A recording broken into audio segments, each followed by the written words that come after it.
The following program is rated TV MAL. It contains strong language and is intended only for mature audiences.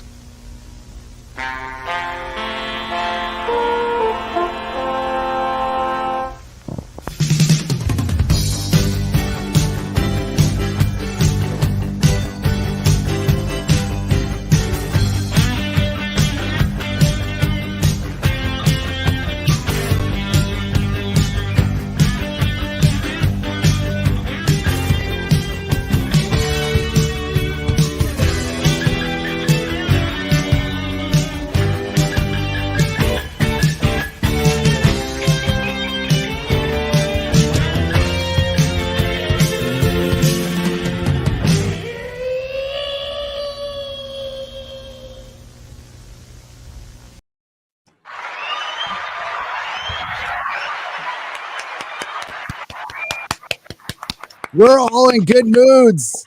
We're all. Hello. MauLer is. Yeah, all right. I watched a good film recently. I'm in such high spirits. That's good. That's nice to hear. That's wonderful. You know what? I'm going to be in a good mood because we're on the real BBC, and I love this show. And this is where I don't have any bags and boards. Supplies are kind of thin these days, so I'm waiting for my next supply, which is unfortunate because I had a Ghost Rider ready to go. So next week will be Ghost Rider. But my name is Gary Beekler. I come to you from Nerdrotic, and this is Bagging, Boarding, and Chatting, the comic book show with Az from Heel vs. Babyface. Hello, Az. Hi. How you doing? Oh, good. I know how you doing. You're a little bit pissed off today. It's all good. It's all gravy, baby. It's all right, Papa Bear. We're gonna make it good now. Hey, couple of things I'd like to say, if that's okay. Number one, with the passing of Norm Macdonald, I've been finding myself pretty much daily jumping onto the I Am Not Norm channel. It's the biggest Norm Macdonald channel out there, and just probably spending at least 2 hours just watching clips and laughing and getting myself into just a great frame of mind. Well, how shocked was I today when the video that they put up featured a certain Heel versus Babyface on Friday Night Tights with his Norm Macdonald tribute joke. So that was just crazy to see. I Am Not Norm channel. Oh man, just blown away by that.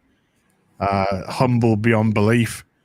But you know, just watching that kind of stuff to the second thing, it does put you in a very positive frame of mind. It does kind of make you want to, you know, do something a little bit better. And today I legitimately on Twitter reached out to Darkside Phil. The guy, if you don't know, folks, totally got exposed this week. All his lies and everything, they got exposed.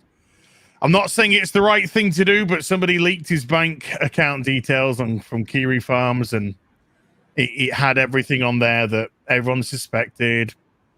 Thousands of dollars a month going into WWE champion video game.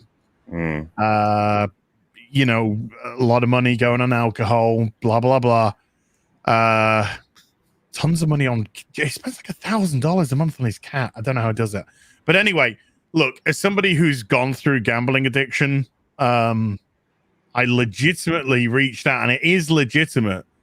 You know, because I've been a big detractor of Phil, and it's because he's been lying, you know, and he's been lying and trying to cover things up. So I reached out and said, look, you know, as somebody who's gone through gambling addiction, I'm offering to help legitimately in complete privacy, you know, and gave my email address for them to contact me if they want to contact me. So we will see. I am not blocked as yet. This is another account, of course. The Heel versus Babyface account was blocked, but the What Toys account is not blocked. So we'll see. We'll see if he does it. But you know, for all the bad that's happened with him and all the bad that he's done, it's time to show a bit of empathy to somebody. You know, I fully understand the detractors. Trust me, I fully understand it. But you know, I'm just trying to offer a little bit of empathy for the man and see if he can you know, admit and get better. I'm here to help if he legitimately wants, all in complete confidence. So we'll see. And it is a legitimate reach out. No, because my word's my bond. So if I get all fucky, then that just looks bad on me. But I want to see what happens. So that's all I gotta say about that. No, that's good. Yeah. It's good. I think it's cool that you reached out, and hopefully he gets the help he needs. I mean, now that it's clear that he's got, I mean, it's just like alcoholism and addiction. Same thing, dude. It is, and that's. I mean, it's just getting. It's a all hell he's going to do now is embarrass himself. You know, it's all out there. So you got to hit bottom. I mean, he had help. I had help to hit bottom. You know, I mean, sharing people's bank records. It's not a good thing, but fucking lame. Sorry, that's I don't care if you're a detractor or not. That shit is punk ass bitch.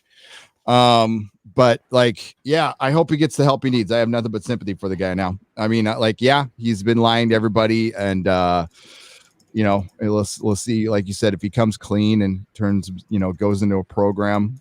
God, that's gambling addiction. I can identify with the addictive personality part of it. I don't know, like you would have to stay away from a lot of things that are just right at your grasp. That's why I was always grateful that I was more of a drug addict than I was an alcohol addict, because like booze is just so fucking easy to get. The stuff I like, not easy to get. So it was easier to quit. But yeah, actually, as somebody who suffers from something very similar, I hope he gets the help he needs, man. And that was cool that you did that.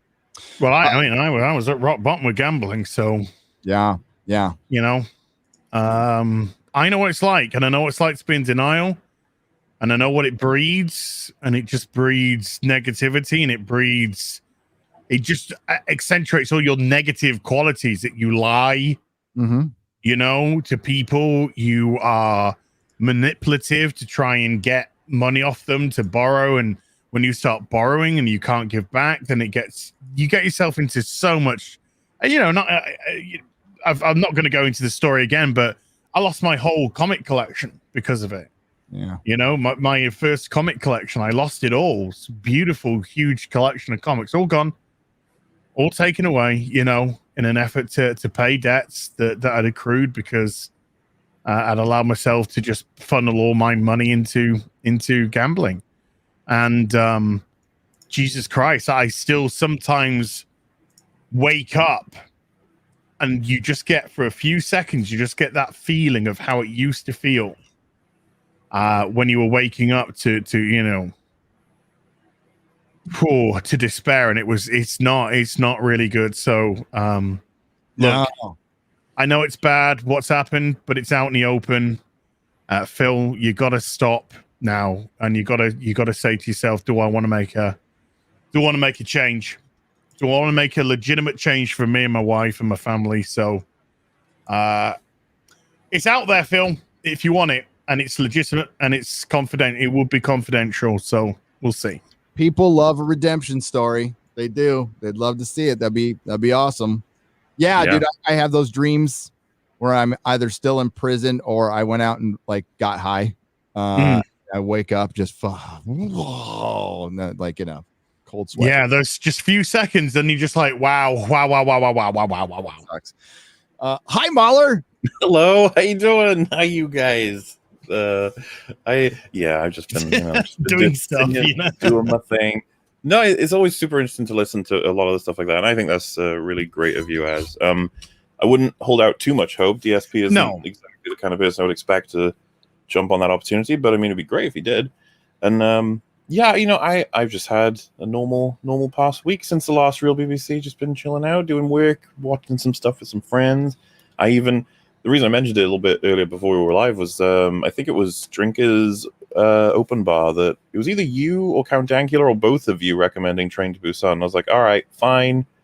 That's the last time I'm going to listen to someone recommend that without watching it. And I grabbed Fringy and we were like, let's watch it. And just as the minutes rolled by, I was getting more and more impressed with all the writing in that film. And it's really cool to have values when it comes to storytelling completely reflected in, like, you develop them mainly from your own sort of Western media, and then you go and watch something that's foreign and it has all of those parts that you consider important. It's like, who cares if it's not in the same language? Who cares if they have different cultural things and blah, blah, blah. But like the fundamentals, people who are characterized consistently and go, like, I was really impressed. The protagonist in Train to Busan, this wouldn't be a spoiler for anybody who's looking to see it or should see it because of recommendations. It starts out when the first sort of, it's a zombie film on a train. That's the premise. Mm-hmm. When it starts out, our hero, our protagonist, he's trying to lock doors to prevent zombies from getting in. And there's two people, one of them is pregnant, running toward the door looking for help. And he tries to lock the door on them to prevent them from getting through. And like, you're watching, like, fuck, man, that was harsh as shit. And you're expecting, like, normally your protagonist is very heroic. They'll be like, no, we must keep the door open until the innocents get in. But like, they get in, they lock the door, the zombies don't get in, and then they just look at him and he's like, you know, just awkwardly standing there like, you just fucking locked us out. And he's just like, there were other people that we had to keep safe. So, you know, it's like really awkward. And you know, it was like, it felt very real. It was just like, what a choice to have to make. And there's loads of those throughout the film. I would say the thematic through line in that film is the choices between saving yourself or saving others at the expense of yourself. And it's really good. I was very impressed. But hi. I'm gonna have to watch it. I'm gonna have to watch it. In the American remake, the person be wearing a MAGA hat and then they'll just slam the door on them. They've been saying in tweets like, oh, it's gonna be faithful, we're gonna do great, we have a lot of responsibility to make sure it's just don't make it. Just don't. Why didn't you as a studio, why didn't you as a network buy the license, whatever, and show it on your exactly. network? Exactly. Why don't you do that? An argument with like people like, yeah, but some people don't like having to watch it with subtitles or dubs, and it's like, you've never watched a foreign movie in your lives. Come on. What won the Oscar for best movie 2020? I don't know. Wasn't it Parasite? Oh yeah. 2019, I thought. 2019. Yeah. Okay. Wow, time flies. It does. It does. The Emmy ratings went up like a whole 16%, I think it was. Yeah, it wasn't much. It was almost nobody watched instead of nobody watched. Yeah, it went from like 6 point something million to 7 point something million. And they're like, oh my goodness. And it's like, that's what an episode of the Sheequalizer gets a week. Oh, they're still doing that? That's still going? Well, I mean, that's first season's finished. I think it was only 10 episodes for that. But it's been renewed for a second season. I saw like a compilation of the Oscars, the latest Oscars. Holy shit, what happened? Like, not that I ever thought the Oscars were any good, but like, whoa, they have the production on the Oscars now is embarrassing. Like, they're all crammed in like a really small room, and they've even put like the different. They put a Best Picture before Best Actor. Did you know about this? They saved Best Actor because they thought Chadwick Boseman was going to win, and he didn't. Yeah, that Anthony Hopkins won. And that's not me laughing at Chadwick Boseman.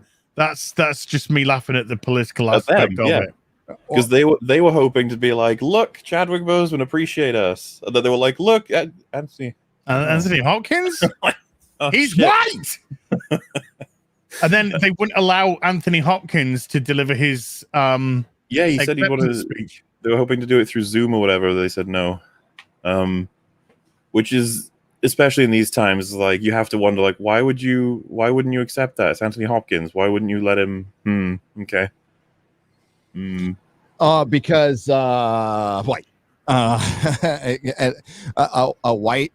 They had everything set up for Chadwick Boseman, and then this old white guy. I mean, great actor, one of the greatest actors of all time. Phenomenal actor, yeah. Yep. But now, and yeah, because he released his own video, as far as I remember, where he was like, I don't know if it was through YouTube or whatever, but he did his little speech without it being at the Oscars, and he said, Chadwick Boseman was a great guy, great actor, and this is how it happens. This is whatever. I appreciate the award and everything. Like, it's like literally the best thing he possibly could have said. Like, what else could you expect? But he's white. Well, he should have thought about that before he won. It kind of shows you that there's like a little legitimacy to the voting too. Like, it's not fixed. It's that is interesting because we had the Emmys too white. I don't think was it not a single award went to they went a person of color at the Emmys this year, so they were. Oof. And it's quite funny because even some of the because they're all activist websites, they were all going, well, this person of color. I mean, they had a chance. And I'm kind of thinking, right, okay, so they had a chance, just like everyone else in the category had a chance, and they didn't win. Sometimes there isn't a conspiracy, Sometimes the voting just goes the way the voting goes. Yep. Just because you want to play, pick a color, you're the problem. You're the person who's got the fucking problem. Because you're the one who's just hoping we get a winner based off a color.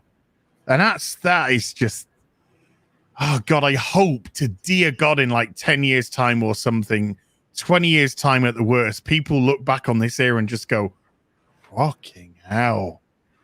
I saw someone suggest in chat you guys would probably beat out the numbers if you did your own like yearly Oscars but not really show. And I was just thinking like, oh, imagine that where each of the content creators get like, we're the Academy, we give one vote each, and that's how the results work. We just make it a bunch of bullshit, but it would be really funny probably. This is gonna be this is gonna be off subject, so forgive me, but I'm looking at my friend Derek Robertson, who can sometimes put up some infuriating tweets. Personally, I find it more than a little frustrating that those 710 people didn't get the same attention as this white model thin 22-year-old who had been documenting her travels on Instagram. Anybody who has that view, fuck you. Get fucked. Fuck yourself in the ass. You know what? Get up in the morning and then look up all the missing persons and you bring attention to it, you pieces of fucking shit. Fuck off. By the way, we are dealing with not a missing person. We're dealing with a dead murdered girl person. And you use this to grandize and say, look at how important you are. And this is Molly Jong Fast on Instagram. Go fuck yourself. The fucking dead parents are grieving right now. Get fucked, you pieces of shit. Fuck. I hate fucking social media. No, dude. You go for it. Where's the empathy? Where's the fucking empathy gone? And Derek, some girl, 22-year-old girl, lost her fucking life, and you want to race bait. Yeah, don't retweet that shit. That's fucking retarded, dude. Well, yeah, like what comic books you fucking draw. Don't retweet that shit. Don't fucking perpetuate that narrative. That's a dead girl. Her parents are fucking grieving, and you're out there going, well, I'm gonna make myself look like a real good white person. You know why they don't bring attention to it? By the way, the news knows about it, but they don't want to perpetuate the black people killing black people, because if you see the black women that are missing, it's usually their boyfriends who kill them. Mm-hmm. And they don't want 90% of all missing persons. Yeah. Do you want to know some questions you don't not want to know the answers to? Sorry, guys. No. Just like they stopped talking about Asians getting attacked when they realized that the majority of people that were attacking them were black. Yeah. And then that narrative suddenly just ground to a halt. Yeah. A young girl who clearly was in to me, it looks clear that she was in a violent relationship, which could have gone both ways. I'm not saying that she's without fault. It looked like it went both ways, but that relationship seemed to be, by the looks of it, a violent relationship that neither of them should have been in. And it's resulted in the loss of life of a 22-year-old. I don't give a fuck what color they are. It's tragic. It's absolutely tragic. And if you want to, as ever, the current day is just turning it into a political issue. And just fuck off and get some empathy. You know, you are fucking scum. You are just scum.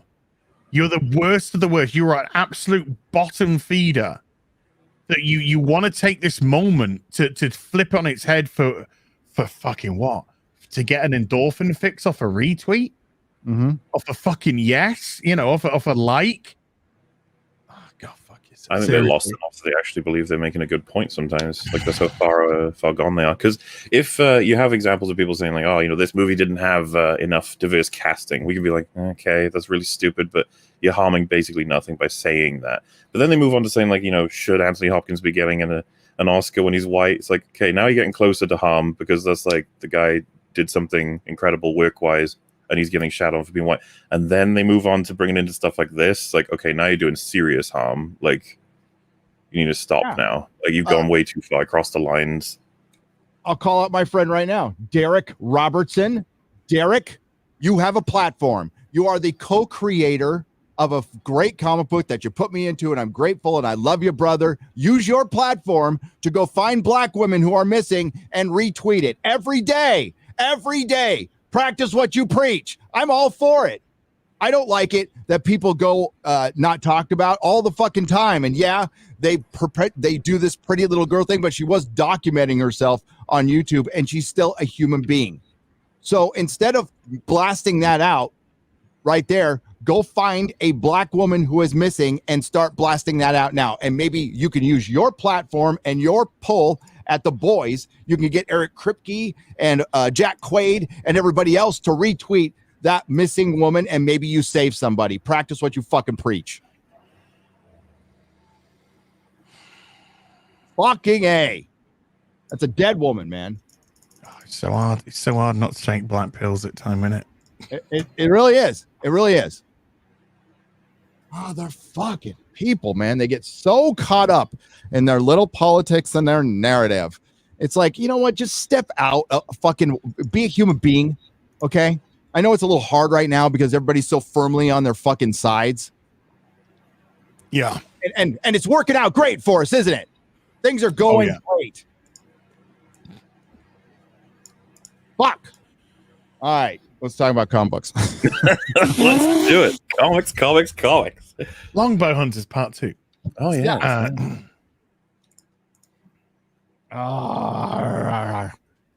The reason, okay, this morning, so I have a clip that I put in my video. I put in pretty much every Star Wars video I've ever done, which hasn't been many lately. I did my first Star Wars video in, I think, months. Yesterday, it's going great at first. YouTube went over it and said, hey, this is perfectly cool for advertisers. I'm like, great. There's like no fucking way this thing could get demonetized because I have not put any clips. I haven't put in other stuff before, even the Marcia clip, which was, I only had like 3 little clips in there. It was mostly just me and a Star Wars trailer. And Disney Star Wars, to their credit, does not flag you for playing their trailers, their music, or anything. So I got to give them that. If they weren't such hypocritical, racist dicks, I would support them. But I got manually flagged on my video for Luke milking the fake boobies on the puppet, and they called it nudity. And I'm like, I've used that clip 20 times, like 20 fucking times. And I don't give a fuck what YouTube says. The minute that thing gets limited ads, it just fucking dies. It just fucking dies. And that's irritating too.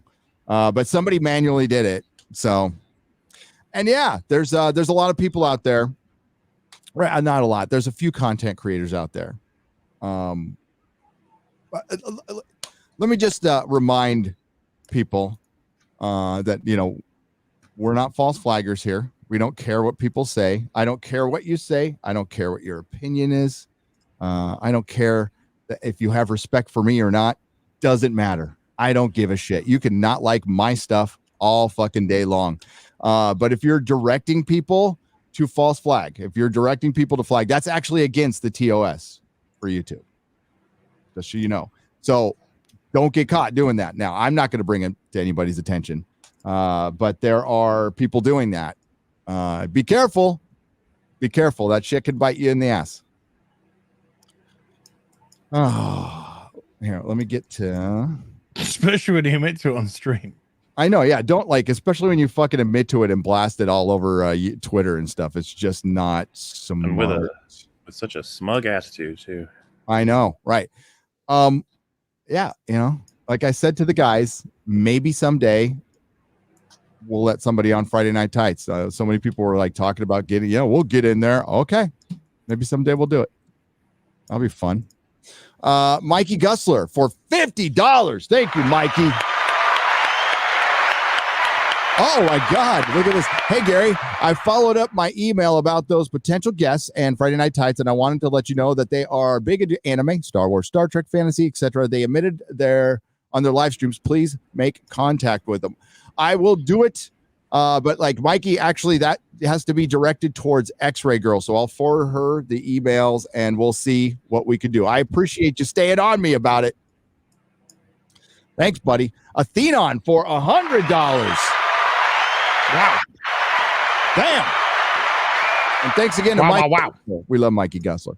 Hail BBC. Great to see you all, and especially getting that British representation from the long man. I know. I know. God, it's about time. It's getting real American in here. Really makes my day. You're all the best. Love you too, Az. Aw. That's nice. George!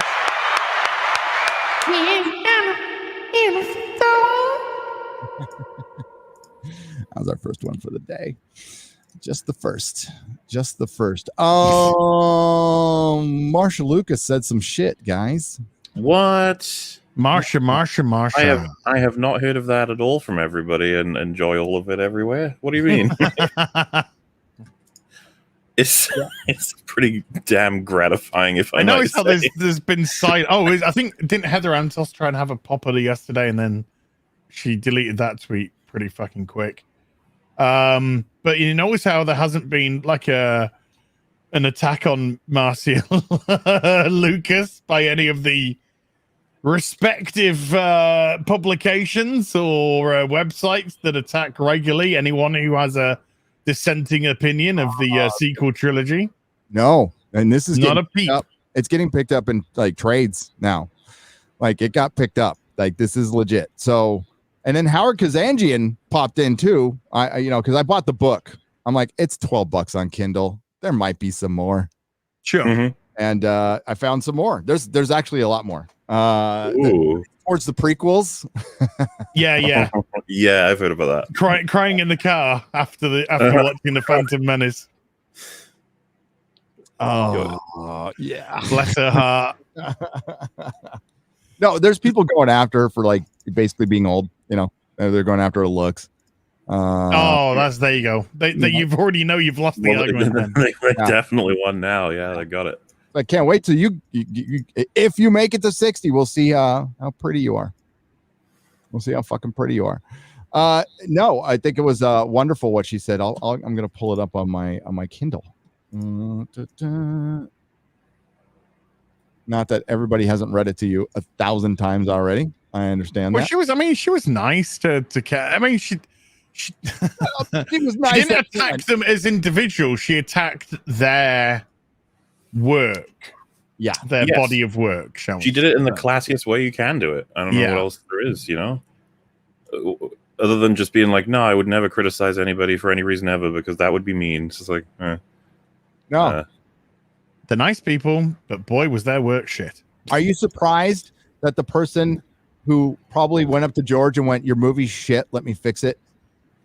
Yeah, I mean, this is the woman that essentially saved Star Wars. Her editing is what saved the movie. I mean, it's no secret that that Star Wars needed a lot of editing. There was a lot of stuff that needed to be cut out of that and reworked, and that was Marcia. That was Marcia Lewis. Lucas. She was the editor. She was one of the editors there, and so she had a big hand in the saving of that film, which made it a cultural phenomenon. There's a lot to be grateful for her about. It's probably worth mentioning, like, I wouldn't want to diminish George's or the other two editors' efforts as well. No. All the other people involved. Yeah, like I said, well, she was one of the editors, like I said. I would argue that's what made Star Wars so special, is a huge machine of loads of passionate people trying to make something work instead of a production line. Like, that's how you end up with great content. But yeah, it would be super interesting to know her perspective, as well as many others who worked on the original stuff. We've said this many times. We want to know, what is George's genuine thoughts on something like Rise of Skywalker or TLJ. It's like, please, I wish to know exactly what you think. And yeah, we got a little bit today. Yeah. Well, we did. And I mean, she was part of it. Gary Kurtz was part of it. There was so many people, and like, these are names I fucking knew before I knew who the fucking Beatles were. To be honest, like, I knew names on Star Wars before I knew who the fucking Beatles were. That's how big they were to me. But yeah, she's she says, I like Kathleen. I've always liked her. She was full of beans. I don't know how that's a compliment, but okay. She was really smart and really bright, really wonderful woman, and I liked her husband Frank. I liked him a lot. Now that she's running Lucasfilm and making movies, it seems to me that Kathy Kennedy and Jar Jar Abrams don't have a clue about Star Wars, which they don't. They don't get it. And J.J. Abrams is writing these stories. When I saw the movie and they kill Han Solo, I was furious. I was furious when they killed Han Solo. Absolutely, positively. There was no rhyme or reason to it. I thought, you don't get the Jedi story. You don't get the magic of Star Wars. Getting rid of Han Solo. And then, I got to change pace. At the end of those, I can even share this, I guess. It's my Kindle. Well, do you want to maybe just talk about that first half, and then we'll do the second? Because what I found really interesting about specifically the wording there was she said there was no rhyme or reason. Rather than simply saying you can't kill Han Solo, she said there's no because the way they do it in the film is very bizarre. Han has basically like abandoned his whole family. He meets up with Leia, and she's like, "Hey, go get our son back." And he goes, "Okay." He walks up to Kylo and he's like, "Hey, I love you, buddy," and then gets stabbed. And he's like, "Oh man," and dies. It's like, what the fuck is happening? This is what I mean about the no rhyme or reason. It didn't feel justified at all narratively. It was just like, you wanted to kill Han Solo to get the feels out of the audience, right? Because everybody who felt sad in that scene, including myself, we're not thinking about his time in the sequels. We're thinking about the OT. We're thinking about that guy in the OT is now dead, the one we really like. That's what it is. And it worked, but it doesn't work for very long because people start to remember, like, what did he even do in TFA? And it's like, he ran around shooting stormtroopers because that's all he did. Because that's what J.J. Abrams thought Han Solo as a character is. Yeah, that's what he thinks Star Wars is, running around shooting stormtroopers, and there's no emotion, there's no characterization. Well, he got that bit right. Yeah. Unfortunately, it was his Star Wars. Came right through in their work. You can see what they think Star Wars is from what they created as a Star Wars film. Yes. I bypassed the compressor. Fuck. I bypassed the compressor. Everyone's favorite. That's she did a thing. You guys just hate women. Yeah, that's true. And I hate it when a Mary Sue does something and then somebody goes, I like her. I like that girl. Yeah, dude, remember the trailer for Endgame where Thor was like, I like Captain Marvel? It's like, yeah, of course you do, mate. Of course you do. I like this one. Good. We fucking don't. Exactly. I don't know why they're so stupid when it comes to stuff like that. Like, you do you, Gary, as you'll appreciate this, Spike is soulless, kills people, hurts people. The problem was, as the seasons of Buffy were going on, everyone loved him. Yeah. It was like, he's a monster. And the dialogue in the show is Spike being like, I'm evil. Like, you guys don't seem to remember. Like, and that's because the writing's so strong that he's charming. We enjoy him. He earns liking him, even though you're not supposed to. They're telling you not to. But this is the reverse, where Captain Marvel's insufferable, but they're like, hey, well, Thor likes her, so, you like Thor. That's the new tell not show now because I mean, instead of showing that somebody's scientifically minded, we just hear that she is a biologist and an astrophysicist. That's they say she's a science. She's a science. She's a science. Science of science, and we're just supposed to accept that now. And what are you a doctor in? It's science. Oh, dude, have you seen? Because like science. I don't know if you've seen ER's videos, but he like breaks down why she's like the quintessential Mary Sue, and a lot of it includes she's got all of the abilities to be able to perfectly get through the plot.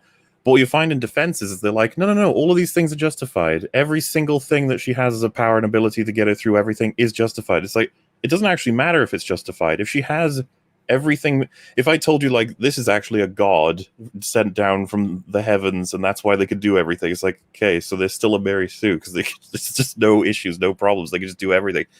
And man, like the whole scavenging Star Destroyers, that event, if you will, in a younger life, that is what's used to justify basically every single thing she does in the entire trilogy. Like why she's able to sneak around all of these different Empire things, why she can control them all, why she's an amazing pilot, why she's an amazing engineer, why she like controls and dominates everything. It's like, yeah, well, she snuck around a Star Destroyer searching for loot, so it makes sense. And you're just sitting there like, I don't think you understand. Like, it doesn't even matter if it makes sense at this point, which it doesn't, but it's not at all interesting if she just solves every problem. Remember she spontaneously learned how to do Jedi mind tricks? Yeah. Well, that's pretty interesting. She had Kylo use it on her, and then she's like, I'll have some of that. Yeah. Well, that's the thing. You can correct that scene to have some clunky-ass dialogue of him explaining, like, lol, I can beat you with this because you don't know what a Jedi mind trick. But he doesn't even say it. He just puts his hand up and just goes, Nyeh, and she goes, Nyeh. And then somehow from that she learns that she can make stormtroopers do whatever she wants. Well, she wins that exchange with Kylo Ren, doesn't she? Yeah, absolutely. Yeah, because she's better than him. And she won. Didn't she win every single sword fight with Kylo Ren as well? She keeps fucking dominating Kylo Ren throughout the whole trilogy. So what is the point of a Kylo Ren in this whole thing? They gave you the structure in the fucking OT. Darth Vader and Luke's interactions is perfectly done. So, not to say that you should just copy that, but like, why are you having him lose everything? He just seems he loses the Force fight with her, then he loses his sword duel with her, then in TLJ he loses another Force fight with her. If you remember, he gets knocked out and she doesn't from the explosion. Then you have the next sword fight in Rise of Skywalker and in their little weird dream sequence in the deserty it's amazing. And then, right at the end, he's like, I'm a good guy now. People still say, like, try to defend he had a great arc, as if anyone knows what the fucking arc was. He had a great arc. What was it? It was I was already bad when the movie started, and in the first second when I stopped that laser bolt, it was awesome. And then this girl beat me down for 3 movies. So I finally said, fuck it. And I joined her and gave her and died.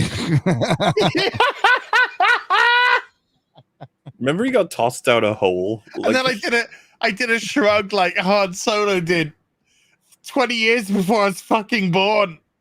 Oh, yeah. And then you had people on Twitter being like, just like his dad. Oh, this is so good. It's like, fuck off. Jesus, it's so bad. Son, I want to tell you about a time when I shrugged my shoulders. I want you to stick with it. I want you to stay with you for the rest of your life. It's important. I'm going to leave you now. I'm going to come back in 15 years to get stabbed. Bye. Ugh, worthless. And as more time goes on, I reckon that less people will remember what they even liked about it, of the people who liked it. And it'll just seep into... They didn't like it. They just wanted to fuck Adam Driver. That's what I'm saying. Like, the people who actually don't even know what they were fucking defending, they're going to run out of... So, the more this comes up, the less they will be able to push back, because they'll be like, no, the sequel... TLJ was the good one. Yeah, the other two were... were they all bad? No, they're all good too. Like they figured it out while we're just sitting here like, no, they're all shit. Watch the videos. We get on all the extensive breakdowns. These are really bad. We want them decanonized as soon as possible, please. So, yeah, Star Wars has there's something hypnotic about its branding, I think, because it was the most popular IP in the world. Marvel is now, and it's also the testament of what George created in the original trilogy and the potential of that world. That the EU probably tapped, and then they immediately got rid of. I would say that's the best thing outside of the original trilogy would be the potential of the EU. But it's also like it's let's be real, it's sci-fi for normies. It's like it's easily digestible for normies because there isn't a ton of fixed lore in the movies. Sorry, EU fans, but we're talking about in the movies, and with most people. And if it ain't moving on a screen, it didn't happen. If they have to read it in a book, it didn't. And believe me, the filmmakers feel the same way. They will change whatever they need to change. It sucks because sometimes they bypass great stories in the EU, and I'm with you on that one. But that we're talking about Hollywood here, so it's a very digestible thing to normies. But it's always been about the Skywalkers, and that's what they're both. Marcia and fucking Howard Kazanjian say in this. Like, this is still like where they fucked up is with the Skywalkers, obviously. But think about like why they did that. And I would love to hear. I know there's defenders out there that can formulate a good sounding argument for The Last Jedi and The Force Awakens and stuff. But they're hollow stories that they deliberately went out to deconstruct everybody's favorite hero. Like he does not come out good at any point. He ODs on the Force at the end. He doesn't even fight somebody in person. And and they said it. They said we didn't want Luke to overshadow Rey. Yeah. Look how that turned out. Yeah. So they were freely willing to sacrifice billions to build up Rey. And I guess they were confident enough in their abilities to build Rey up to be the next Luke Skywalker. And that's the problem when you're good at bullshit. Sometimes you're really good at bullshitting yourself. Yeah. Do you remember that's worked out really well for yeah, no, great. Look at everyone loves Rey. She's and wasn't it I can't remember if this is 100% how it went, but wasn't there plans to bring in the 3 OT characters earlier? But was it Michael Arndt who convinced JJ to push them back? Yeah. And that's what JJ says. JJ always says it was somebody else who convinced him of something. I think JJ's just absolutely full of shit all the time. So I wouldn't trust anything he said. But maybe that's what happened. Well, doesn't JJ have a mind of his own? Well, in fairness, he said that he was convinced by Oscar Isaac to undead him. Remember, because he died when the ship crash lands right at the beginning of TFA, but then, as famously known, Oscar Isaac convinced him to bring him back, which caused major issues in the storyline for TFA, which maybe I will go over in a TFA Part 4 someday, who knows? But that's because Oscar Isaac really loves Star Wars, and now he hates the fucking thing. He did. He was like, I think they thought when making TFA, this is going to be great. This is going to be really, really good. And then I think when they completed TLJ, they were probably like, I'm not so sure. We've just done 2 out of 3 now. And look at the results. Look at all the stories. Look what Luke, I don't know.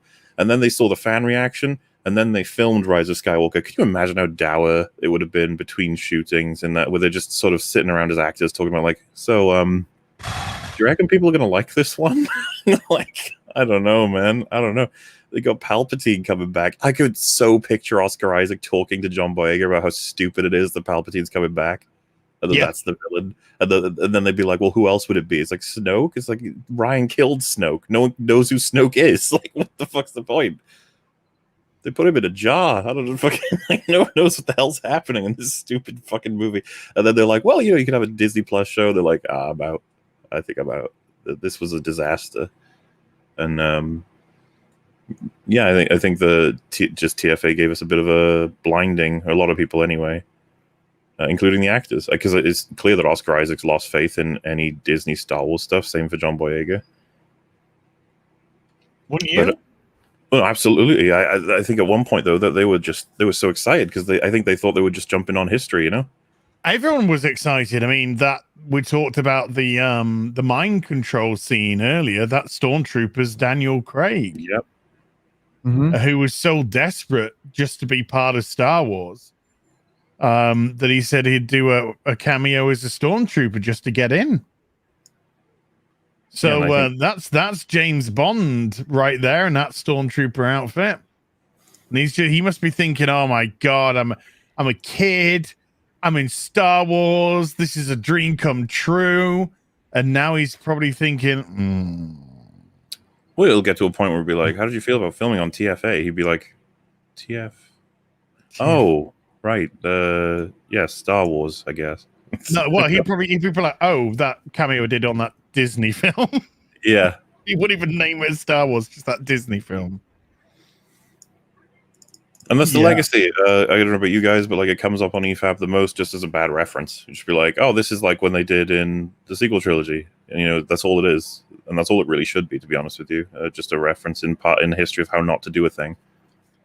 Yeah, and they're gonna have to spend a lot of time fixing it, and I wouldn't be surprised at all if they do fucking multiverse or whatever. I mean, like they're doing it in the Marvel films, and I think they're gonna reset a lot of stuff. Not for the better at this point. Who cares? I know. I mean, I don't mean that like in just a typical flippant who cares kind of way. I mean, literally, who cares now? You took a franchise that was beloved. You bought it because you wanted a boys' property at Disney to counter all the feminine properties that you had, and then you gave it to a woman that wanted it to appeal to girls who make up a very small proportion of that actual fan base. And then it's just, I mean, it's incompetence beyond compare. I was going to say, like, all the Forces female stuff is absolute horseshit, but the idea that, she could have a female main character, it's like, yeah, I mean, it's, if you're not retarded, I think we can pull it off, yeah. But you could have if it didn't matter that the lead was female. It mattered how they portrayed that character. Yeah, and they just made Rey this. Well, there's nothing to Rey. She's vanilla. Everything about her's fucking vanilla. She has no story. She has no growth. She has no arc. Because remember the post where it's like, name someone who suffered more than her. I'll wait. It's like, what do you mean? She hasn't suffered. At all. I'm pretty sure that was a satirical post. No, they used to be real ones. Now they're always satirical because back in the day there was some real ones, but that's like one of the most fun satirical posts you can do now on Twitter. And then some people be like, name someone who suffered more than Jar Jar Binks or something. Be like, well, name a woman who suffered. Was it? I think I did that. I did one of those with Rey as well. He's the suffering. He's the suffering so much. He's going home. It's so hard. I've never lost a sword fight. Yep. No. I mastered the ability of the Force and beat all the Force wielders that I came up against. Nah problem. Remember when they almost had her kill Chewie? What the fuck? No, because I didn't watch the film, but I did. I don't know. I do know what you're referring to. Yeah, and it was so she could scream, and I think they do some scenes so they can have her scream in the trailer, so we can have we need a screaming scene. Ooh, what's that? What happened? Who died? Yeah. What was the event? No, she just fucked up. Oh, it's so bad. She's just like, Chewie's up there. They're like, what? She's like, yeah, I'm pretty sure. It's like, okay, you can just. Rey could feel him through the Force because they have such a strong connection, you see. Except bestest friends. Yeah. Oh, dude. It just when I was doing the video, right? And I'm like, this is funny. This shit's funny. And Howard Kazanjian, and we'll continue to read it. I think he's really poignant what he says. And then I'm like, I don't care. Like they can bring everybody back right now. and say we're sorry. And I'd find it hard to care at all at this point. It's just the brand is kind of lame now. It's sure the Mandalorian's out there and a lot of people like it. I'm not going to deny that at all. But they managed to fuck that up too. Let's not forget there's no Cara Dune, and it's not no Carrie Fisher. Yeah, listen. If it was such a popular hot show, why would you take an extra year with it? And why would you let your star go do another show? The Last of Us, which will be some content. I mean, I still think they're hoping to transfer all the goodwill from Mandalorian to all their other shows. They never had a plan with Mandalorian. They didn't know what they were doing with it. Yeah, but if The Last of Us is a success, then good luck getting him back for the Mandalorian season 4. They need him. If they have a good impressionist, they won't need him. They don't. I don't think they do. Yeah, they just get the guy who voiced Robert Downey Jr. in the last What If. I'm sure he can do it. Anybody could do it. But all he does is, I'm sorry. Okay. Where is the baby? Hey, buddy. I bypassed the compressor. Sanjari. Or you know what? Episode 1, they could just show him he gets killed, and then someone else walks on screen. They're like, I am the Mandalorian now. New actor. Okay. No, because it's gonna be fucking a woman.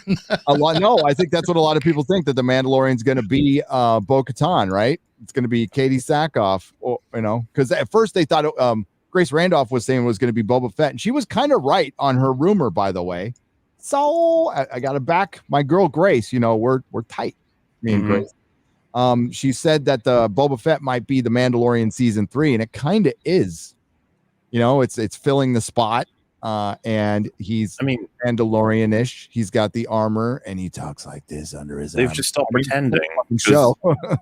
It was kind of that the whole time. It was like, remember Mandalorians? They're cool. We're not doing Boba Fett. We're doing a whole new character. Look at this character. He's a great. Oh, you can check out Boba Fett though. There he is. Look, he's cool. Oh, you really? Fuck it. Let's do Boba Fett. What's the point anymore? Just do Boba Fett. Let's get him back. Get him in. Done. It's like, man, because season 2 is the cameo road show, and I think they got the results they wanted. So they did. They were able to set up a unit. I mean, it was Iron Man 2. It was essentially the Iron Man 2 of Mandalorian. So the Mandalorian season 1 was Iron Man 1. It was a success. So they sacrificed the sequel to enter, and it worked for them. I mean, not like the story, that there's no real story, because the biggest moment is like this tacked on thing with Luke Skywalker at the end, and it makes you forget about like all the other cameos that were in there. It was crazy with cameos. And now we have 7 more shows, or 20, or I don't know. And they're all going to be 2 or 3 years away. And now there's a big plan that's going to culminate in them fighting. Why am I blanking his name? Blue guy. Thrawn. They are going to fuck up Thrawn. They are going to fuck up Thrawn, and the EU and the Disney trilogy will still exist at the end, I believe. I hope I'm wrong. I mean, I would take a Katie Sackhoff show, because she's great. Katie Sackhoff. I just don't trust the writing. And Gina Carano in a show together. Yeah. Damn. Fucking sign me up. That would have been good. That would have been great. Oh my God. We could. I mean, whatever. Fuck it. I'm just some character back in my Star Wars, man. It's been a long time since I've written a character in Star Wars content. So, you mean having characters in Star Wars, like be character driven, kind of like Star Wars was the first one? Yeah. I feel like this entire era, K2SO is the closest we got. The robot. Yes, he was less robotic than his human counterpart Juan Solo. Solo, yeah. So, and they gave him I can't even remember a fucking. Seriously, I'm not Jyn Erso. I remember. Jyn Erso was very blank as well. Yeah. Very, very fucking. I rebel. It's a rebellion, isn't it? I rebel. I still think, and everyone just goes. Rogue One was still better than the sequel trilogy. Rogue One was probably still better than the sequel trilogy. Oh yeah. There are parts of Rogue One I really liked. I thought the first half of it was just excruciatingly boring, though. But when they got to the planet, I thought it really kicked into gear when they got to the planet. Because that was the interesting bit. Because that was the infiltration. That was them getting and they were allowed to killed off. Yeah, so that was actually interesting stuff. But you had half a film to build your characters and develop your characters, and Jyn Erso was a fucking bag of spuds, man. What was that actress's name? Felicity Jones. Felicity Jones. Yeah, not a good pick. Not a good pick. But man, we know Kathy Kennedy really loves those brunette British women. I think Felicity Jones is a good actress. I really do. That movie. It's the material. I mean, it's the material you've got to work with. I was gonna say, yeah, definitely, because like they wasted Mads Mikkelsen as well, right? If Oh, you only watched him in that and maybe Doctor Strange, you'd probably be like, he's fine. People are like, no, he's phenomenal. It's that the script's not giving him anything to do. Yeah, see Casino Royale and many other things. Yeah, and Hannibal. just being holy shit. Damn, that fucking series was so good. I miss shows like Hannibal. I was shocked by Hannibal. We've talked about this 4 short years ago. There was like so much good TV that had great potential, but even the TV that was on then fell prey to all of the modern Hollywood agenda. Like Legion is a show I would recommend season 1 to fucking everyone. It's fucking great. It is crazy. And it's but it goes off the rails in season 3. Mr. Robot started out fucking great, went off the rails because it took too long, and then once they actually got the final season done, it was well into modern, like whatever the fuck's going on. And well, we all know what's going on in Hollywood, the reprogramming of Hollywood. It's reprogramming you though. Hack the world. Yep. Same thing happened to Stranger Things. Season 1 super popular, and then you could tell they had no idea what the fuck they were doing. They just keep trying to grab that same lightning in the bottle. No storytellers, just story recreators. Alter Carbon, first season, fun. It was fun. Yeah, good first season. Yeah. I mean, Westworld. But what was that? Westworld. Westworld. It only has 1 season. That's a phenomenal first season. I still watch it. And it just ends at the first season. As soon as they kill Ford, I'm like, okay, that's it. Everybody's done. And I just imagine that it was all another program that gets turned off or something somewhere, which is what's going to happen, by the way. They've been setting that up, that it's a program within a program within a program within a program. I'm sure they think that's very clever. I'm sure they do. Dude, I'm worried that's what they're going to do with Matrix. It'll be like everything you think you know about the non-Matrix world, actually all of that is the Matrix too. And it's be like, oh god. And then see, Westworld season 1 was, they spent a ton of time on it, and it was developed. It was they had that thing in development from 2011. It was like they were working on it for 5 years, and then they finally finished it, and then they had to delay it because an actor died, so they had to write around stuff. But then they decided to rewrite the whole series after season 1. They didn't really have that much of a plan, and that's when the Harvey Weinstein Me Too stuff. And so Lisa Joy, the writer, she kind of took over and wrote Westworld in a different direction, and that's why we have the shit that we have today. If they would have maybe thought about staying with what they had started in season 1, they'd probably have their other Game of Thrones now, because it was perfectly set up for it. Enough people liked it. It was in the same time slot. It did pretty well for a first season. About as well as Game of Thrones did for a first season, and it could have taken off, but it didn't. And they had access to anything they wanted. They can go into any of the worlds, like all different formats and stuff. And then it's just sci-fi plus Western plus, and then every other genre. You have so much potential, but they fucked it all up, as they do with all these shows that have humble beginnings. It's like grab them up, make them shit. Pump it out, and then it's just like no one cares about it anymore. I'm like, oh fuck. Yeah, and I don't know if Westworld's something you can do for 5 seasons. I think 2 or 3 maybe is pushing it, but because like it was just they did a follow-up movie which wasn't as good, but if you go and watch the first movie, it's actually really good. and it's just a chase with Yul Brynner. It's fucking. I love it. Mm-hmm. I love it, dude. I absolutely adore Westworld the movie. Yep. I think it's great film.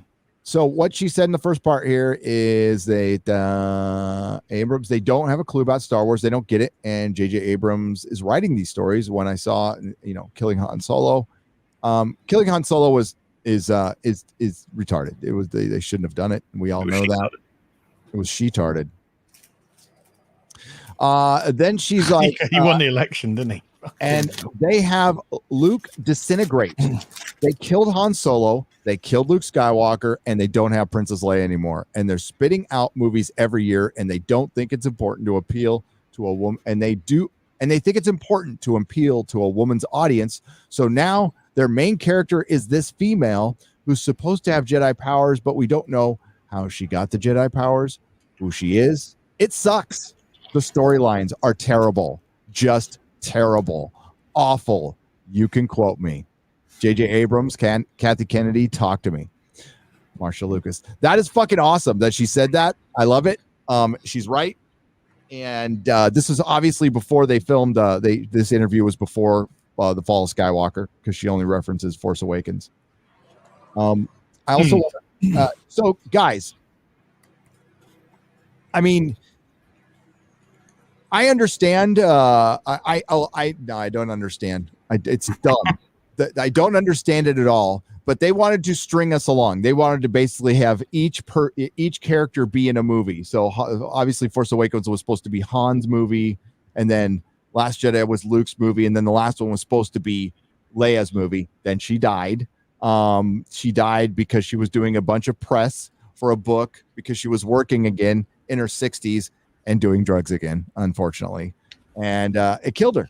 So, as far as I guess the question is, even Disney has acknowledged that this, like the Disney trilogy, is fucked. Like they're memory holing it, and yes, they're still putting it on hotels and they're doing some books here and there, but they're not fast tracking any shows that I know of. Are they fast tracking any shows with these characters on Disney Plus? Yeah, fast tracking them to the bin. The closest we got would be Cassian Andor show, I guess. And that's not even the sequel. So. One. Dude, I could. Nobody remembers who he is. Andor! Nobody remembers who he is. Like, you ask the average person, they'll be like, "What is that? Is that like a prequel character?" You're like, "Nope." The least interesting character in Rogue One. Let's give him a show. Fucking hell. How?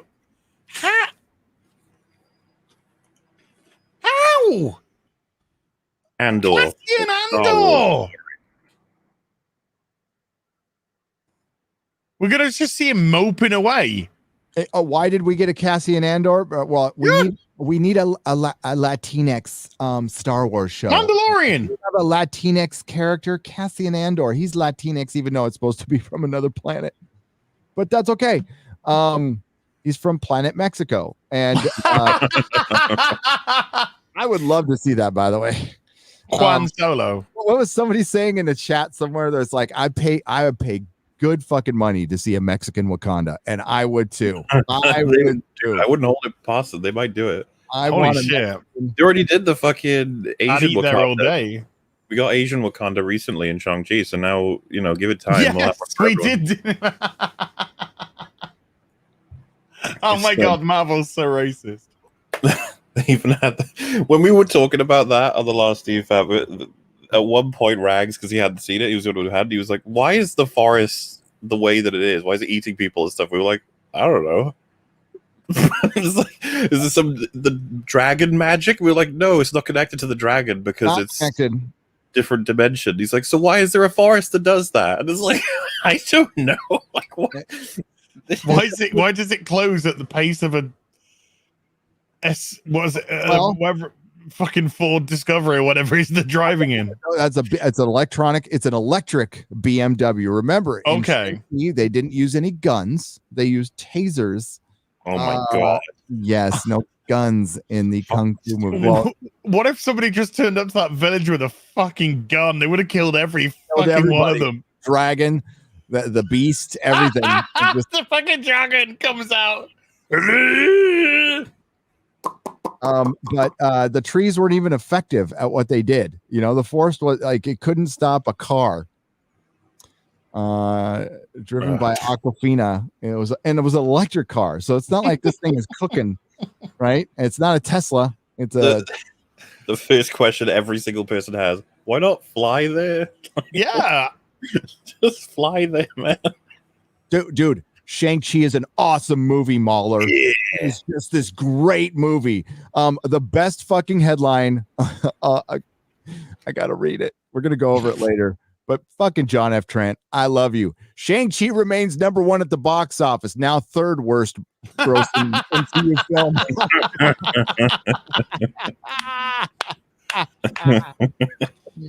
Oh, you motherfuckers. It's number 1 at the box office. Yeah, because there's nothing else out. Okay. It still hasn't made its money back yet. It still hasn't. Yeah, it's not a fucking hit. God, if imagine the party that Disney's gonna have when it maybe breaks even. Imagine liking a movie because somebody you don't like doesn't like it, or the opposite, like being like people. It's just a movie. Yeah, and it's not a very good one at all. And EFAP took it apart pretty fucking good last week, I thought. We had a lot of fun. That I don't know if I want to do that in future, where I have Rags not see the movie to have him guess, because he kept guessing smarter things with how things make sense. And we kept like, no, Rags. When we told him about, you know how they break out of the basement prison-y thing, we were like, how do they do it, Rags? And he was like, oh, well, you know, do they like fashion some kind of technology or something? He's like, no, stupider. He's like, do they use some kind of power, some dormant power? Does the creature have? We're like, no, stupider. He's like, I don't know, like what? We're like, they just break the wall down because the sister breaks the wall down. Yeah, said I played here when I was a kid and some shit. Yeah. He's just like, that's not anything. And it's like, I know, you know, it's great. It's a great movie. What is this shit? Sorry, great movie. Yeah, great movie. When is I saw a little trailer for Peacemaker show. Mm-hmm. When's that coming out? I think it's coming out up against. Oh, that's January. Okay, so we got a ways off. I wish it was sooner, to be honest with you. But at least we'll have some content in January. Okay, so Howard Kazanjian. I'm sure. I don't know if you guys can see this. Yes, you can. So Howard Kazanjian chimed in as well, and he said this.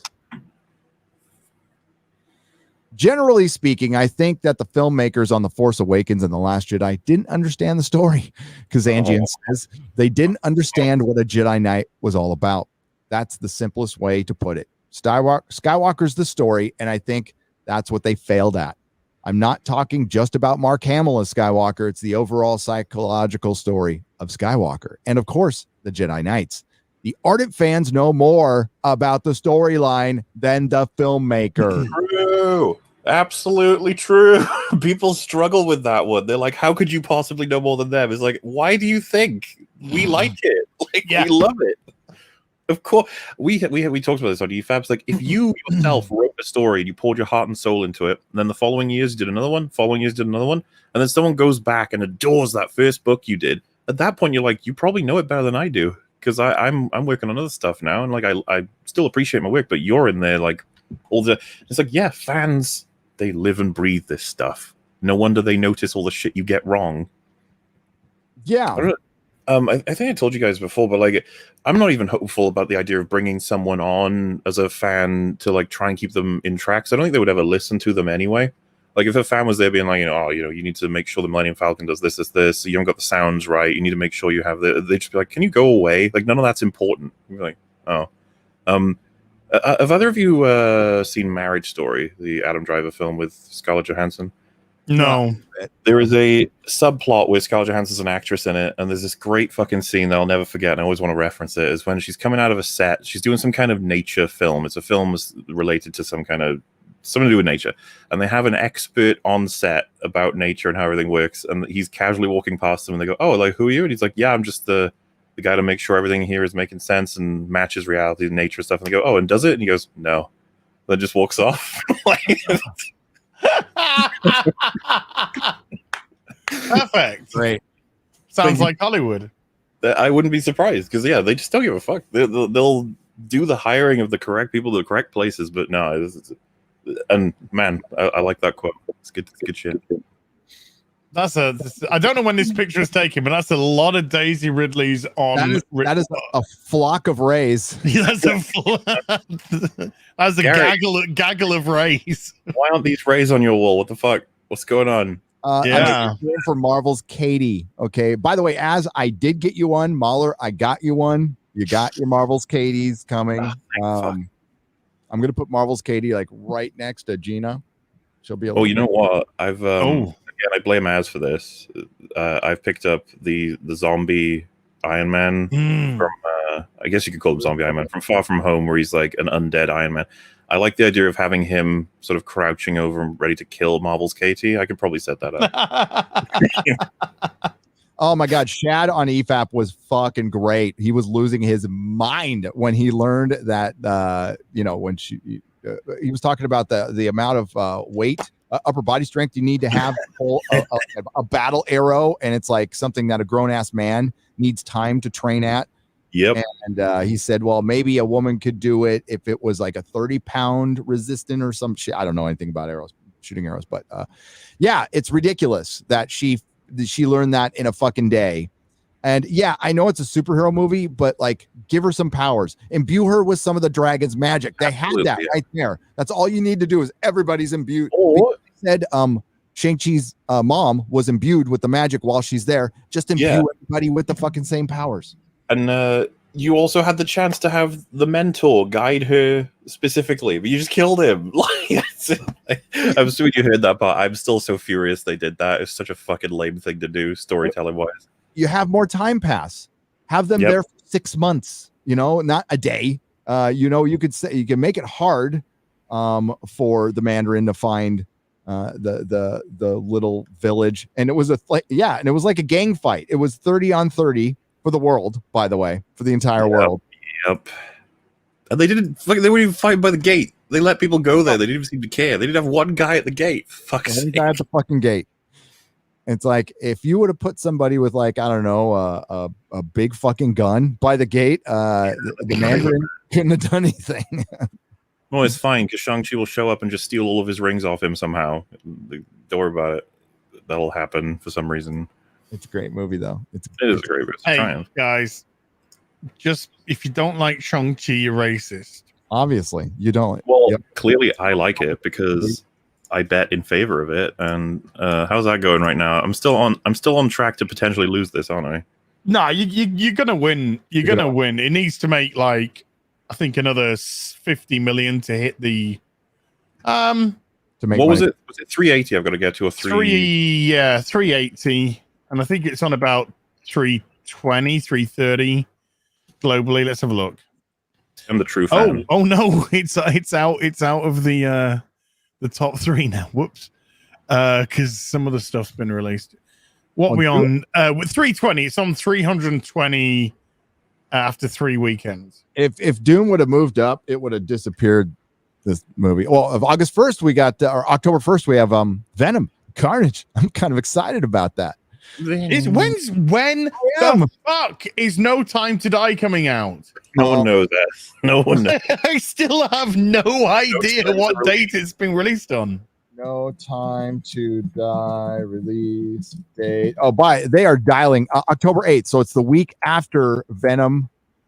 And if it's October the 8th for you and it's coming out a week before us, for us, October 20th. It'll be next weekend. Oh, is it? Dude, I gotta release date 30th of September for the UK. Yeah, a month ago. I've got to release like 3 more videos, dude. I know exactly how you feel, man. Oh my fucking god! I've just been playing The Witcher. I don't know what the hell.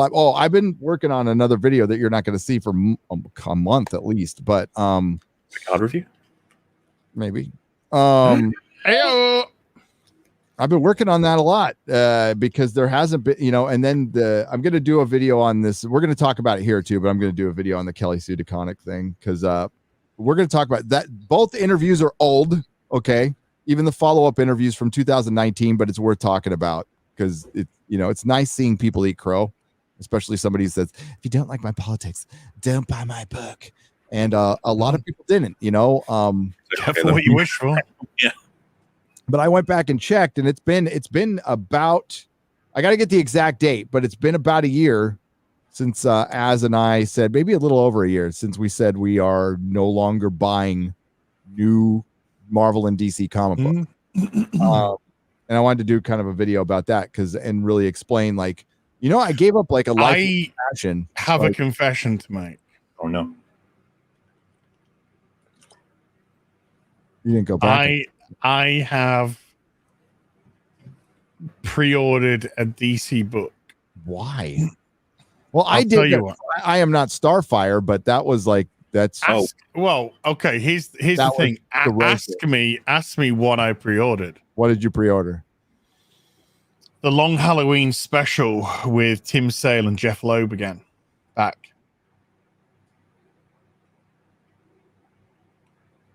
Nah, I'm not buying it. I'm sticking with mine. Yep. They don't get my money, and that's what my video is going to be about. It's a lifelong passion. I bought Marvel and DC comics since I was 5 years old, so that's a long fucking time. And I like comic books more than I like fucking Star Wars or anything. And yeah, that's what the video will be about. But it's simple. It's still comic book creators going out there and attacking fans. That's what the basis of this is. There's shitty stories, shitty art. I'm going to explain a little bit. Fucking hell, chat. Wow. Piss off, Az. I love the one that said you only got it because it had log in the title. Yep, I've infected it. I bought one fucking comic in what 15 months from DC. Okay. Well, even King Spawn, which I liked quite a bit, those sales are completely manipulated. So we're going to talk about that too, because like King Spawn did not sell. It did technically sell 500,000 comic books to comic book stores. These comic book stores have tons of them still in stock, by the way. And it was 7 covers, I believe. And I'll break down the math of how many people actually read the comic book out of the 500 that, which is a good comic book, by the way. I recommend that you buy it a lot. I think it's very cool. But yeah, Az is a traitor. Obviously, I'm totally disappointed too. Hashtag Az party is over. What? No! Right, let's cancel Az. Come on. Jude Az. Jude Az. I fucking love the chat so much. Oh man! Why did the consumer movement start? Why did the consumer movement start for comic books? It was they were putting their personal ideology in there. What made the rounds? We'll look at it in a little bit. It made the rounds again. It's actually 5 or 6 old. There's this fucking manifesto splash page of Colossus talking about how a joke is dangerous, and there was like, how many word bubbles were that? 20? Oh Jesus Christ, dude. 20, 25. I don't know. It seems to me that everyone's agreeing on it, just being like, wow, this is just shit. I don't even care to read what it is. It's just shit. You don't do it like this. We'll all read it in a little bit right here. We'll do a live reading of that.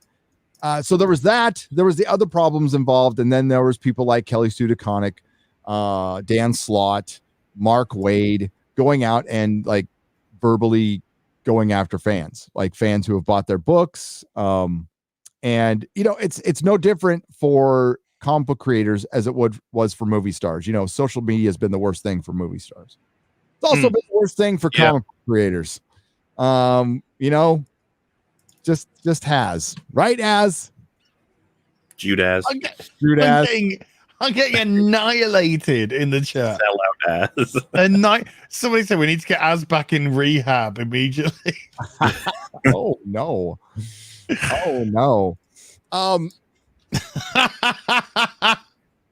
Look, guys, he's doing it. Came into rehab, but I said no. How do I read this name? It's not even a mini series. I think it's a one shot. That's already too far. I know. Too far. I think it is anyway. crossed the line. It's okay. It's fine. No, it's evil. Fuck you. Fuck off, MauLer. I know, dude. I am very well versed in the comic industry, and I know that what you've done is just sacrilegious. Hey, I tell you what, I'll try and get the chat back. Zoe Quinn. Look at this. Look what's coming tomorrow on Hot Toys. Look what's coming tomorrow on Hot Toys. Ah, look. It's Riker.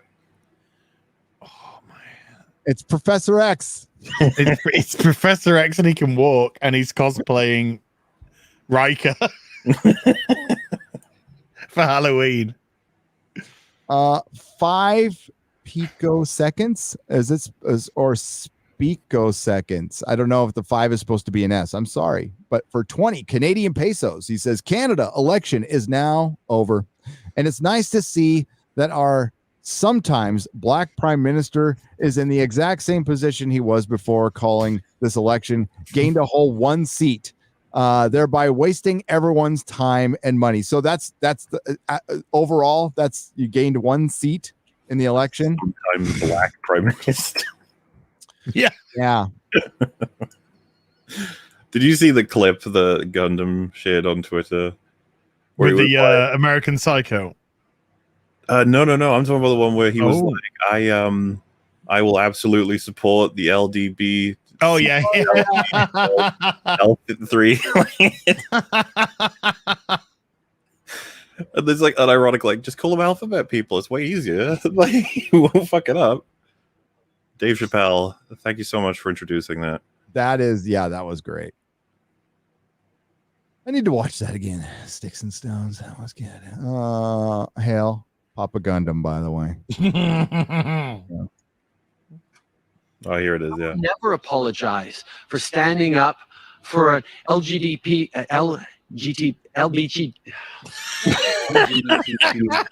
plus kids' rights.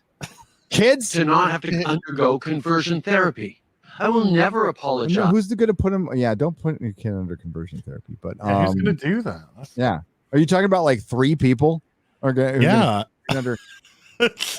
My favorite part is the side for fighting off Martians if they come and attack the planet. You know, fucking attack the planet, dude. They don't want to go anywhere near this fucking place. We're the fucking reality show of the universe. I will never apologize for saving people from lightning strikes. I mean, like, it's a basic bitch shit. He's so wonderful. This is why I'm going to get in trouble. Okay, if women are going to vote, what the other side needs to figure out to do is find a better looking guy that's a little smarter and yeah, and might balance things out. And if people want to call me to the carpet on that shit, Gavin Newsom, Justin Trudeau, explain what they've actually done policy wise. They're good looking. They have great hair. I mean, what were the tweets I saw when Gavin got reelected? I saw one guy's like, oh, Papa Gavin has great hair tonight. He's spot on. I'm like, that's why you voted for him. That's why you fucking voted for him. His fucking hair. You know, I'm going to have a hair transplant. And then we can vote for you. Then we can vote for you. Yeah. Well, I don't want to be Canadian. No offense, Canada. We'll vote that you become Canadian. Yeah. Sorry, dude. I'm already British American as it is. I'm stretching my nationalities already. British American, New Zealand, and Canadian. Nice. Yeah, and and a bit French, a bit Welsh as well. We got to get. We got to save what? Bowles Trek, X-Ray Girl, Perry Chan. Who else is in Canada? Krista. I know there's somebody else. I know there's others. There's others. I know there's others. We'll send like an probably don't want to be named. They probably don't. Yeah, you know, like he tries it like 3 times, and it's after the 3rd one where he just goes, because he knows trouble. It's like, you shouldn't have fucked that up. Now they're never gonna believe anything I say. Now they'll never trust me, and I'll never get the trust of the LGBT of the LDB of the LBC again. Yep. What does he say? He calls them at the end. He goes LGBTQ2 plus. I don't know. What the fuck is that? Why did the lesbians get top billing anyway? I've always wondered about that. Connor, there's some alphabet crew in the house. What the fuck is LGBTQ2 plus? Isn't it QIA? Isn't that what it's supposed to be? Or is it Q? Oh, Yeah. Dude, I don't fucking Queer. know anymore. Queer, indigenous. I don't know. And then A is is that androgynous? Or is it No, I think it's asexual. No, I don't know. asexual? Oh, it could be. And what's the difference between queer and gay? I still don't know the difference between queer and gay. I thought queer was the catch-all term for. But now I'm confused. Yeah. Somebody who used to work at my comic store, who will go unnamed, has come out as I've come out as asexual. It's like, so you've come out as not doing anything. Okay, that's good. That you're not going to do anything. Well, think of how much better how much better is your life for having known that. I mean, everything changes now. Yeah. Would have been funny if he was like LDBS Lloyd's TSB. Just throw stuff like that in there. Colt, It's really long. Colt Seaman for $25.69. Oh. Large. Just had to do that. It's been a while since I've been to a live stream, since I've been sick. Oh no. But I am sick, but I'm back just to say hello. And always give me that good hot dog. Hot dog. And MauLer, give Rags a sloppy kiss from me. Yeah, no problem. Every night, baby. Hey, wasn't it great when Christopher Gore just wanted to scream George? He just really wanted to do it. Yep. That was brilliant. We forgot to get Alex Jones to do it. Next time. Next time we'll get Alex to do it. Christopher McQuarrie rather than Gore. Did you say Christopher McQuarrie, the director? That's what I thought you said there instead of Chris Gore. I said Christopher Gore. Oh, okay. Okay. I instead of Chris, I said Christopher Gore. I'm hearing things in my old age. It's all right. Yeah. Swap ages with you any day. He was great. By the way, last FNT, good stuff. Like that was good stuff. Chef's kiss. Chef's kiss. Byron Luke for $20 says, "Hail, the big British channel just got back from my trip. Concert was absolutely packed and amazing. As your brutal takedown of that troll was beautiful." Any new indie comic recommendation? Any new indie comic recommendations? Apart from the King's Spawn, really. Yeah. I would. I'll put in a link. I want to. Did you see the troll takedown, dude? I did. I was laughing.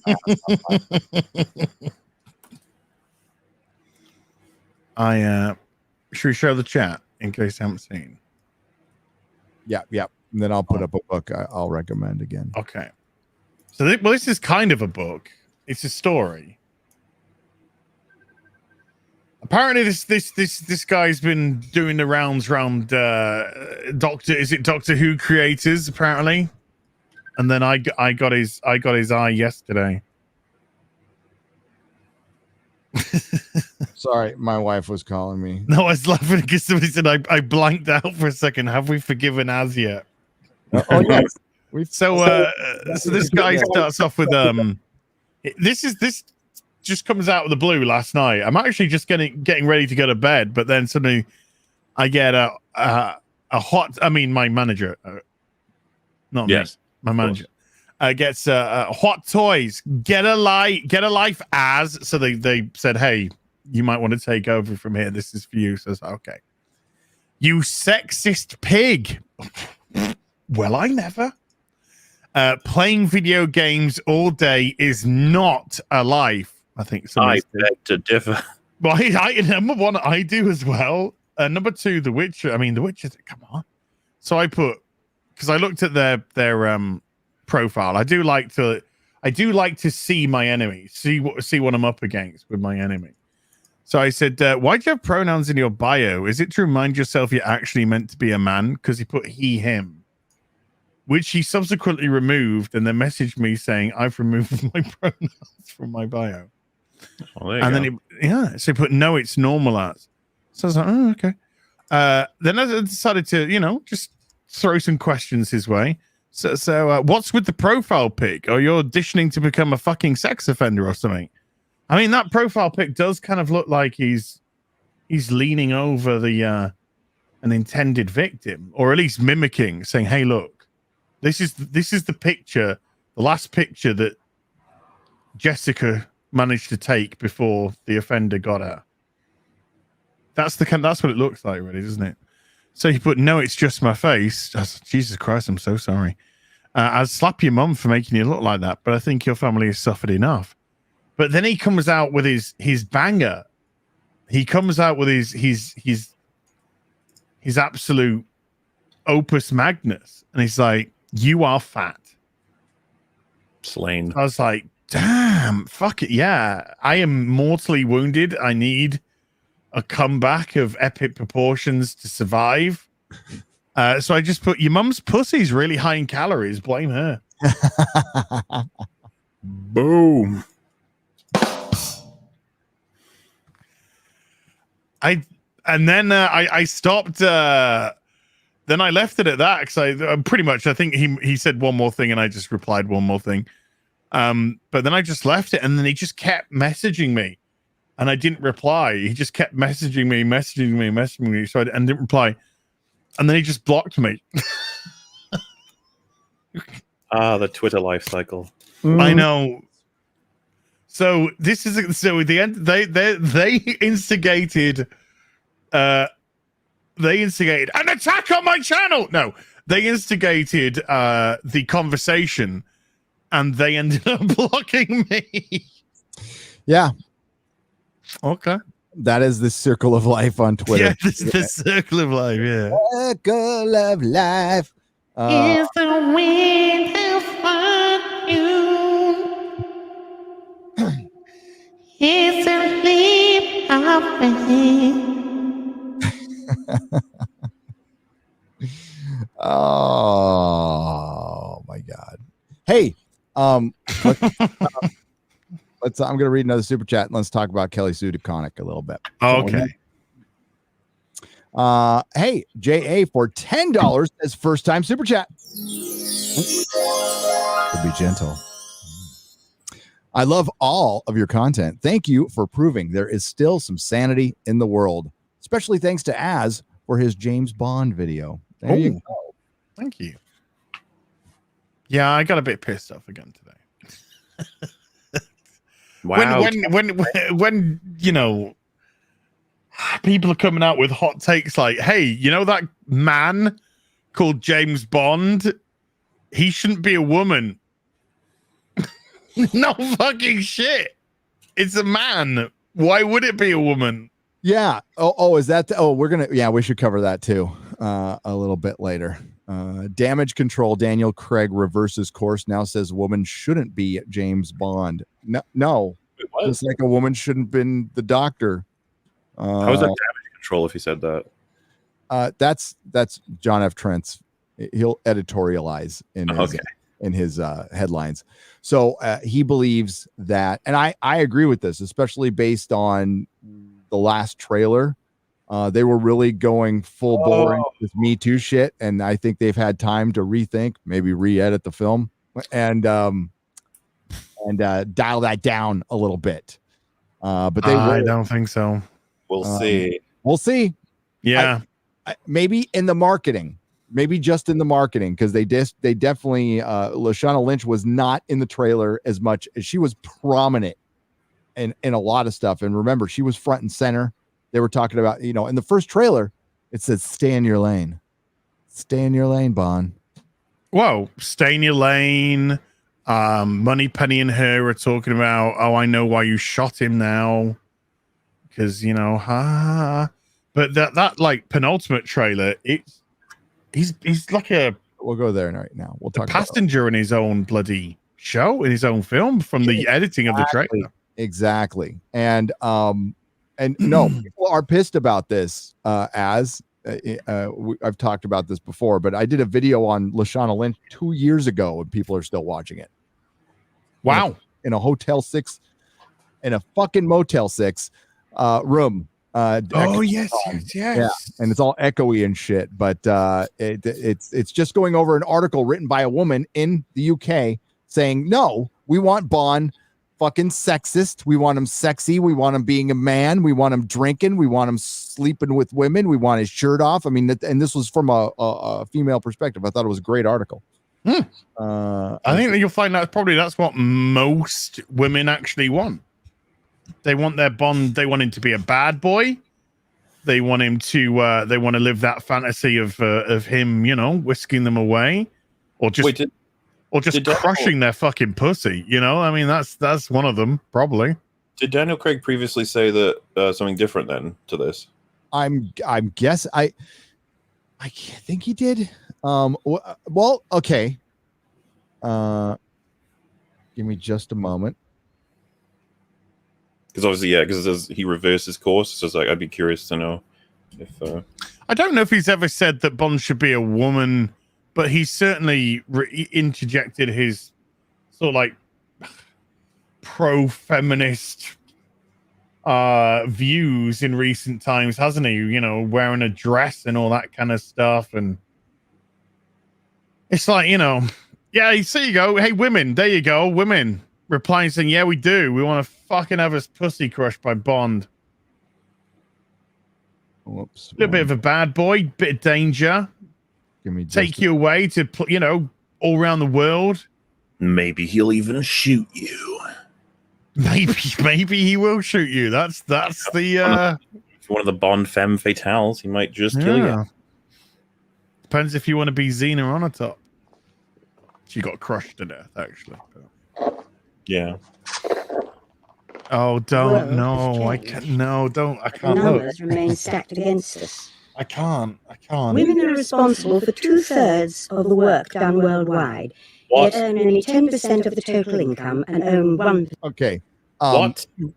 We are making up fucking. How the fuck did you get that statistic? They do 2 out of the 2/3 of the work around the world. How could I don't even know how you would get 10% of the money. How do you quantify who's doing work? It's called bullshit. It's called bullshitomics. Fuck off. I'll go to your Could you cite your sources, please? Construction site. Who's building a building? Who's building bridges? Go to sanitary. Who's changing the bags in the garbage cans and filling out or taking out the trash. Go look around the world. 2/3 of the women are doing that. I'm very annoyed by that statement. Are you counting being a mom? I mean, like if you're counting being a mom as work, which is legit work, maybe. But that's that. Yeah, I don't know where but no, there. Shall we continue? Percent of the property. I can't look. I seriously can't look. No, here we go. Of the work done worldwide. I got to hear that again. To be one.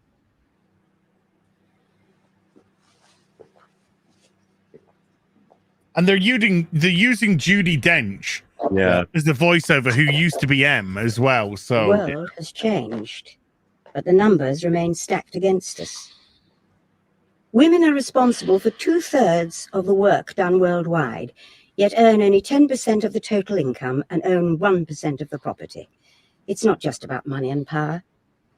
Every year, 70 million girls are deprived of even a basic education, and a staggering 60 million are sexually assaulted on their way to school. What? 60 million? 60 million girls are fucking sexually assaulted on the way to school. Where are they going? Where do they live? Fucking Rape Town? Maybe they're adding some other. I mean, Mega fucking City 1. Mega City 1. It might be. Fuck. Okay. We're not saying it doesn't happen. We're just saying 60. I'm saying 60 million. 60 million is a very large number A very large number of people. Now, maybe it's going to school in oh God, I gotta be careful here. Rape Town. Yeah. Molly. Is it Molly? I did a promotional video back in my editing days for one of my wife's clients who was funding girls going to school because they weren't allowed to go to school in this country. And this country was run by warlords. So put Hollywood. I know Hollywood, right?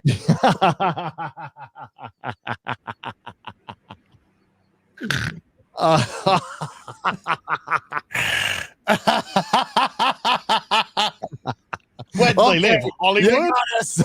You got us. It's Hollywood. No, but look at Weinstein Boulevard. I had to make this video. I made this video. It was a really inspirational thing to see these little girls who they were not allowed to go to school, and under the previous warlord or government, if they did, they would be, beaten and all kinds of crap. So they built this little schoolhouse for these girls so they could learn how to read. So I made the video for a charity here to drum up donations. We did the video. We got it all ready to go. We got the funding, new government, and I believe it was Molly. And I was told to take the video down, never show it, or it would put all these girls in danger. That shit happens. But as far as 2/3 of the fucking workforce, that's bullshit. If we pretend, let's jump to a different universe where for some reason all these things you just said is actually true. Where's the video where they talk about suicide rates or the worst, like people dying in workforces rates? All of the worst, most undesirable jobs, who occupies most of them? Like, we don't want to talk about those statistics, do we? We'll stay away from those spiders outside of the front door. Yeah, the hottest of jobs. Yeah, exactly. Well, and suicide rates are much higher among men. And homeless rates are much higher for men, aren't they? Massively higher. Massively higher. Massively higher for crime. Women do not get convicted or charged, not even close to as many crimes. They will be let off a lot easier than men in most cases. And so it's all well and good if you want to just talk about the ones that benefit your ideas, but like there are a lot more that then reframe it again. Because like all of the most horrific jobs in the world, it's usually men, and it's because they got to be done. And it's not like it's 99.9999% men. Yeah, it's ridiculous. Yeah. We're afraid to walk the streets at night, yet some of us are even more afraid to return to our own homes. At least 1 in 4 are victims of domestic violence. And every week, 2 women in the UK are killed by a current or former partner. So, are we equals? I don't know. You haven't given the counter data, and not to mention just all those other statistics we could mention. When we're like, no, we're not equals, clearly. But I don't think you want to be equal in every way. I'd imagine.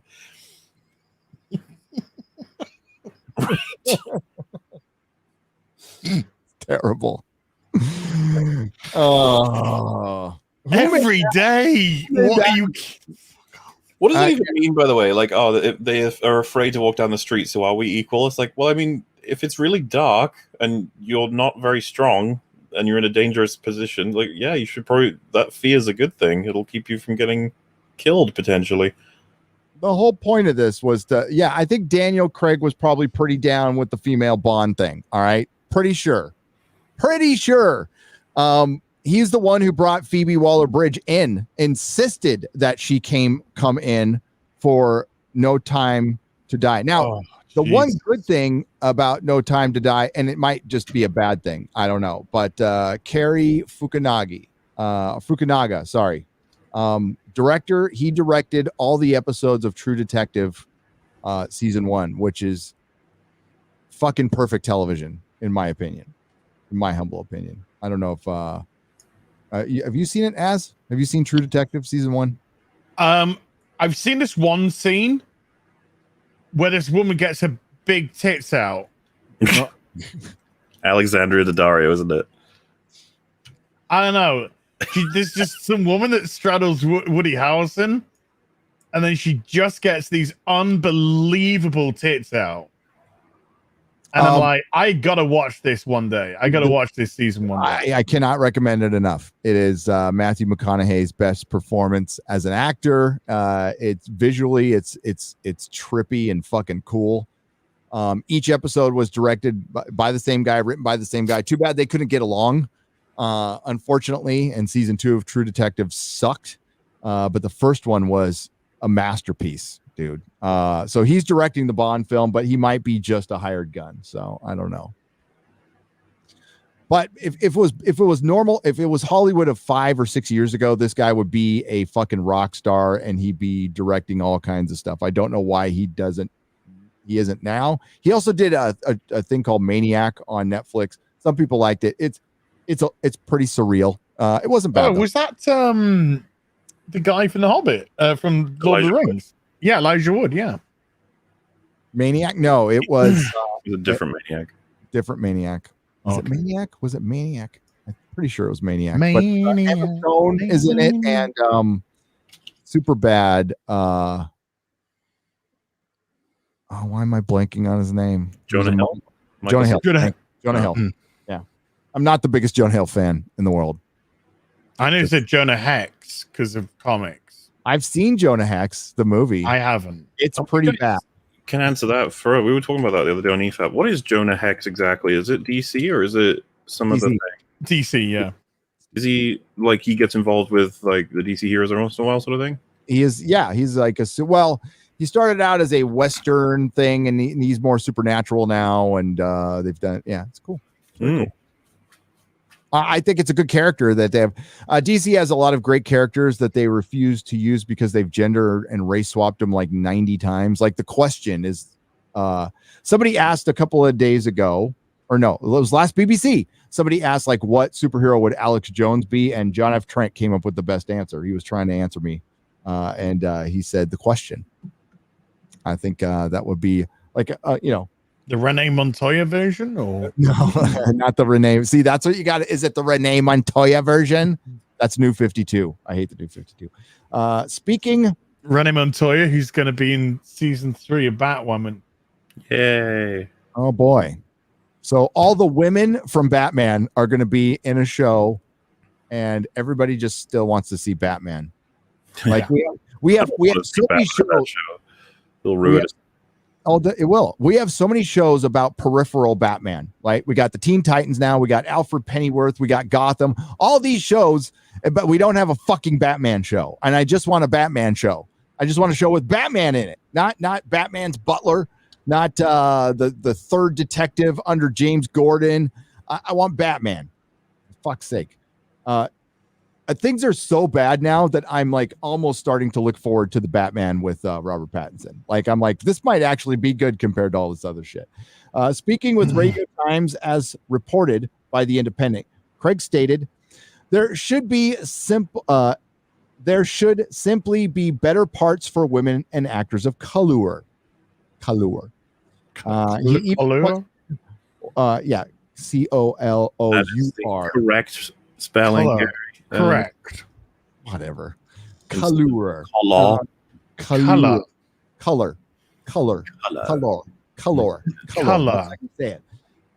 He even questioned, should a woman play James Bond when there should be a part just as good as James Bond for a woman? Wow. Jesus. Who has been saying shit like that for years?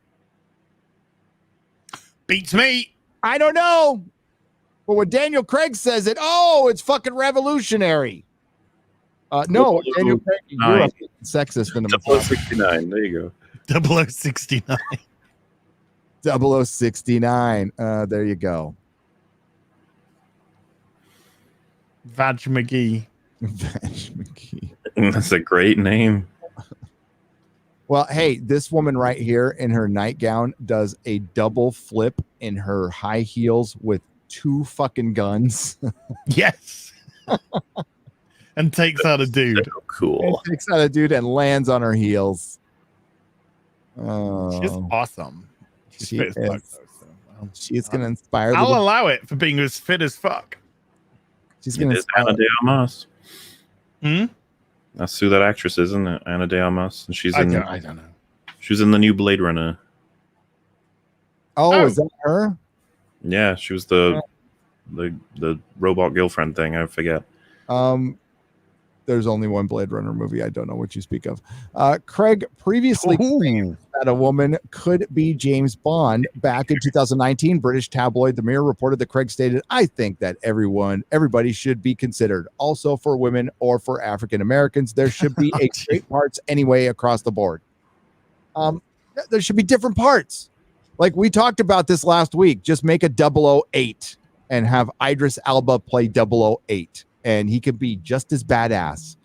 And you could have the whole blank canvas to do whatever you want with him. Exactly. None of the baggage of Bond. And you have him team up with Bond, and you can make Bond movies too. And then you would have 2 franchises to make twice as much money. You know, instead of making the Doctor a woman, you could either create a new character or use the Doctor's daughter. There's a million ways. We've already gone over it. Or Susan, you could bring back and do something with Susan. Yeah, dude. Yeah, we did talk about that, right? Have a whole fucking series with Susan. The actress is still alive. You could bring her back. You could have her for 1 episode, and she dies at the end of that episode, and she regenerates into who the new Susan's gonna be. And then it could be about that Susan. And it'd be a lovely, fond farewell to the original actress. Yes. And you could, 10 seasons of that along with the Doctor, and then you would have twice as much, and you're making twice as much money, and your IP is out there, and the fans are happy. But no, that you deliberately take something away, and then you can't go back on it. Like, this is not something, the next Doctor will probably be male. It'll probably be, and it won't matter. If there was a male Doctor in Chris Chibnall's Doctor, it would still suck. Yeah. Yeah. By the way, what you said about Blade Runner, that's very controversial, but I also agree. Is it controversial? I know, because people like Denis Villeneuve, blah, blah, but Denis Villeneuve. That's my whatever his name is. But it was boring, slodding, people walking up to doorways really slow, and it was a story of robots about robots doing things for robots. And the more interesting story was the one they left behind with the whole robot revolution that I wanted to know more about. And it was pretty. The movie was pretty. Blade Runner was complete. You didn't need a sequel. No, you didn't. And you needed the ambiguous ending. You're not supposed to know. You're not supposed to know if Deckard is a replicant or not. I know there's people who... But he's not. He's not. I don't think... but I like it open. I don't want that ever answered. I was going to say... The new one, yeah, you fucked on that now.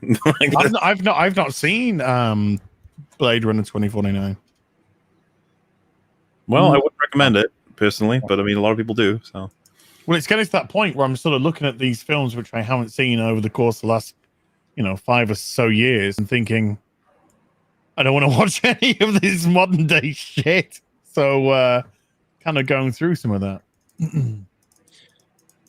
Craig's new comments with the Radio Times come 2 weeks before the next James Bond film, No Time to Die, is expected to be released in theaters. The film arrives in theaters in the United States on October 8th. However, the film is expected to hit the UK in cinemas a week earlier on September 30th. Fuck you.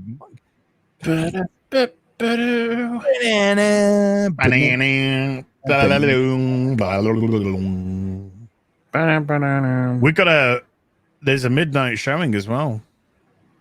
Well, honestly, I am in no rush. Nearer cinema to me. I'm assuming neither am I, but as soon as possible. Or? I don't know. I just don't give a fuck. It's like my channel brain says, go watch it. it's some content for your channel, and then my I don't give a fuck about it at all part of my brain says I don't give a fuck about it at all. Yeah. Because I said in the video that I did today about Bond, go check it out after this stream. One of the things that I do say is when you're leading up into a film, I want to be excited for the film. I want you to talk me into the cinema. I want you to tell me how exciting it is, how great it is, why this is the best Bond movie, why it's got the best stunts, why you can't miss this story. It's all this kind of stuff. And all we've got leading into it is, oh, Lasagna Lynch says, I'm black, so I'm a victim now. And I thought I was going to get segregated as the first ever black person in a movie ever to get a role. And then you got Bond, Daniel Craig talking about fucking women and fucking whether a woman could be a Bond. And then you've got Barbara Broccoli, who's already said, no women, but, I'm entertaining black dudes for Bond as well. And it's just like, just fuck off. All you're doing is identity politics. All you're doing is like put me off this fucking film. If this is all you've got to discuss about the film, I don't give a shit. I don't care. You got this great cast, right? Yeah. And like the one thing the Daniel Craig Bond films have not been is fun. The first one's badass, Casino Royale, all-timer. And then after that, it's kind of drab. They're kind of fucking drab. And then this one needed, you know what? We need more fun in Hollywood, character driven, fun. But unfortunately, we're watching stuff that was made for a different time. Like our country's not even the same anymore. This is made for a different country 2 years ago. And this thing has been on hold for how long? Sorry, dude. I'm sorry to interrupt. It wasn't made for a country. This was made for a group of ideologues. Oh, I understand that. But it's made for a group of ideologues who live in a country that doesn't exist anymore. No. I just miss fun action movies. Yeah. They served everyone, served men and women. The problem is, like I said, we're getting served up stuff that was made years ago, because of the coof. And even if Hollywood wanted to change, we're not going to see it anytime soon, unless it's like on television. And like Batwoman, that's not going to change shit. Yeah, that's why streams are like, viewers love streams because we're constantly adapting, brand new, and the audience has direct interaction. But we're seeing properties that are like, how long has this been? When was this originally supposed to come out? This film? That is a good question. This was in the can in 2019. In the can. So yeah, been a while. Black Widow had the same thing. Mm-hmm. November of 2019. Mm-hmm. So what we're seeing is essentially 2018 footage. Yeah. So, yeah, God, that was like 2 months after I was in New York, in September, late August, September. I can't remember now. Remind me, chat. When was I in New York for New York Comic Con with Jeremy? And God, that was a long time. That was 2 years ago, and the coof was just starting to hit. Yeah, so this thing has been it was made in 2018. It is dated, and they must have lost so much money on this already. Just on interest. Its budget's $300 million as well. Oh God, was that before $300 million? $300 million budget on this. Are you guys? What do you think about the box office for this? Well, Yellow Flash said there's some report which says it needs to make $900 million to get its money back. Oh, good luck, I guess. I predicted $700 million to get its money back. I was only $200 million off. Well, that's again, were they figuring in all the interest? Because like they would be for $900 million. That'd be insurance, interest, everything. International box office revenue based off the percentage cut. Do you reckon they're releasing it now just because they're just like we can't keep hanging on to it? Essentially, yeah. They tried to sell it. I wonder now if it's not about. Yeah, they tried to sell it. Of course, yes. I wonder now if it's not about the money and more so about just we need to keep Bond as an IP going. Yeah, they tried to sell the IP. They tried to sell the movie. I've done a bunch of videos on this, and I think I'm damn sure this movie's coming out. I don't like it would have to be. It doesn't look like we're going to get locked down like in the next couple weeks. Anyway, I think they're going to wait until closer to Christmas. But I think this one's coming out. I think we're finally going to see a Bond movie. And I don't know. I'm getting Dark Fate vibes. And what do you reckon it's going to like destroy Bond's legacy, sort of thing? Well, they've destroyed everybody else's. MauLer. Well, this scene here, he's miserable as fuck in this scene, isn't he? If you saw the trailers, they're all just shooting the cow, and he's just like that, like, "Oh, I'm gonna die. I'm just gonna let them kill me." And she's like begging him to get his ass into gear. And why? Because he finds out his girlfriend betrays him. I mean, the one thing about Bond is he got married once and she died, and he never, ever, ever got attached again. Well, he's not supposed to. But it's great. Little references we've had in other Bond films, like in is it License to Kill, when Felix is getting married to Della, and there's an exchange between the three of them are together, and Bond sort of excuses himself, and Della was just kind of like, "Did I say something wrong?" And Felix is just like, he was married once, long time ago, and it's just like, oh. Mm-hmm. And there's a couple of films where they reference he was married once. Craig's comments with Radio Times come 2 weeks before the next James Bond movie comes out. I read that part. James Bond producer Barbara Broccoli. I was going to say is it broccoli? Broccoli, yeah. Broccoli.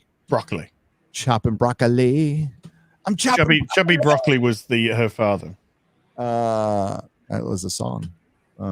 Previously stated that James Bond would never be a female. Back in 2018, Broccoli told The Guardian, Bond is a male. He's a male character. He was written as a male, and I think he'll probably stay. Probably. See, that's not, no. Stay as a male. She added, and that's fine. We don't have to turn male characters into women. Let's just create more female characters and make the story fit those female characters. I mean, however, rumors have persisted that the female 007 will be introduced in No Time to Die. Those rumors from the Daily Mail claimed there is a pivotal scene at the start of the film where M says, "Come in, 007," and in walks Lashana, who is black, beautiful, and a woman. This source added, "It's a popcorn drop. It's black, beautiful, and a man." And a man, baby. Bond is still Bond, but he's been replaced as 007 by this stunning woman. Stunning. No regular woman. She's a stunning one. She got the No Time to Die. On top of those rumors, Lynch did an interview with Harper's Bazaar, who published a headline that declared she was taking on the role of 007. The headline stated, Lashana Lynch on making history as the first black female 007. In the article, where Yrsa Daly Ward also claimed today, on a still Saturday morning in August, Lynch is doing precisely that, chatting to me warmly and directly about her latest and surely career-defining role in No Time to Die, the Bond franchise's 25th release, in which she stars as Naomi, the secret agent who inherits the 007 title while Bond himself is in exile. While Lynch never specifically addressed whether she's taking on the role of 007, she did declare that her role in the film is very, very revolutionary. Well, they all say that because they're told to say that. So are they saying it can't be that revolutionary? Shang-Chi was the first film, so this will have to be the second one now. This will be the second. Is it? Wow. But this was made first. So this was the first film. Technically the first film. Absolutely historic. Wow. Officially the second, though. Get wrecked, Shang-Chi. Get wrecked. Are they saying that Lashana Lynch isn't 007 now? She says she's not 007. Okay, but she let them run with that headline last year because Harbor. They edited all of the 007 references out. She says something like, "Oh no, you don't want that," or something like that. Now they changed it. Yeah, they fucking changed it. They changed it. While discussing the the backlash, I almost misspoke there. She has gotten following rumors that she takes on the role of the 007. She stated, "I am one black woman. If it were another black woman cast in the role, it would have been the same conversation. She would have gotten the same attacks, the same abuse." Oh yeah, she's talking like she's 007. I just have to remind myself that the conversation is happening and that I'm part of something that will be very, very revolutionary. Righto. There you go. It's just how insulting is it to say it's revolutionary to have a black person in a film? How fucking insulting is that? Yeah. Not only did Lynch claim her role would be revolutionary, but most recently she spoke to The Guardian stating that Bond could be anyone you wanted him to be, even a 2-year-old. What? You can probably see why the video I did about this is doing so well. She said, "We are in a place in a time where the industry is not just giving audiences what it thinks the audience wants. They're actually giving the audience what they want to give the audience." Which is horseshit. The second part's right. The first part isn't. Yeah, she's just saying words now. Lynch went on to specifically address James Bond. With Bond, it could be a man or a woman. They could write. No. They could be white, black, Asian, mixed race. They could be younger and old. At the end of the day, even if a 2-year-old was playing Bond, everyone would flock to the cinema to see what this 2-year-old's going to do. No, they wouldn't. Of course not. If it was James Bond in kindergarten, I'd be like, yeah, nah, I don't know what the fuck you do. Is it animated, I'm guessing? What's he going to do? Fucking start flying, crawling up the wall with some gadgets because he's Bond. And then his parents are going to drive up in a DB5 to pick him up. And people go, look, it's a DB5 because Bond. Fuck off. That 2-year-old thing. She gave some chestnuts. She doesn't come across as particularly clever. Oh, it's time for me to break out my my hashtag #MeToo007. I think it's time. I think it's time.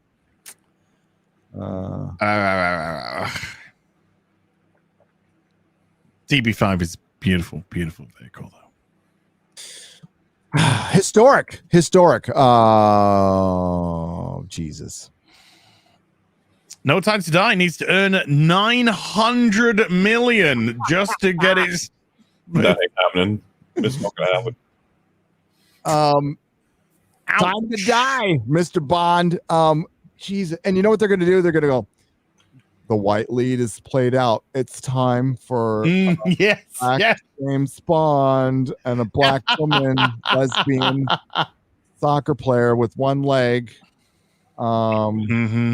Can you see that to the right there? It says, Ewan McGregor praises Obi-Wan Kenobi series director. It will not disappoint. Oh, that's what we're already fucked then. It's reassuring us it won't disappoint. I cut that out of my video, my whole prediction of fucking Obi-Wan. It's going to be Obi-Wan surrounded by 4 women leading him around. Yes. Showing him how to be a better Jedi and a better man.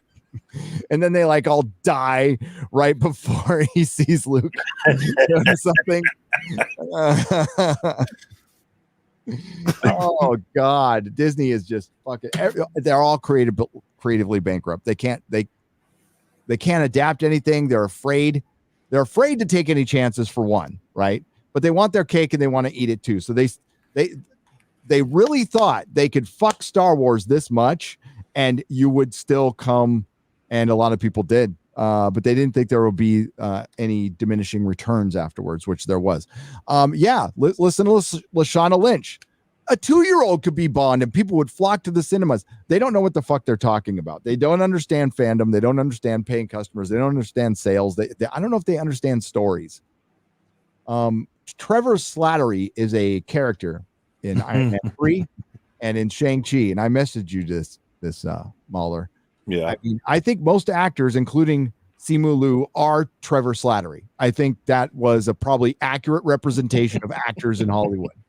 They were inspired by random shit from other movies. They have no idea what they're doing, and they just bob between projects because they say the right stuff. That's about it. Mm-hmm.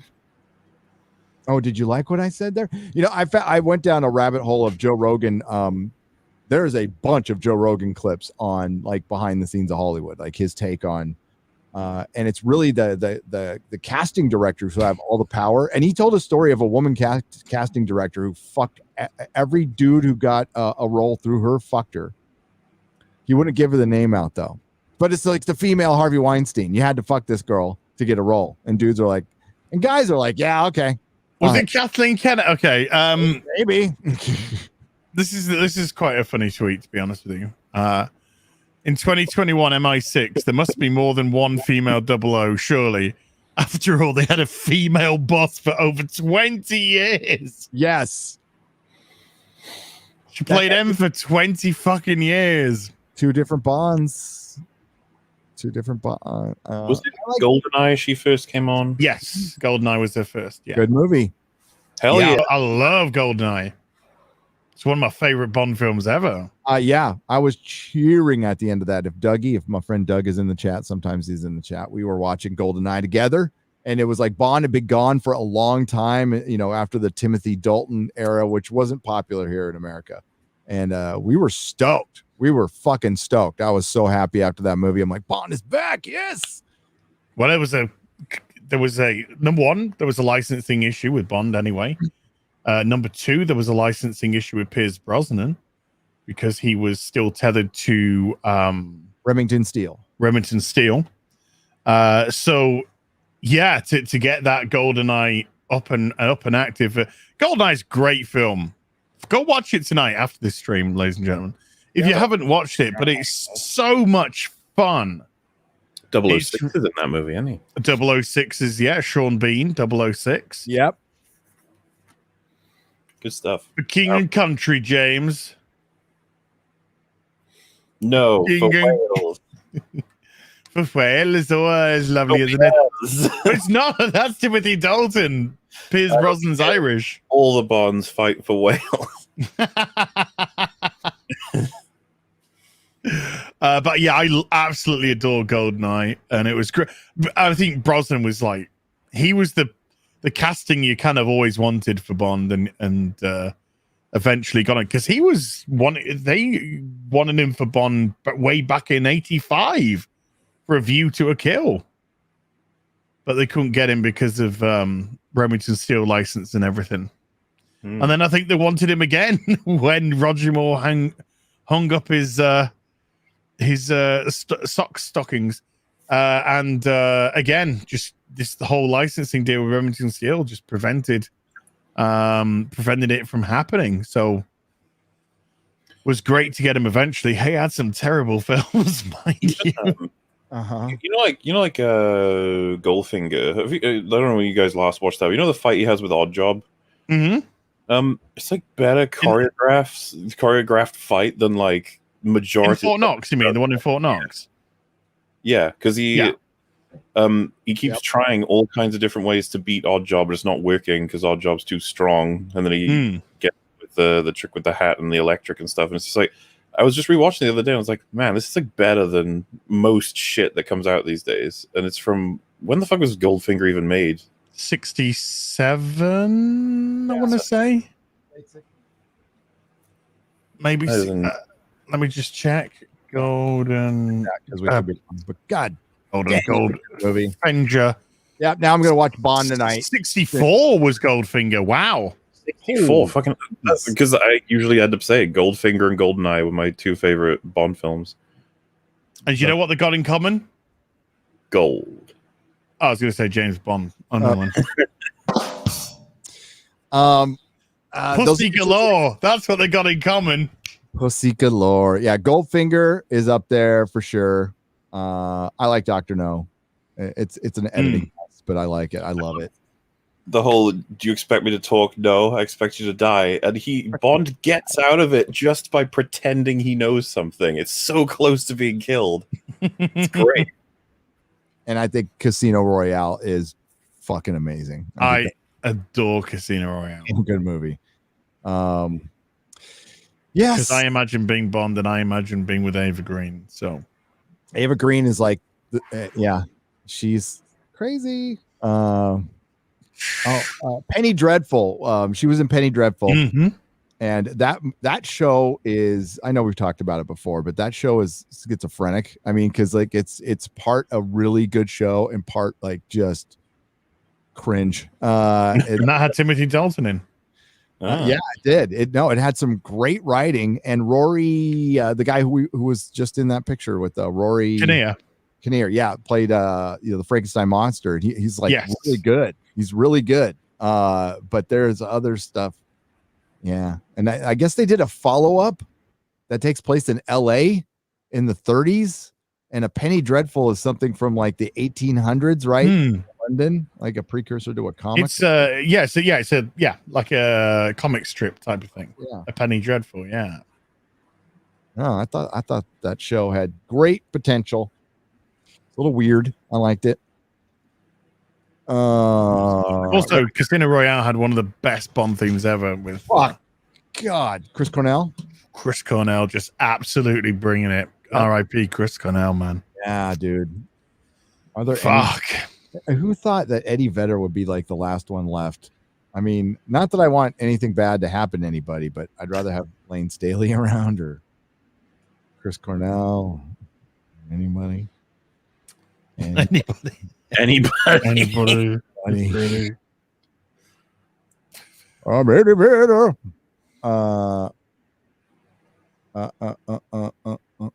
Where is the doc? From Key Hansen. Me like it. Yeah, she's great. Xenia on the top. Xenia, I can't breathe.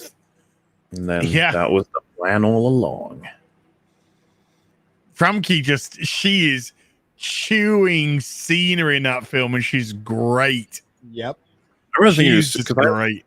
I just like remember seeing that back to back with X-Men, and I'd just be like, she's like is Jean Grey and Xenia on the top of the same person.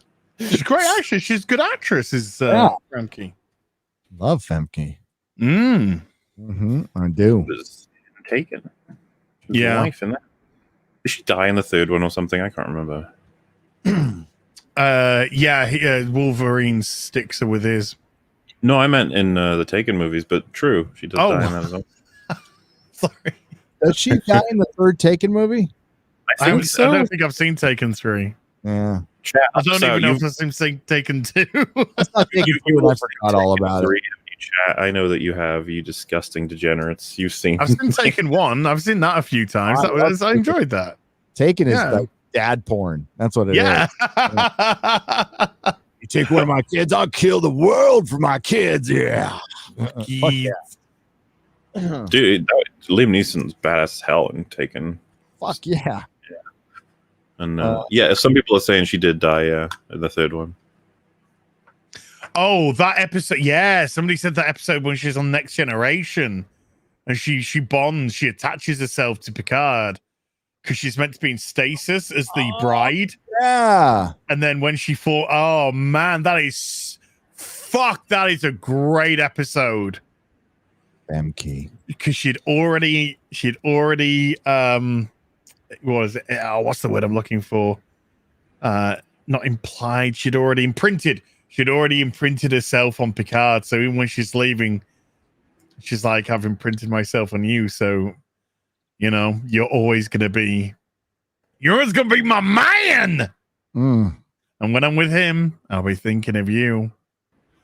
God's just like, fuck!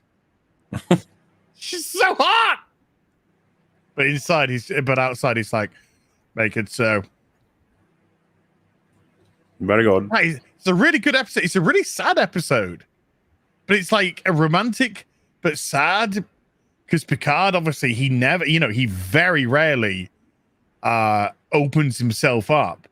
And she just, she just smashes through his defenses because that's what she's designed to do. That's exactly what she's designed to do. And it's so good. God damn it. Fuck. Shit, that show is so fucking great. So often now we're thinking about older shows of just anything, and we're like, God, stuff is such shit right now. It's you guys, you're in luck talking about how much you enjoyed the Star Trek thing. They've been making loads of stuff for it recently. There's loads more things you guys can check out. We did. We did.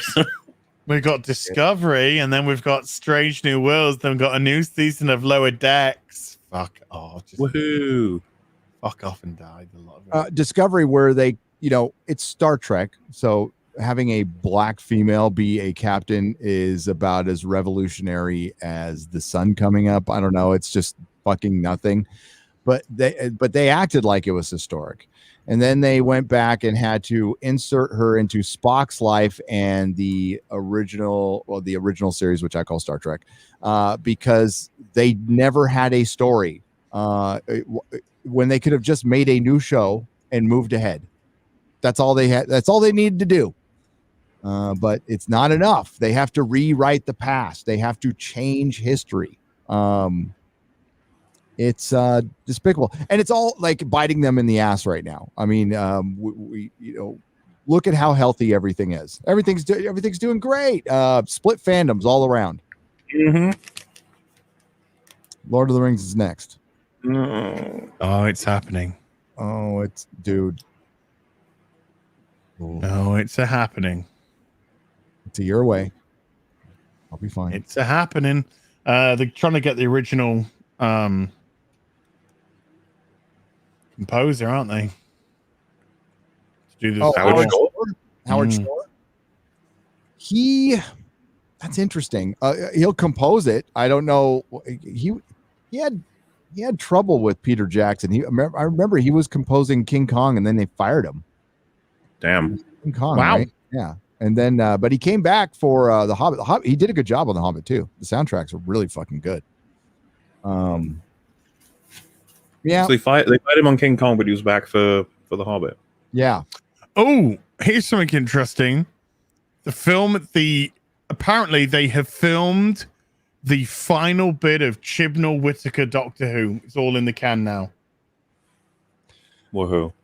Do you mean well, that means they had to film a regeneration scene.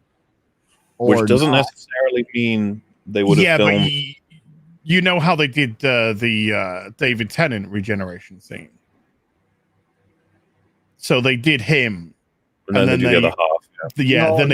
That was Chris Eccleston. Matt Smith was there.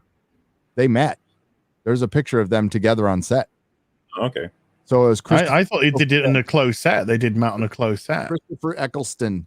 I think he did it by himself.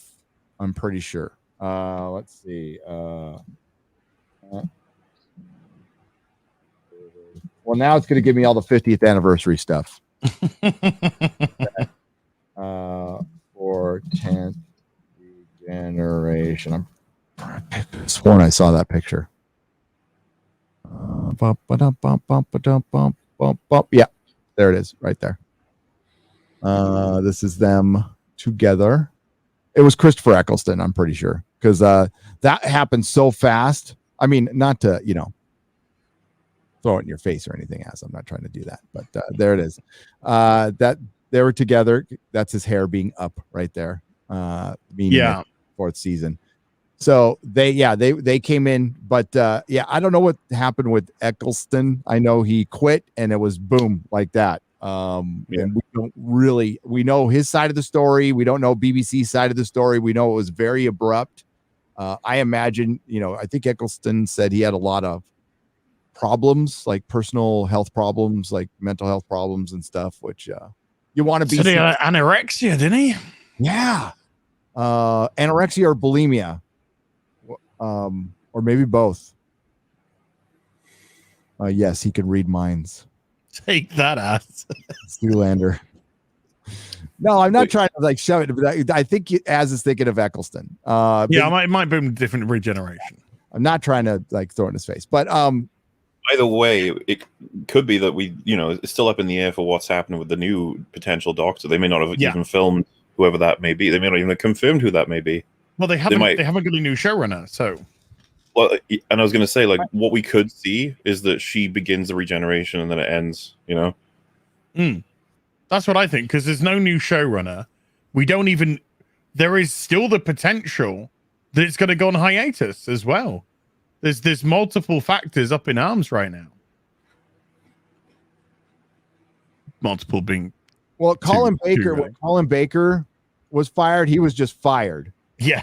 So Sylvester McCoy wasn't there for that one either. And I don't think it's normal. I mean, I don't know if they had him there for every single, I can't remember every single one, but and I want to say that they normally have that picked out though. So if they filmed the very last scene, is it canceled? Well, like I said, could go on a hiatus. We might not even see a regeneration of her. Yeah. So that's what I was saying. So, that's something which they might just, if they're going to put the series on hiatus, they might not regenerate it there and then. So, if you guys find out who was on hiatus, is that good news to you? Yep, it's as good as it's going to get. Yep. Mm-hmm. So my guy doesn't work with around Doctor Who anymore. He's done. Those days are over. She just dies. Somebody said. Yeah. Go. Oh my God! They finally killed Doctor Who. They just killed Doctor Who. They might as well just do the job on screen now. It's so funny if they have a companion poker with a stick. Is she gonna regenerate? What's going on? It's so bizarre though, because regeneration is a sad. It's exciting, but it's a sad time. Oh, it's such a I was, it was sad when Eccleston regenerated, and it was crushing. It was mortifying when Tennant regenerated. My God, I was trying so hard not to. I'm not even like that. Matt Smith was quite an emotional one as well, and Capaldi for me was like, oh, dude, see you later. This one, I can't fucking wait. Yeah, this is the one we're like, go on, go. Come on. Man, good night. I've seen pictures of the regeneration of Capaldi.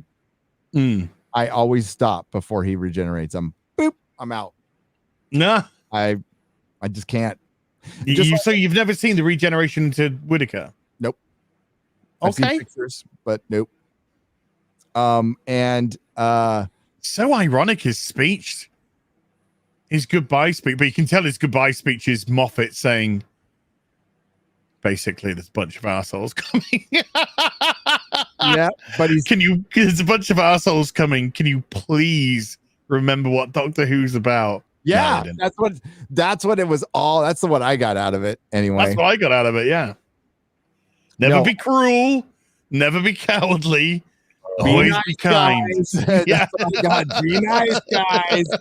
There's something that you might not like, and you just gotta just think about all the good stuff from the show before you see what you're about to see. And no, nice. I tried to be nice. Az tried to be nice. We all tried to be nice. And we were called fucking racist, sexist, homophobe, alt-right Yahtzees to this very day for it. So fuck being nice. No, you know what? We were right. We were right the whole time. Bolstrek was right. Az was right. Dave Cullen was right. We were all fucking right. The female doctor wasn't going to work. And I know those guys weren't as upfront about it as I was. I never thought the female doctor would work. It's never going to work. And so far, I'm right. Until I'm proven otherwise, I'm right. And I usually don't say that stuff. You could have made another female character. It would have been just fine to the Doctor Who fandom. You didn't need to do this. And now you fucked up your whole show. Told you so, fuckers. It's like when that person at work no one likes is leaving, and everyone's like, "Yeah, we'll catch you around." See you, mate. It's been fun. And they're like, "Man, I'll really miss you. You know, we had such great times." You're like, "Yeah." And I gave. I said, let's give a female Doctor a chance. Let's see if it works. If it works, then brilliant. We got a whole new aspect to it. And it took me to 2 episodes in. No, this doesn't work at all. Oh fuck, man. I was going over that. Missy's a different character altogether, and Missy was fucking great. Yeah, Michelle Gomez, like she sold it. Like, she absolutely sold it. And unbelievable actress. Am I saying that's not possible? That's possible with the Doctor, but you didn't need to do that. You could have just got Romana or Susan, or Romana and Susan. You could do like a Thelma and Louise of fucking Doctor Who. I don't know. Well, without the death at the end. Well, you could have just done Susan and get a nice, handsome guy in the TARDIS. You're referencing characters from old Who, right? Yeah. Oh, yeah. Sorry, MauLer. Yeah. They don't know about those. They know less about it than I do. So there's no point. Romana is a former companion to the 4th fucking Doctor. I mean, that's the one Doctor everybody should know. And she was a good foil for him, by the way. She was great with him. Put Tom Baker in his fucking place. And in some of the best all-time Tom Baker in his, all of it's good, but this was like the sweet spot of Tom Baker when Douglas Adams was supposedly show running. And it was, I think it would be really popular, especially in the UK. And people would have caught on to it here in America, but they're out now. You lost that American audience. Yeah, I can't speak for any other country, but America's out. They're done. Was it 300,000? That's all. 320 odd thousand. That's it. Watched in America. Yeah. Well, like I said, I can join you guys for this last season because I'm sufficiently. I'm not going to call it invested, engaged to discuss it. I don't want to. It's only 6 episodes. Exactly. So yeah, we'll do it. We'll go live afterwards, and that means Real BBC will be infected every week with Doctor Who. Yay! Yeah, and Batwoman and Picard, and Strange New World, and fucking Hawkeye, and fuck. Did you check out The Last Man? Did anybody take a peek at Why the Last Man? I just can't do it. I can't bring myself to do it. Wait, peek at what? Sorry. Why the Last Man? Why the Last Man? What's that?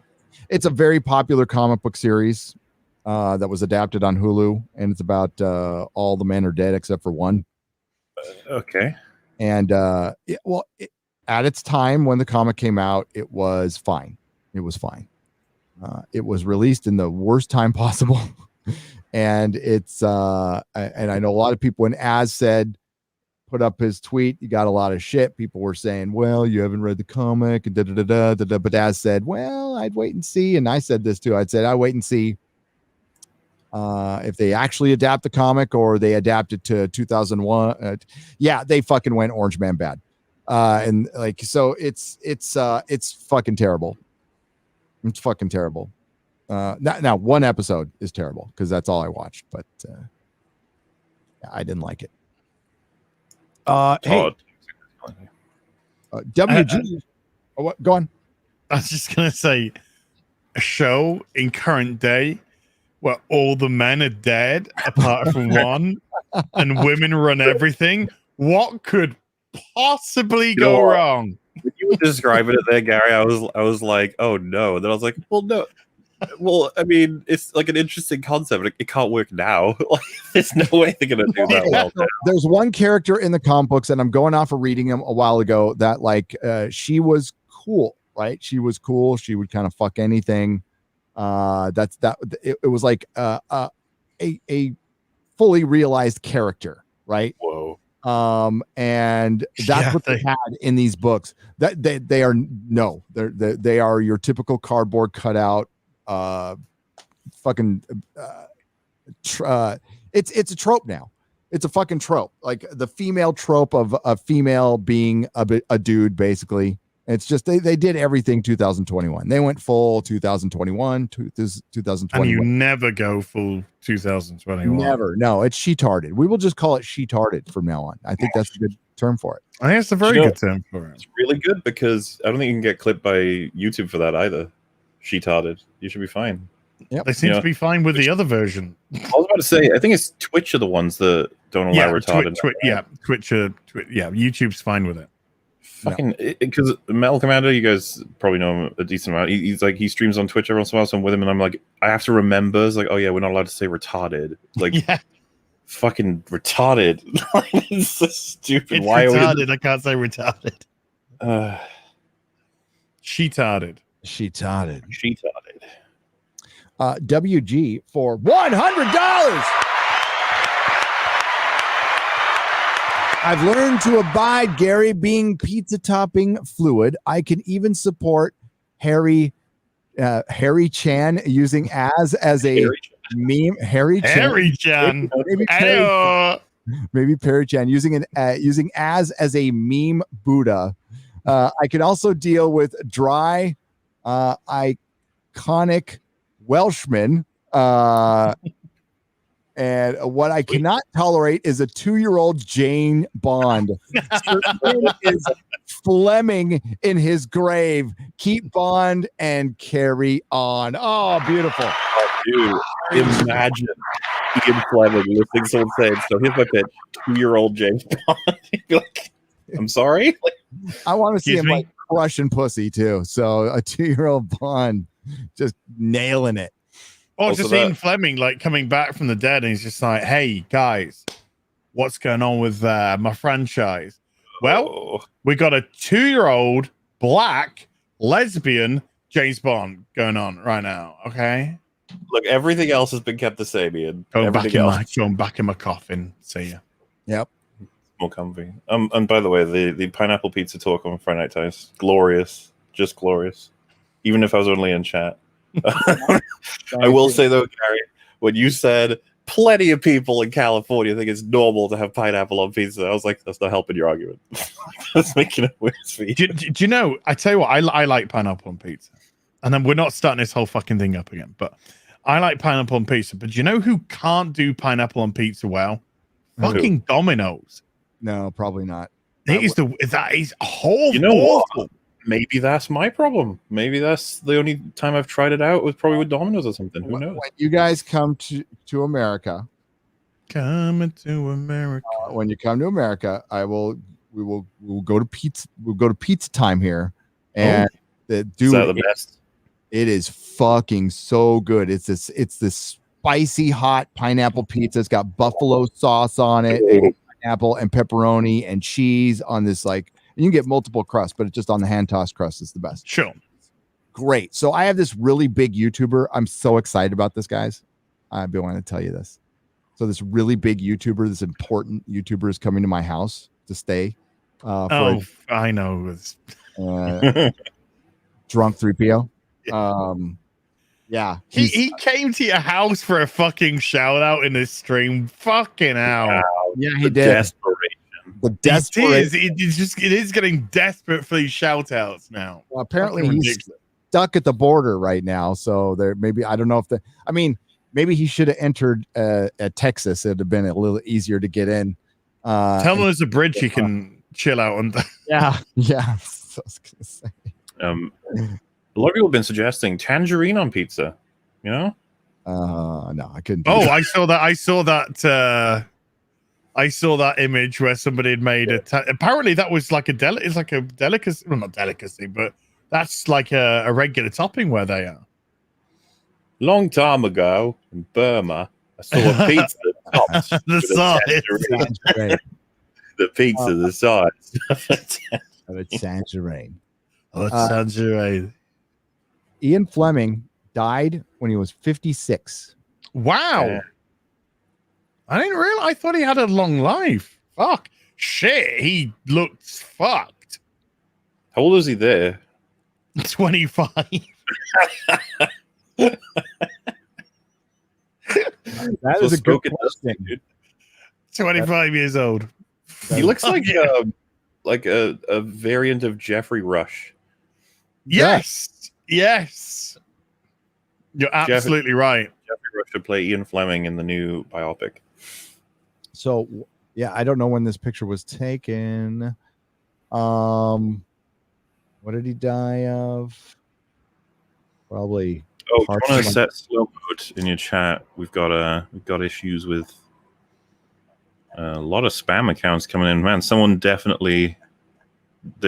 having fun today, making lots of accounts, I guess. All right. Do I need to slow it down? Yeah, it's slow mo 10 seconds. That'll be fine. Okay, that's good. Give me just a moment. Man, so they'll only get one post off, and it'll be easier for the mods to manage. Yeah, those account names, gosh, they're so funny.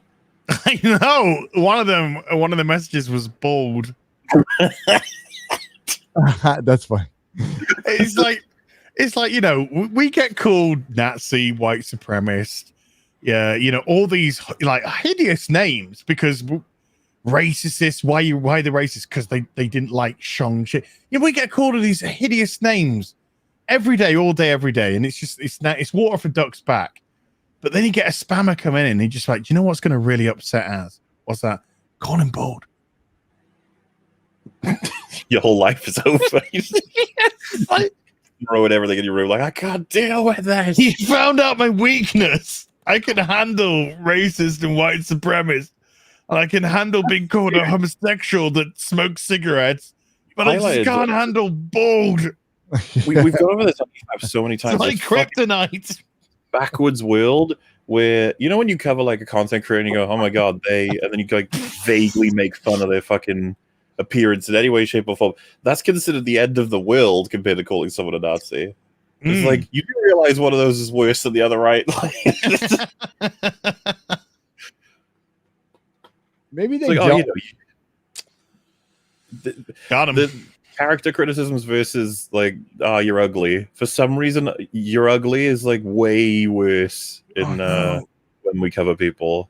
I think it was Rags a Wolf that called Jenny Nicholson that said she looked like an android, and that is like the people went nuts. They were like, how fucking dare you? And it's like, we also said all of her opinions about Joker was stupid and like some of them were damaging, but you don't care about that compared to the whole she looks like an android, I guess.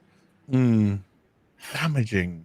Well, you know what? I can tell you about this. You guys will find this funny. I hope I haven't told you about this before, but she said she had to go see Joker in a drive-in movie thing. And it was like, huh? Like, why? And then she's like, well, because it's too dangerous to go to the cinema. No, it was what was it?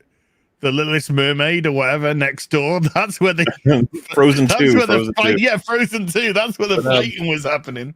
But it gets better because, of course, we were laughing at that she was like, I might have been shagged at the cinema, had to go to the drive-in. And it's like, so people can still kill you at the drive-in. And so someone said, like, yeah, why would the drive-in? And she's like, person with gun would show up and I would drive over them. No. No. No. That's not how it works, dumbass. And there was commentary about like how, you know, yeah, well, it's protection, right? Cars are like armor, and a lot of people have this misconception. Rags, every time this comes up, it's like, cars are not armor. Bullets going through. They're fucking hitting you. That's what's happening. Okay, this happens in Black Widow, by the way. There's a scene where they're being chased in fucking Budapest, and there's a person shooting them from the back. Their windows smash, and then they go, ooh, but nothing happens to the front window. The bullets just stop. It's like, well, that was lucky, I guess. Yeah, good stuff. No, that was a great film. Hey, sorry, Yellow Flash. I'm gonna have to say this, dude. I was watching a Yellow Flash video today, and he mentions Black Widow, and he said it was great up until the third act. And I'm just like, what? What? Yellow Flash, what film were you watching? Sorry, you do know that the third act was like an hour and a half into the fucking movie. What did you watch in that time? I was going to say, I think as you described the first two acts at first as like they were fine, right? No, no. I said the first like 15 minutes is fine. was saying the first 2 acts were fine? Was it? It wasn't Gary, right? I can't remember now. I said I was okay with the movie up until this point, and it was like 15 minutes in. Yeah. But then I said I did come out and say I rethought that decision later on further review after I watched the movie a second time. I'm like, this is dumb. Oh, yeah, my goal was the whole thing was crap. I swear the whole thing was crap. The 3rd act was. I know. I watched a 4.5 hour fucking video. Yep. Which is a video that I would watch again if I felt like it, because it's that sort of fun video to watch. It's good to, that's great doing like puttery work around the house. You know, you listen to MauLer in the background. It's good. Ian Fleming died at 56. He at his 12-year-old son's birthday party, he had a meal and then had a heart attack, and his last recorded words were an apology to the ambulance driver. I am sorry to trouble you, chaps. I don't know how you get along so fast in the traffic on the roads these days. Wow. Shit. Yeah. And you get Ian Fleming, was it? Those were his final words, and this is what James Bond is supposed to look like. According to Ian Fleming, this is the guy. That's James Bond. Yeah. I don't think the next one's going to look like that. That's just my guess. I could be wrong, and I hope I am. I think he's going to have boobs and darker complexion. Well, or not. We'll see. It might have boobs, but I think it's also going to have a penis. So who knows what we're going to get? Hey, fun for the whole lot. Hey, we got a super. We're going to get Sidney Poitier as James Bond. Well, that would have been at least a good actor. Jeez. George Molo for $99.99. George.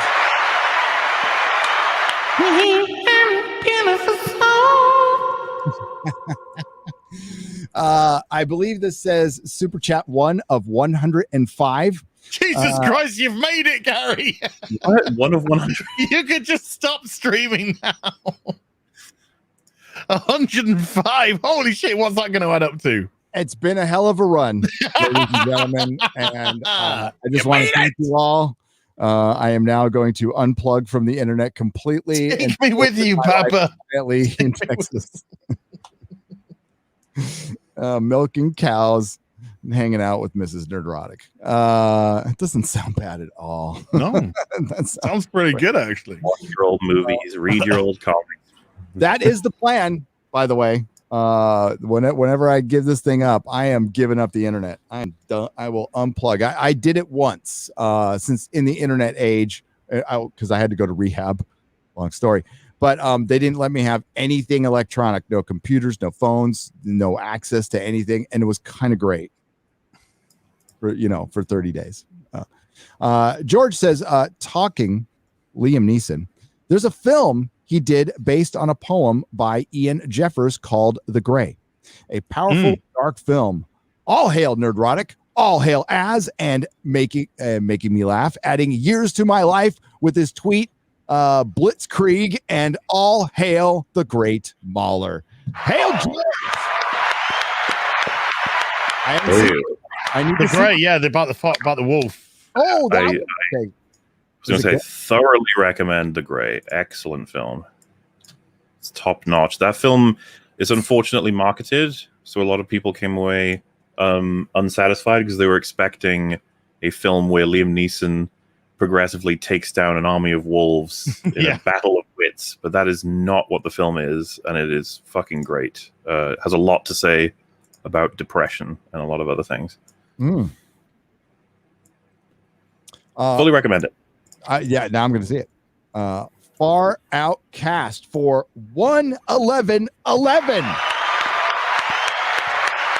What are those zeros? That's not very binary of you. Come on. Said Az. It's non-binary. Az ain't bald. He's a solar panel powered love machine. You betcha. Old, he's experienced. Damn straight. MauLer is not an AI program. He's real. Yes, I am real. Oh my god! Oh, do that again. Hang on. Wait till the applause starts. Do that again. I am very much real. Hello. Is that your HAL 9000 impression? I'm afraid I can't let you. I don't fucking. He's American, You're right? hurting me, Dave. I'm afraid I can't let you do that. Yeah. What are you doing, Dave? What are you doing, Dave?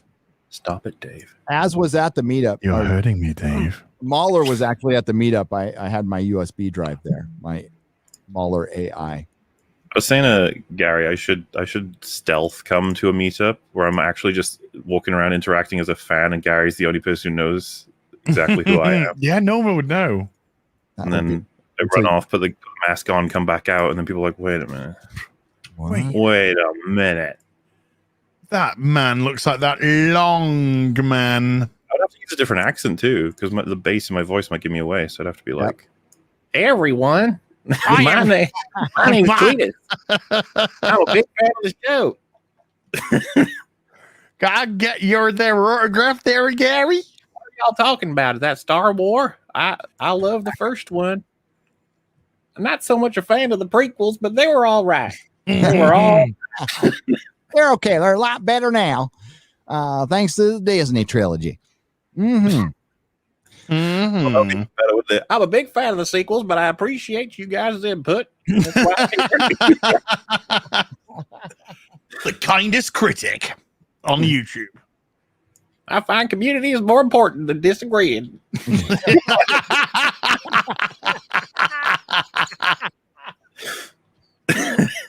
Oh, This is a channel starting right now. Yeah. This could happen. He's just super positive about everything. Like he watched the video just absolutely shredding and ranting right at the end. He's just like, that's fair. It's a fair perspective. I don't agree, but it's like Ned Flanders. Okie diggly dokums. That's a fair statement. Oakley diggly dokums. Diggly dokums. David Vagenis for $19.99 bought my first manga, One Punch Man, got chapters 8 through 22 and pre-ordered 23, which are out in October. I'll get chapters 1 through 7 later, since that's season 1 of the anime, which I've watched a lot of. Amazing art and characters. Thanks, boys. Yeah, I'm gonna have to do a proper review of that soon. We have things to get. I have to finish Babylon 5, which I'm going to do. I'm already well into my Buffy thing. Yeah. Hey, what about the new Buffy comic? No. Only Joss can write and plot out Buffy. That's the rules. Buffy's time is gone, and it was a wonderful time, and we'll go back there all the time to visit. It's not because I'm still very worried, Gary, that one day we'll see a news article or whatever that says Buffy is set to be written and directed by blah blah blah coming soon. Oh, it's happening. It belongs to Disney now. It's really gonna happen. They can do like an iCarly but Buffy series, and it'll be just this dumb sitcom on fucking Disney Plus or something with lesbians. Well, Disney have announced Disney Plus Day. Disney Plus Day? Disney Plus Day. Actually, here, I'll link it. I have this lined up for a while. They just announced Disney Plus Day, November the 12th, I think. Yeah. Look, hang on just a second. Let me read this one super chat because it refers to that missing girl. Lobster Minion for $10 says bringing attention to a problem is the equivalent of yelling, "Look at this problem," and then pulling up a lawn chair and waiting for someone else to fix it. It's lazy and usually solves nothing. Yeah. We can bring attention to a problem, and then you can try to, especially one like that, we're bringing attention to other people who are missing. There is something we all can do. And especially the people with the big platforms who are blasting or big Twitter accounts with, hundreds of thousands of followers. I'm pretty sure you could probably help with that one if you so desire. All right. Sorry. As you were. No. The Walt Disney Company announces Disney Plus Day will include Star Wars and Marvel specials. What does that mean? I have no idea. In a press release, Disney described Disney Plus Day as a global celebration that will come to life across all dimensions of the company.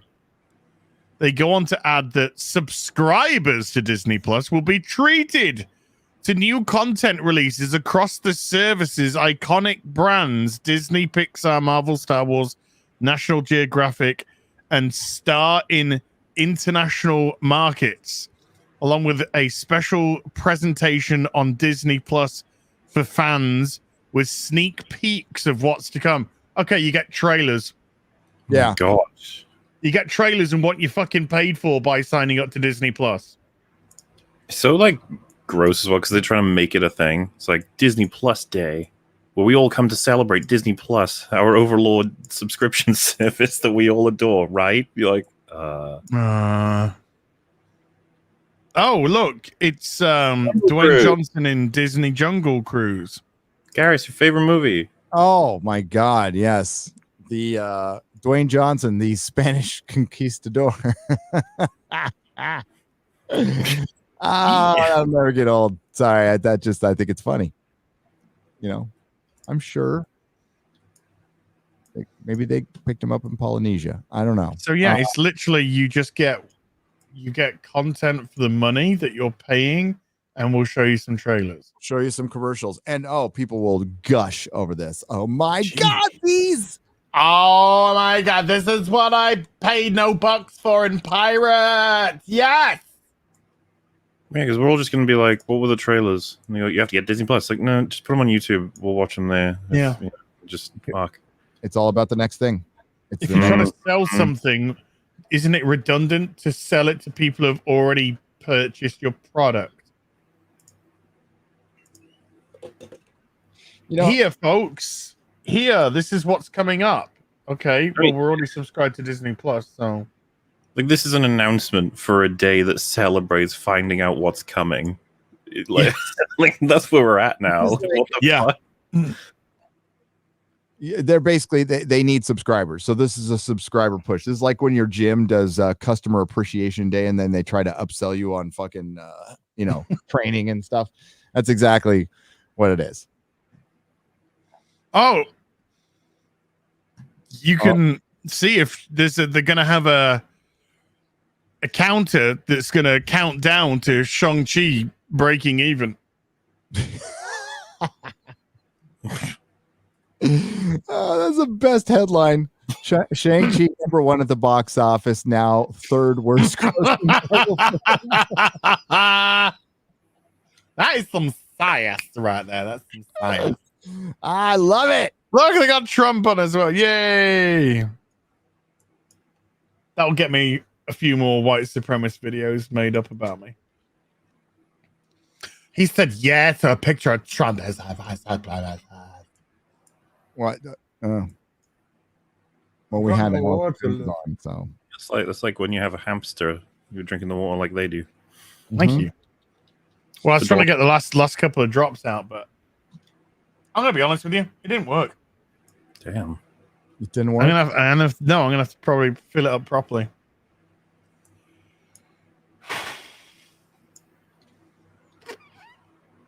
Just having a moment of silence there for media. Let's have a look. A series of original shorts titled Olaf Presents will also arrive on the platform. Disney notes these shorts see Frozen's beloved snowman retelling several classic Disney tales as only he can. Nah, I'd rather stick my dick in a blender. Ooh, I wouldn't recommend that. Exactly. They will also release a special celebrating the origins and legacy of Star Wars' legendary bounty hunter Boba Fett. Yay.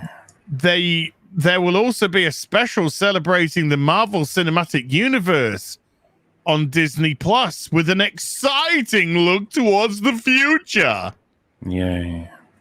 Lastly, Dope Sick, What? an original series starring Michael Keaton, will be released in international markets as part of the Star General Entertainment content offering. Dope sick? Like he's sick on Dope Sick. Maybe he's sick of dope, or don't do dope, kids. You get sick of it. Wiki, break it down. Wiki, break it down. Or it'll make you sick. Mm-hmm. Disney also promises that subscribers to the service will be entertained with an inaugural fucking hell. Wow, they're really milking this one.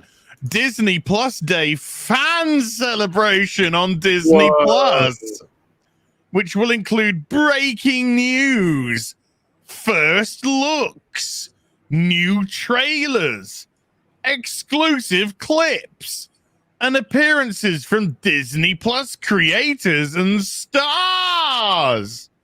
Will you be tuning into Disney Plus Day? No. No. To you, it's Disney Plus Day. To me, it's just Tuesday. You gotta say Tuesday. It's just Tuesday. It's just Tuesday. To me, it was just a Tuesday. The day of that sounded really exciting. Hey, do you wanna come to our marketing day? Yeah. Do you wanna come to our marketing day, people? Huh? Marketing day at Disney. Do you wanna come? I'm not gonna come. I'm not gonna come. Do not come. Do not come. I'm gonna come. No, Trump, don't go to Disney Plus Day. No, Trump, don't do it. I'll eat your ass. I will eat your ass. 1 minute he's saying I'm handsome, the next minute he's wanting to eat my cheese. Could have at least bought me fucking dinner, Alec. Yeah. Right. Gosh darn. Random Eskimo for $10. Thank you for the $10. As a public school teacher in Utah, hope for the future is not lost. Our kids love the USA, the early Marvel movies, and reject wokeness. I teach English without politics, but with comics. Oh, a random Eskimo, you're awesome. Oh shit! I just fucking. There you go. You are not a clown. God dang it! That was the clown detector. It was telling you no. Unfortunately, if I was moving to Utah, I'd put my kid in a school there, but nope, not moving. To clown school. Yeah. Utah's way too close to clown school gets you huge roles in Marvel right now, so I think you should knock it. Like, oh yeah, shit, yeah, good point. Holy cow, that's the gambit. Just imagine how did you prepare for your role at Marvel? Well, I found that my clown school training really did me well. Fucking hell. Pops for $20 says great comics talk about that got me collecting Grell, Green Arrow, 80s, 90s, Batman, Daredevil. Was going to do a video talking about those on my YouTube channel, but don't want to seem like I'm copying. Thoughts, advice? Do it. Absolutely do it. If you want to do it, do it. As did a video about James Bond. I'm going to do a video on the same article. We all do videos on the same thing. We talk about the same movies. Compete against yourself. Absolutely, because people want to see your take. You might have a different take on it. And if not, like, you're spreading the word about good stuff. And there can't be enough people spreading the word about good stuff. Now, I know as MauLer, yours truly, everybody in this sphere gets asked to do positive videos. Give us good news. Well, I don't know if I see any of my videos as positive or negative. I try to laugh about pretty much everything I do, but when you do a full-on positive video, nobody watches it. Like, nobody fucking watches it. But occasionally we do mix it in, and it does do well. I would say MauLer has a lot of positive videos. The father video is a positive video. Yeah, and you know, Az and I have both praised movies recently. The Snyder Cut, which MauLer didn't, but I liked, and Az liked, and we all liked the Suicide Squad. Yeah. So and Final Boss on Amazon. I gotta see that still, but yeah. But Pops absolutely talk about maybe you'll bring it to one person and that's enough. You know, Frank Miller Daredevil or Grell Green Arrow. That's good stuff, man. Do you want to see some good stuff? Yeah, let's see some good stuff, man. I'll show you some good stuff. This is now Nightfall Part 1, Part 2, Part 3, Part 4, Part 5, Part 6, Part 7. Look at these Kelly Jones covers, mate. Part 8, Part 9, Part 10. That Kelly Jones. Look at that. Part 11, The Breaking of the Bat. Part 12. Part 13. Part 14. Part 15. I love that. Oh, that Part 16. Jim Ballant Catwoman. Part 17. Part 18. I forgot there was 19, yeah. And finally, Part 19. Joe Quesada cover, I know. Yeah. Is that die cut? Yeah, die cut. Yeah, that's all 19 parts plus the additional Shadow of the Bat Lost story type of thing for MauLer, all for MauLer. With some well, still, like, because like I feel like so the way this works when you do comics, because this seems to be like a well-known arc. Do they typically not do that long of story arcs? Do they typically do like? Oh yeah, this is like a huge yeah deal. What they do is, I mean, for Batman, he's the top character, right? So that's an event that they would usually do like across universe, and that's normally an arc.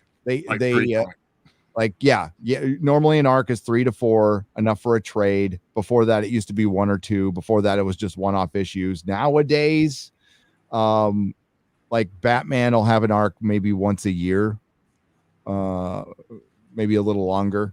But that particular arc is one of Batman's absolute best. Batman was so good in the fucking 80s. The 80s and early 90s Batman, it was just top notch all the way through. And I also he's got like build up going into it as well. So yep, you're not going in raw dog. And I had a delivery. I had a not delivery, but I had a thing that came in the post from a gentleman. I'm gonna there's a letter here which I'm gonna read. To Az, please find enclosed a little thank you for all the joy, fun, and laughter yourself, Gary, and MauLer have given us people who hide in the shadows but watch your videos daily. If you want to share these comics with the other two, please feel free. Over the last couple of months, I spent a couple of £100 on various old comics. The artwork is stunning. And the story is so simple, but yet so enjoyable. Escapism at its best. I'd love to know what the likes of Lee and Kirby would think to how much of their beloved characters have been destroyed and how the people who've made them into superheroes they are today, the fans, are now bigger dangers and enemies than the likes of Red Skull, Mr. Sinister, or the Joker. So sad the things fans are so passionate about have been taken away from them and butchered. Thank you, all three, plus all the other YouTubers in your merry little superhero group. Kind regards, somebody that just wants to be referred to as Stu. And they sent a few comics. Let's have a look. We got used to. boom. Oh, Super villain team up number 10. Boom. Doctor Doom. Super villain team up number 6. Boom. Super villain team up number 5. oh yeah. Now we're talking. Boom. Super villain team up number 3. The Invaders, number 11. Bam, bam, bam. And Captain America and the Falcon, 210. Got that. Look at that. And then, I'm going to get this out because this is a tree-parter and more modern, but a tree-parter. We have parts 1, 2, and 3 of Cyclops and Phoenix. Oh. And X-Men, but there you go. So lots of lovely stuff there. So Stu, thank you very much indeed, dude. That was absolutely lovely-dovely of you. Lovely-dovely of you. Beautiful. To send them. So I'm very grateful. Oh, I like it a lot. I like it a lot. It's fucking rad. I just love comics. I love buying comics I love receiving comics.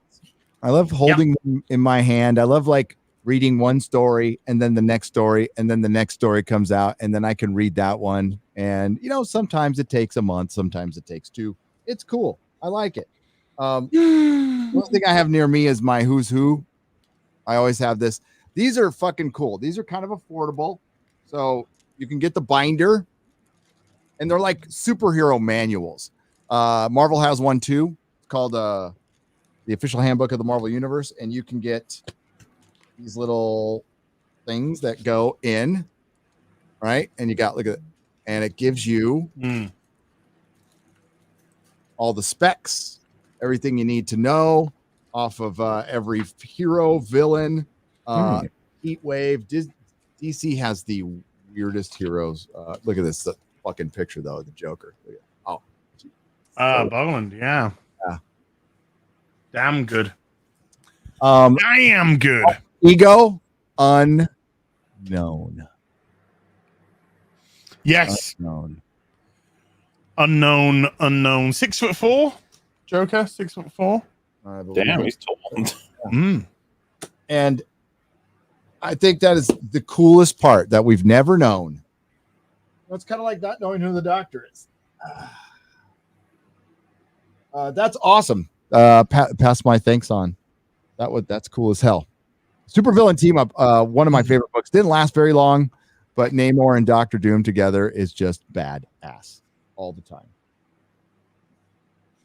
Yeah, it's lovely. It's great getting something different in the post, some comic. I like you, Gary. Like, I've just adored buying this Nightfall, for MauLer because I love buying comics. I love buying comics, and I'm getting comics that I've read and I love. MauLer might think the shit, who knows? But it's just like you just got this excitement that you're going to share this story with someone else, and you kind of like, oh, I hope they like it. I hope they like it because it had such an effect on you. And I just love. I mean, I love getting back issues. I love looking at back issues now. God, just getting them home. Going through them, reading those little story arcs. I agree. I gotta make sure. That used to be a lot of fun, man. This is the Guardians of the Galaxy run. I'm gonna get from all.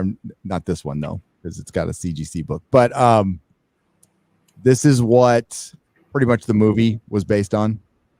completely. It's so fucking good. It is so fucking good. So that's MauLer's gonna have a lot of reading to do, which is unfortunate because I don't know how to read. I don't know how to make videos. Shit. Oh shit! We should have probably checked first. Yeah, I mean, this is why foreign movies can't even watch them. Subtitles don't even make sense to me. It's just blah, blah, blah. So sorry about that. But I mean, I can feel it, you know? I can probably get the words out that way. Yeah. You learn your letters. I'll have you read them to me as. Yeah, For bedtime. It's time for Nightfall Part 6. Batman and Scarecrow. Oh, there's a Nightfall audiobook. Yes. It exists. It's yes, on cassette tape. Yeah. It's dramatized and it doesn't have a cast and everything. Yeah. Yeah. Kingdom Come. I owned it. I don't have it anymore because it was part of my collection, which got all taken away. But I used to own it, and the Radio 1, who's actually owned by the BBC, back in the day, they played a few-minute snippet of it every day. And the place that I used to work at, which was a small company, we'd have Radio 1 on. That'd be the radio we had on when we were working, because we were working in a manufacturing environment. So I was like, as a Bat fan, like every day it'd come on, I'd be like, Batman Nightfall. We should all. Oh my god! What the? Hang on. Way. It has the largest percentage of sociopathic criminals in any metropolitan conurbation, so you're right. Yeah, that's it. Hang on.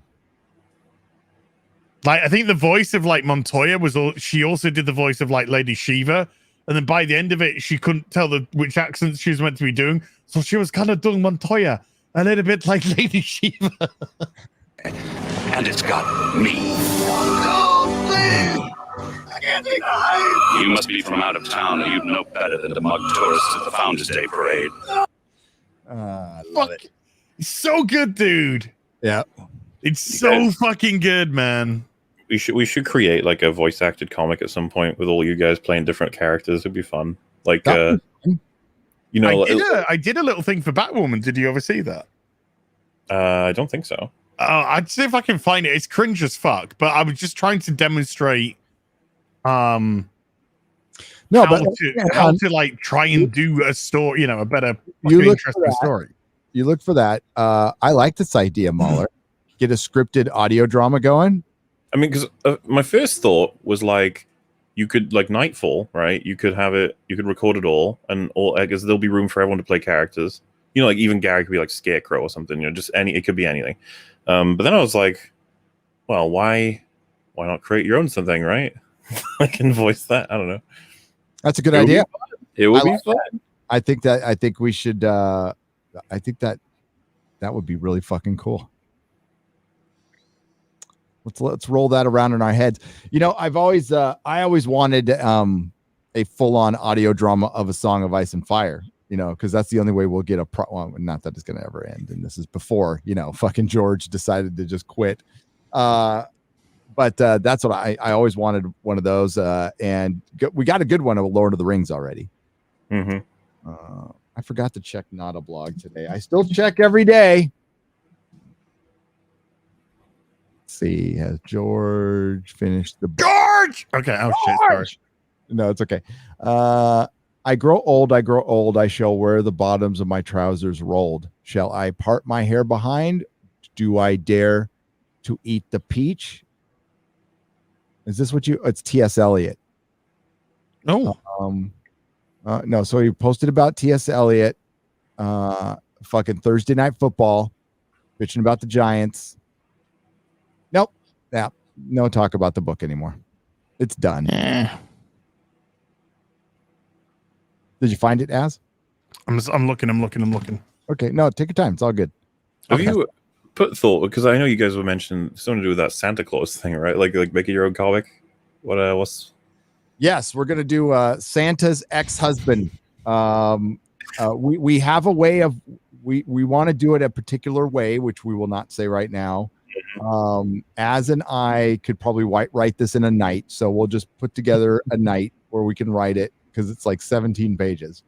And I already know I want to have a line where Santa's crushing pussy. I want to definitely crush pussy. But other than that, yes, we have a plan. We are going to do it. We're going to do it. But we want to do it a particular way to keep what I'm probably talking too much, aren't I? No, it's fine. It's fine. You're not giving anything away. Think of it as a teaser of a teaser trailer. Okay, I think. Yeah, I found it. Cool. Okay. It's cringe, but I'm just trying to show. Just trying to show how I would do a thing. Okay. I don't know how I don't know how much of it leads in, but let me just share this. I might turn my screen off because I'm going to be embarrassed if but I'm just trying to it's more of a demonstration than a thing, if you know what I mean. It's okay. We will only judge you harshly. It's fine. Oh, fuck! Right, there goes the camera then. Look at that. Great start, that is. So, I don't know how... pressing the fucking play button on the other screen. I always do that. Fun and interesting. I've actually put it into more of a comic book format for your enjoyment pleasure. Looks like that said, I'm not the greatest at American accent, so excuse the cringy voice, but a huge thank you to my friend Amelia Talon for providing the voice of the homeless girl. So let's just see how... Right. So what I did is, you know that trailer? There was the Batwoman trailer where there's a homeless girl on the street, and she goes up to the homeless girl and just like gives her a big wad of money or something. She gives like $100 or something, and then she walks down the street, and then one of the crows says to Kate Kane, he says, "Don't give them money, you'll only encourage her." So she goes back to the girl and then gives her fucking Rolex watch, and then walks past the guy going, Yep. So what I did is from Bruce, but so what I did is what would have happened instead of Batwoman being there? What if it was Batman in that same situation, and how would he view things as comparative to how she did the advert? So do you know the advert? You know the advert I'm talking about. So with that, I think maybe somebody with a bit more objectivity would handle the situation. Enjoy. Oh my god, I did a trailer for that as well. My investigation brings me here to what appears to be a regular Gotham South Side street. Litter, pollution, homeless begging for scraps next to a polished Mercedes-Benz.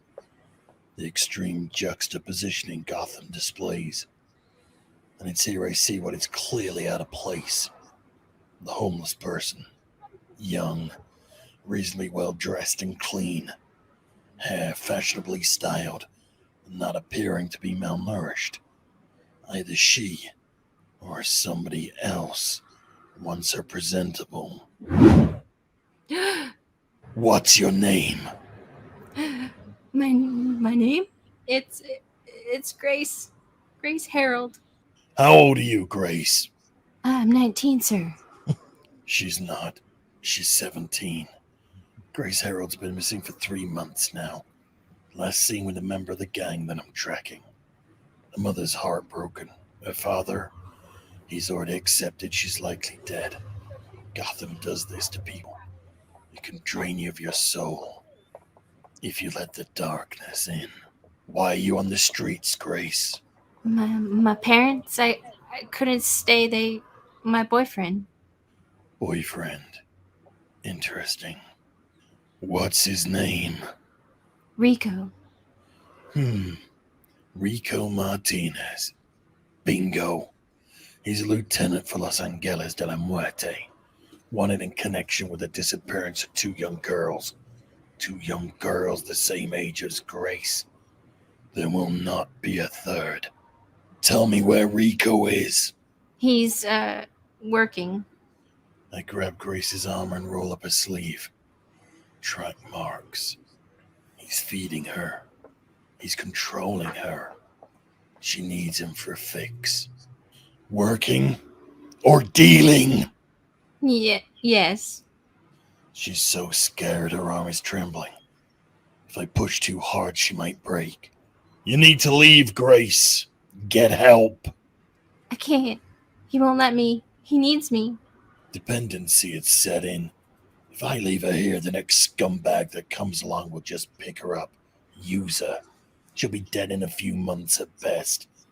I tag a sign with a transponder, alerting Alfred to this location. Tell me where he is, Grace. Sometimes he gets mad if I don't listen.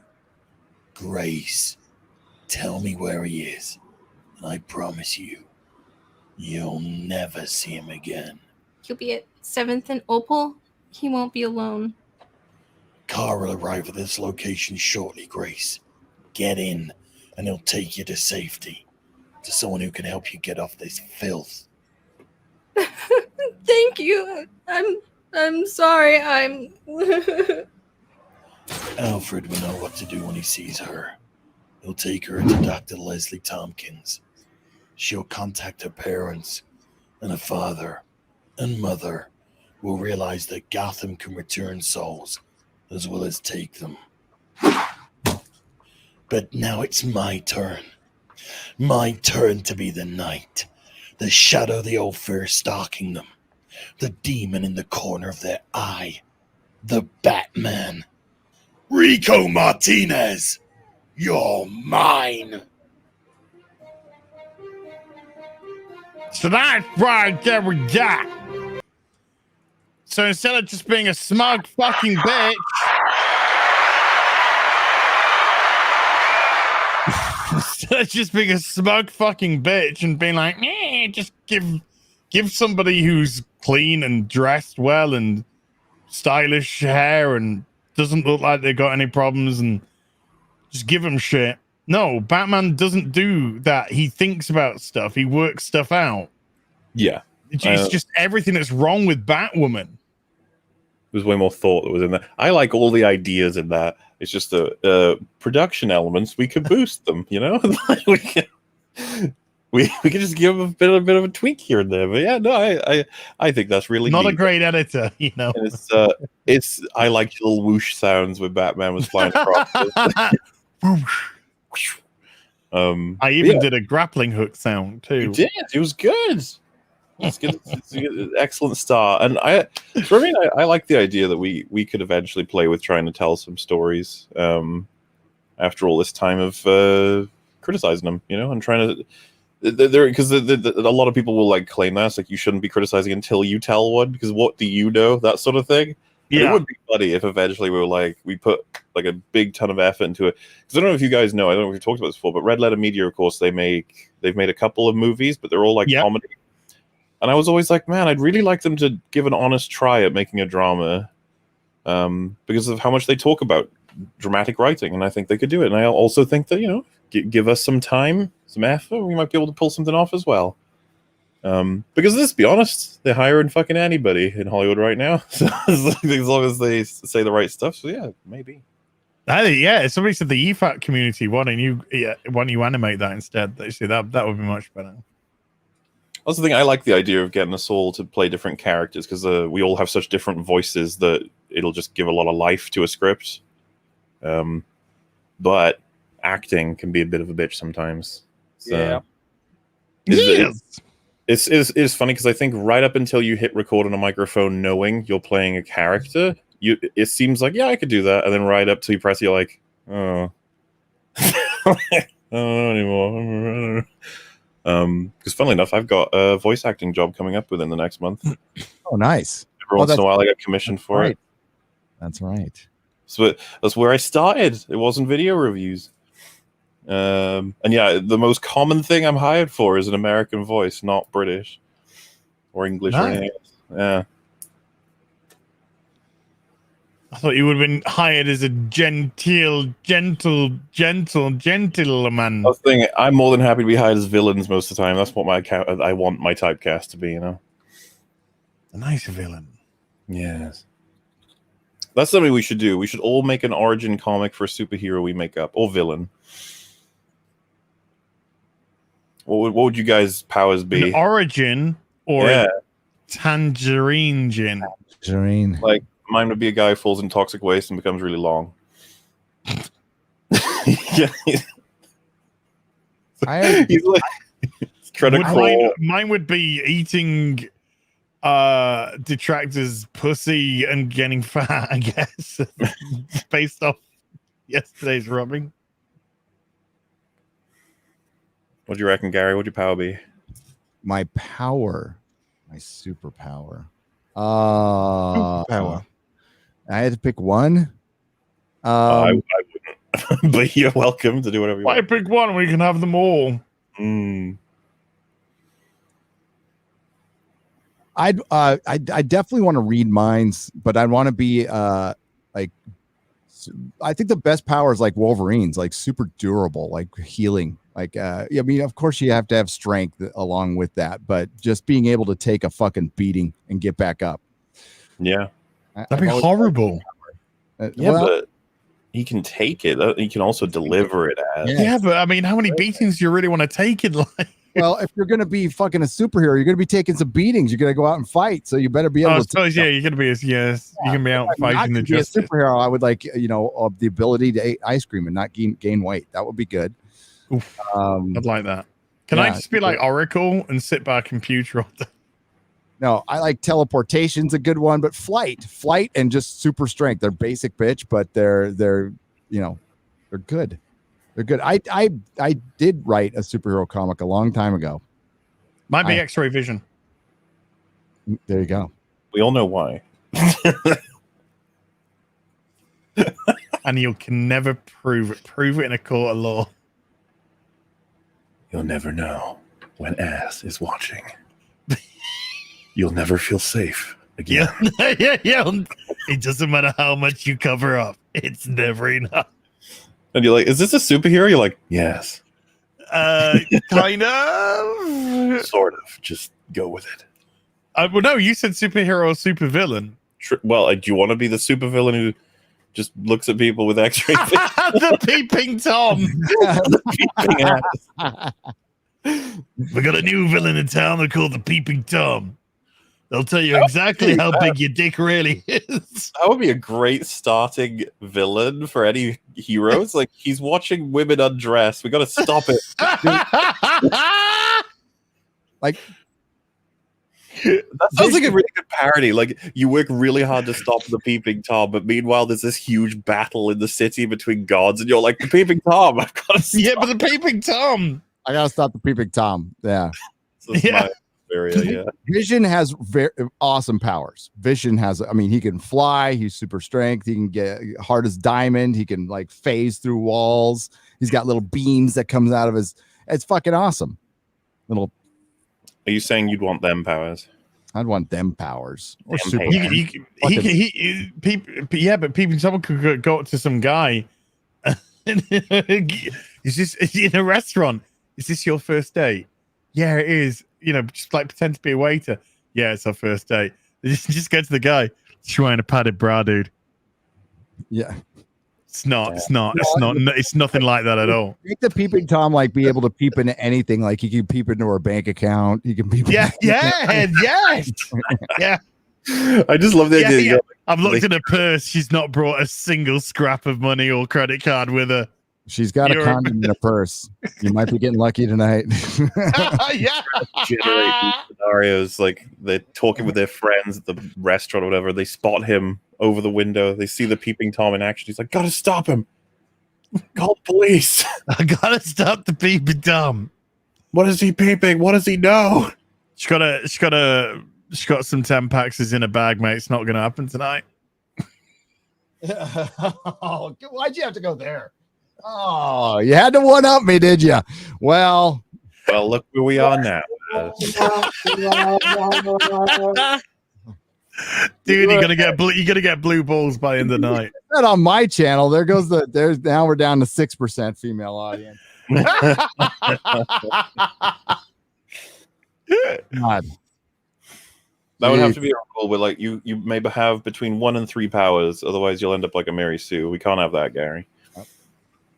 A Gary Sue. Gary Sue is the name of a superhero, and he can just he's omnipotent. He can do anything. And everybody loves him. Yay! Mary Sue and Gary Sue, and they like rule the world as like these just horrific gods. Don't give a fuck about what happens other than randomly fuck with people. What happens is, so their power is they hypnotize everybody into thinking they're awesome. All right. So so everybody treats them like Belle or whatever her name is in Twilight. You know, you're gonna be the villain of the whole show. That's gonna be it. It's a Gary Sue DeConnick. Oh shit. I got some stickers. If you don't like my superpowers, don't join my crew. And don't don't look me in the eyes. Apart from peeping Tom, my eyes are up here. Hey, as you said you were looking for that Superman statue, I found you that Superman statue. Remind me to tell you later. Oh, dude, I was doing a shopping thing today. Well, I was doing a that's why I messaged MauLer. Well, that's why I poked you on Discord earlier, MauLer. Oh yeah, because I was just like window shopping online. Pegged or poked? Poked. I haven't pegged MauLer as of this day. Unfortunately. Sorry, dude. Patriarchy. But I pegged the patriarchy and the matriarchy. So I was doing some window shopping at Sideshow, and there is this 1 in 3 Geralt of Rivia statue, and I'm just like, fair face to make, yeah. So I needed somebody to talk me down. Well, so I poked MauLer. MauLer was asleep. You didn't talk to me because I'd have gone. I know exactly. I was like, I can't talk to Gary and I can't talk to fucking Robert Meyer Burnett because they're both gonna go do it. I would probably have told you to do it. I'd send by 2. So they're not at alone. least you could present a case that I could listen to.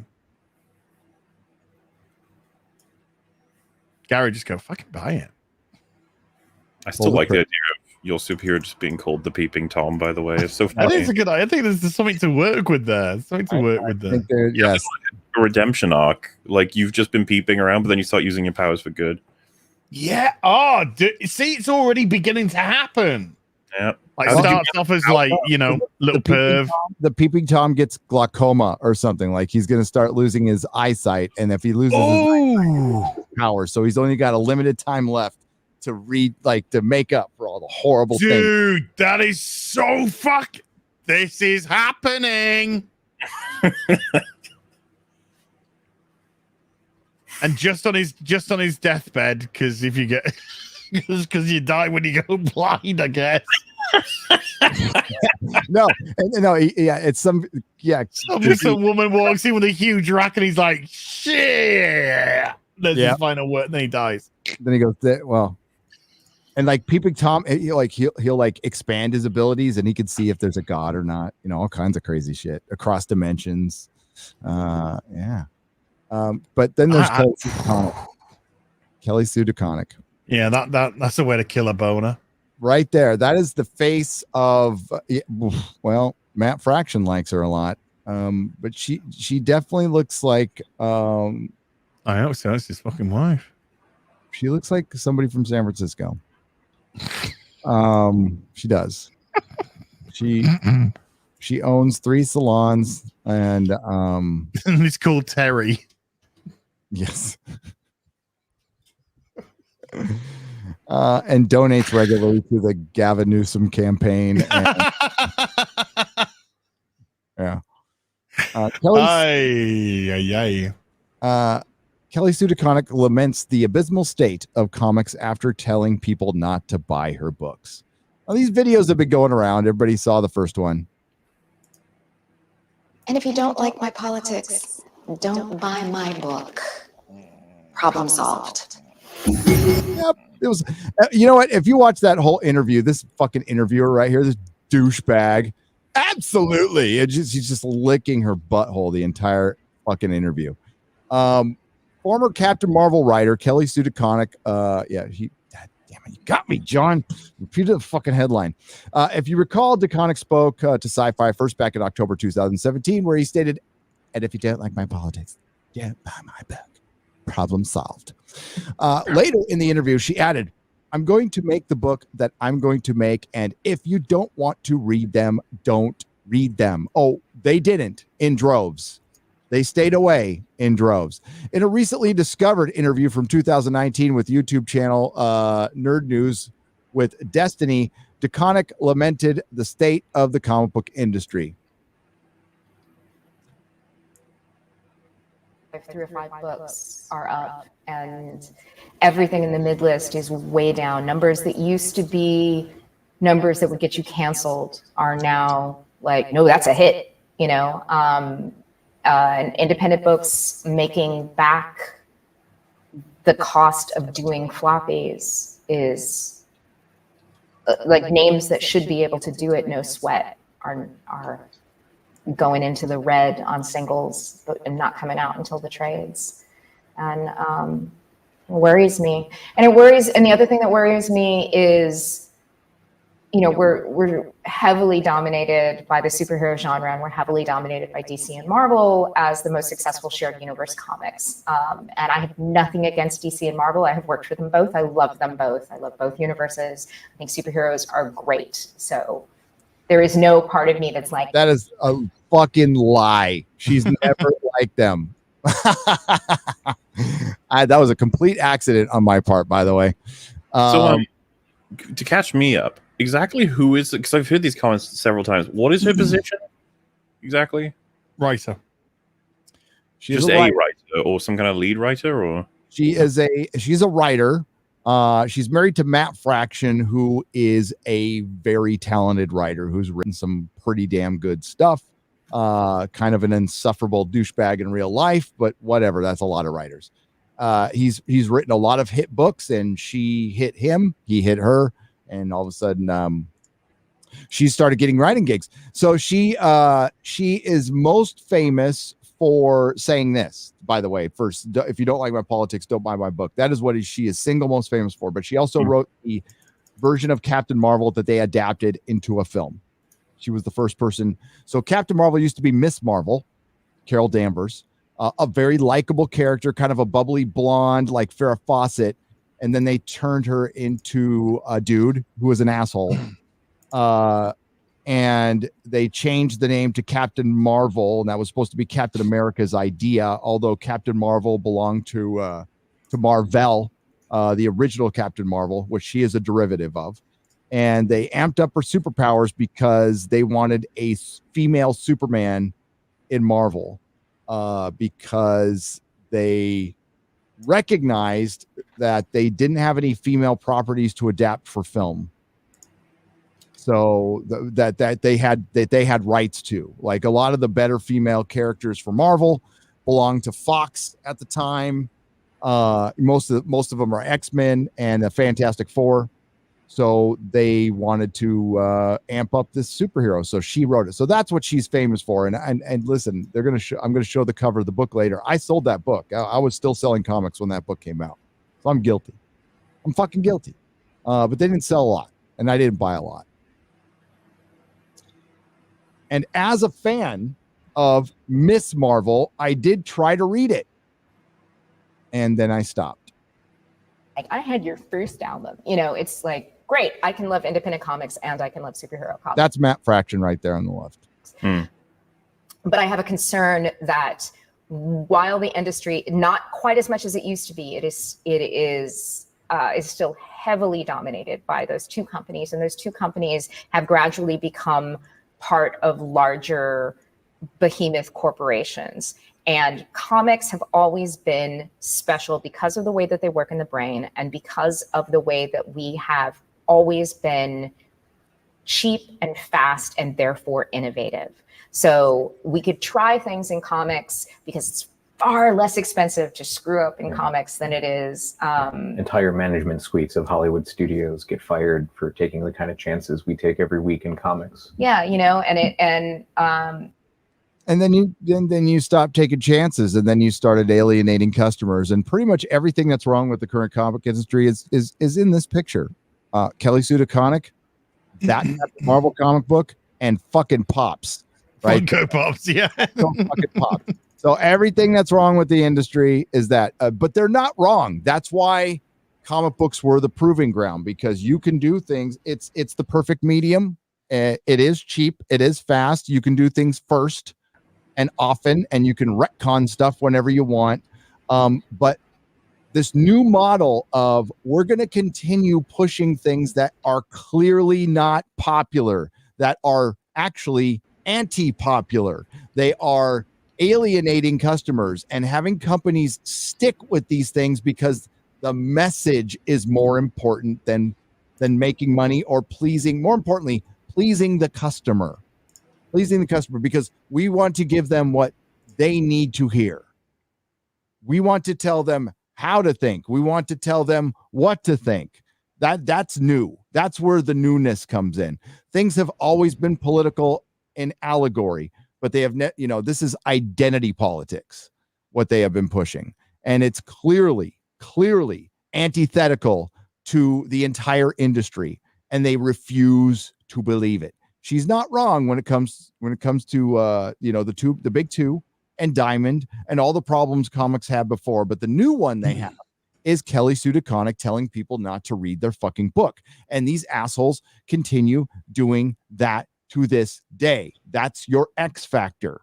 This is a problem the comic book industry never needed, and it has now.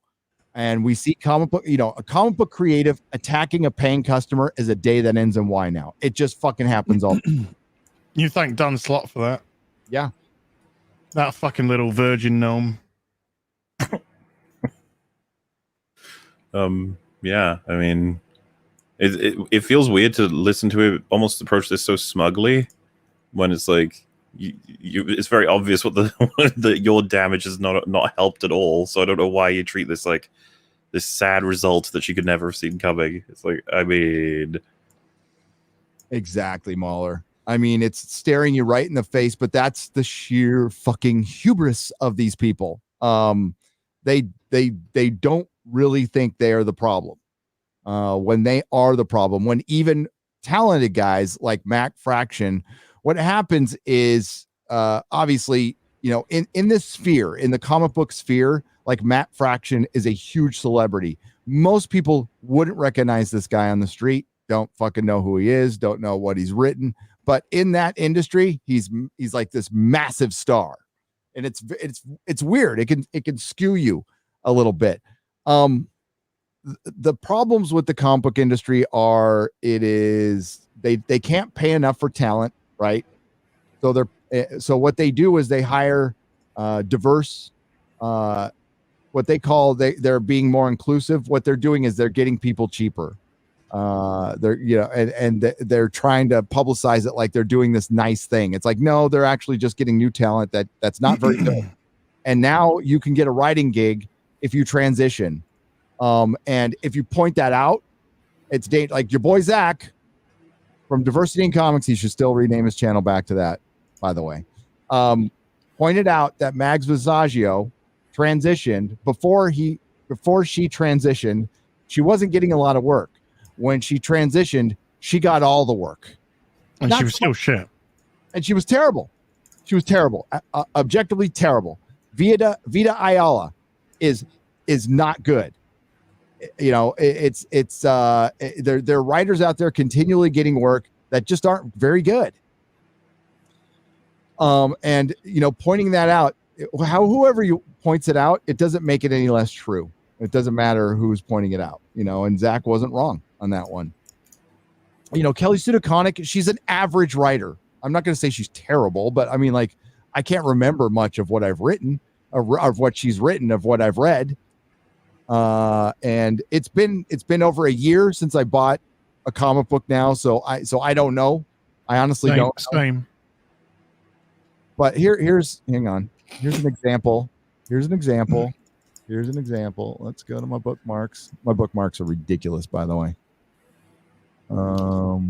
It's the Reddit page. There it is, right there. Here we go. Wait, talk about like her awful Aquaman run and shit like that. Yeah, I didn't read her Aquaman one. I wouldn't read her Aquaman run. Aquaman's the kind of character like Peter David has to be writing it for me to read it.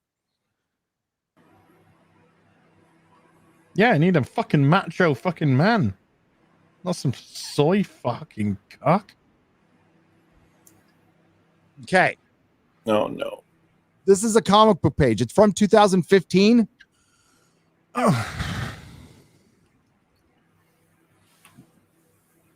I forgot what it was. X-Men, something of Future Past. It's not Days of Future Past. It's something of Future Past. It came out in 2015. There's so much to say already. Yeah, I gotta like blow this up a little bit. Let's see if I can do that. All right, here we go. All right, so this is a single page, and this is Colossus, an older Colossus, because this is in a future time in a different. I believe this is like a side story. Doesn't take place in 616 Marvel canon. All right, so we're gonna start. It always begins as a joke. Listen to me, both of you. One sees a father or a mother of whom they do not approve, and their brats won't shut up, and their parents are so exhausted that they just let their children scream, all sticky and crying and hitting and wild.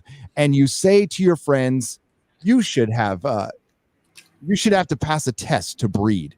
Do you understand? You should have to get licensed to have kids. It starts as a joke. Then perhaps there is a tragedy. A postmortem mother who wouldn't have gotten help, but her insurance did not cover the therapy. A father who erred because he raised believing men are pathetic if they are caregivers. And I'm trying to follow. Okay, the first tests are drafted, and yeah, it's hard to follow because it's fucking a mess. Yeah, and I read this shit all the time, but yes, it starts here and it goes around like that. So, who in the fuck sits and talks to somebody for this fucking long? Without reading something for what? And I'm going to keep going. For one, they're talking about a joke and how jokes can be dangerous. And this is the perfect example of a comic preaching at you. All right. This is the author just fucking preaching in an X-Men book. So a father who erred because he was raised believing men are pathetic if they are caregivers. The first tests are drafted and you think, good. You think those children will be safe now. The test comes out and yes, there's some problems, but nothing that can't be ironed out. Yes. What? Okay, they got really quick to test here. But now anyone with mental illness with a criminal record is barred from becoming a parent. Wait, where the fuck did they get? Whoa. I'll go back. How have we gone from that to there? So he said he tried to give an analogy of a pair of some kids are screaming and somebody says, you should have a license. Or you need a license to breed. And then he goes, it starts as a joke. Fucking should nowadays.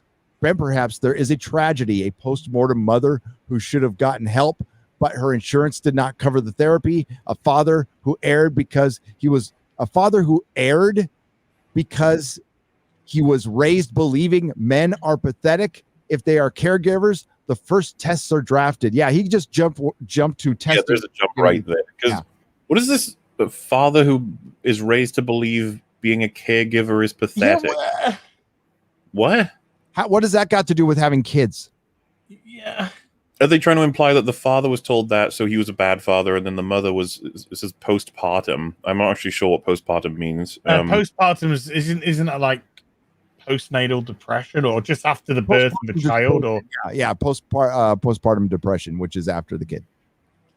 So they're saying that like these two parents ended up being bad, and so because of that tragedy, the first tests get drafted. Yes, they jumped. He jumped all the way to that for his big. Like, wow, yeah. It seems like a lot of policy was built between those two bubbles. Yeah. By the way, that's a 1, 2, 3, 4, 5, 6, 7, 8, 9 bubbles. We're 9 bubbles in. Got a lot to go. The test comes out, and yes, there's some problems, but nothing that cannot be ironed out. Yes, it's sounding like if you put like gun rights. That's kind of what that's happening right now. But now anyone with mental illness with a criminal record is barred from becoming a gun owner. I'm sorry, a parent. And you think, well, that is sensible. Yes, because you never know anyone like that. So who is to tell you they are not like they are portrayed in the stories? Sick, dangerous criminals. Then words expand. Suddenly, it's anyone with diabetes, anyone with cancer, because they could die and leave their children. Shut up, Colossus! Preachy Colossus at it again. I am only halfway Shut through. up and put the kettle on, for fuck's sake. These kids have had enough. So they don't even know what you're talking about. You're rambling. If I was in the room with him, I would at one point be like, what the fuck are you talking about? So how dare they ever try to have children? It is deaf couples, disabled couples, interracial couples. Oh, Jesus Christ. What the gay couples? Well, gay couples can't have kids together. Hello. So yeah, we're talking about breeding here. We're talking about breeding. And I know I can hear it right now. Yeah, that's artificial insemination through somebody else. We're talking about direct breeding, okay? Because don't they know how hard they're making it for their children? Then it's whoever they want. You know what's funny? No.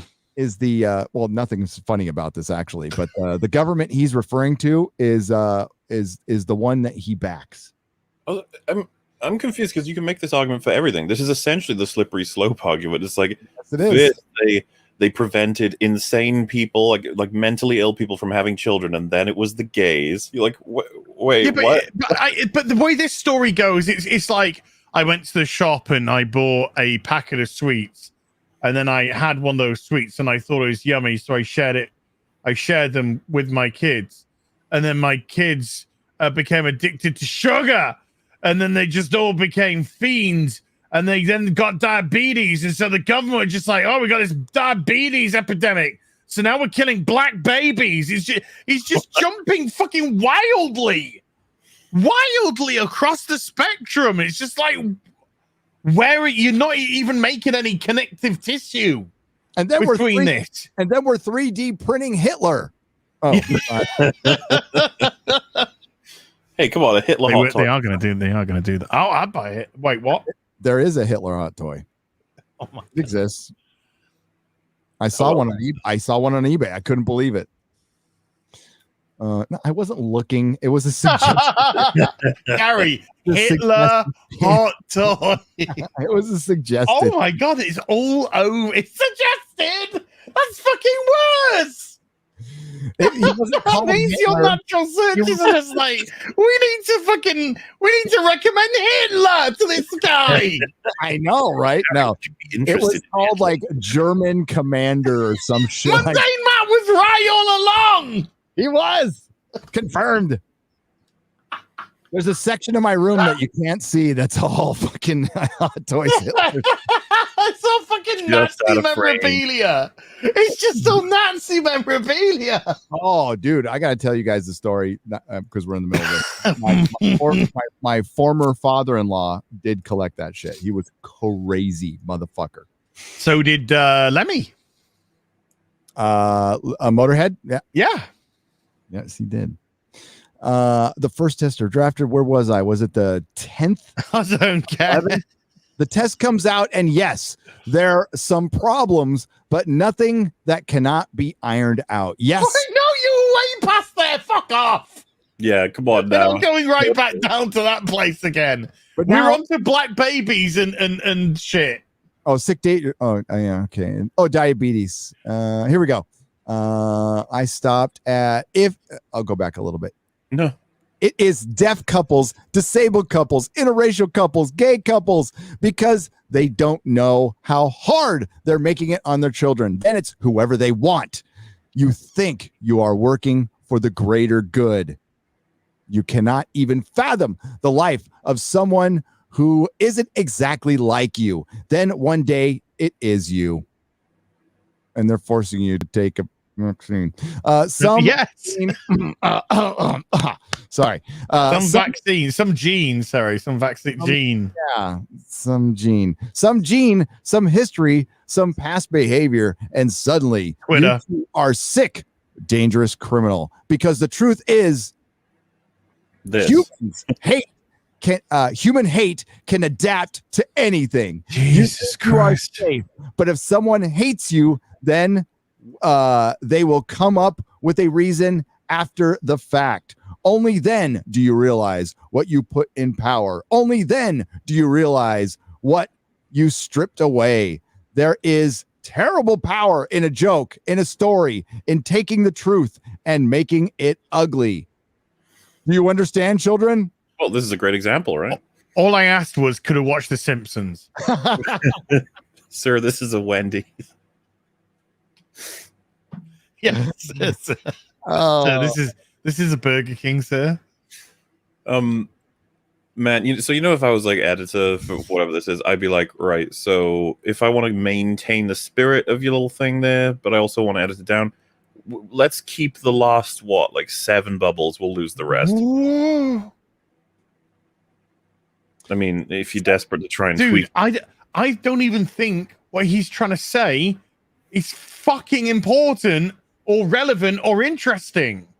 well, if you're writing this, Colossus believes this to be true, whatever that, but all that garbage at the top down, it's just so filled with bloat. The point he's trying to make. It is. I mean, he doesn't even re-reference the fact that he's talking about a joke at the beginning.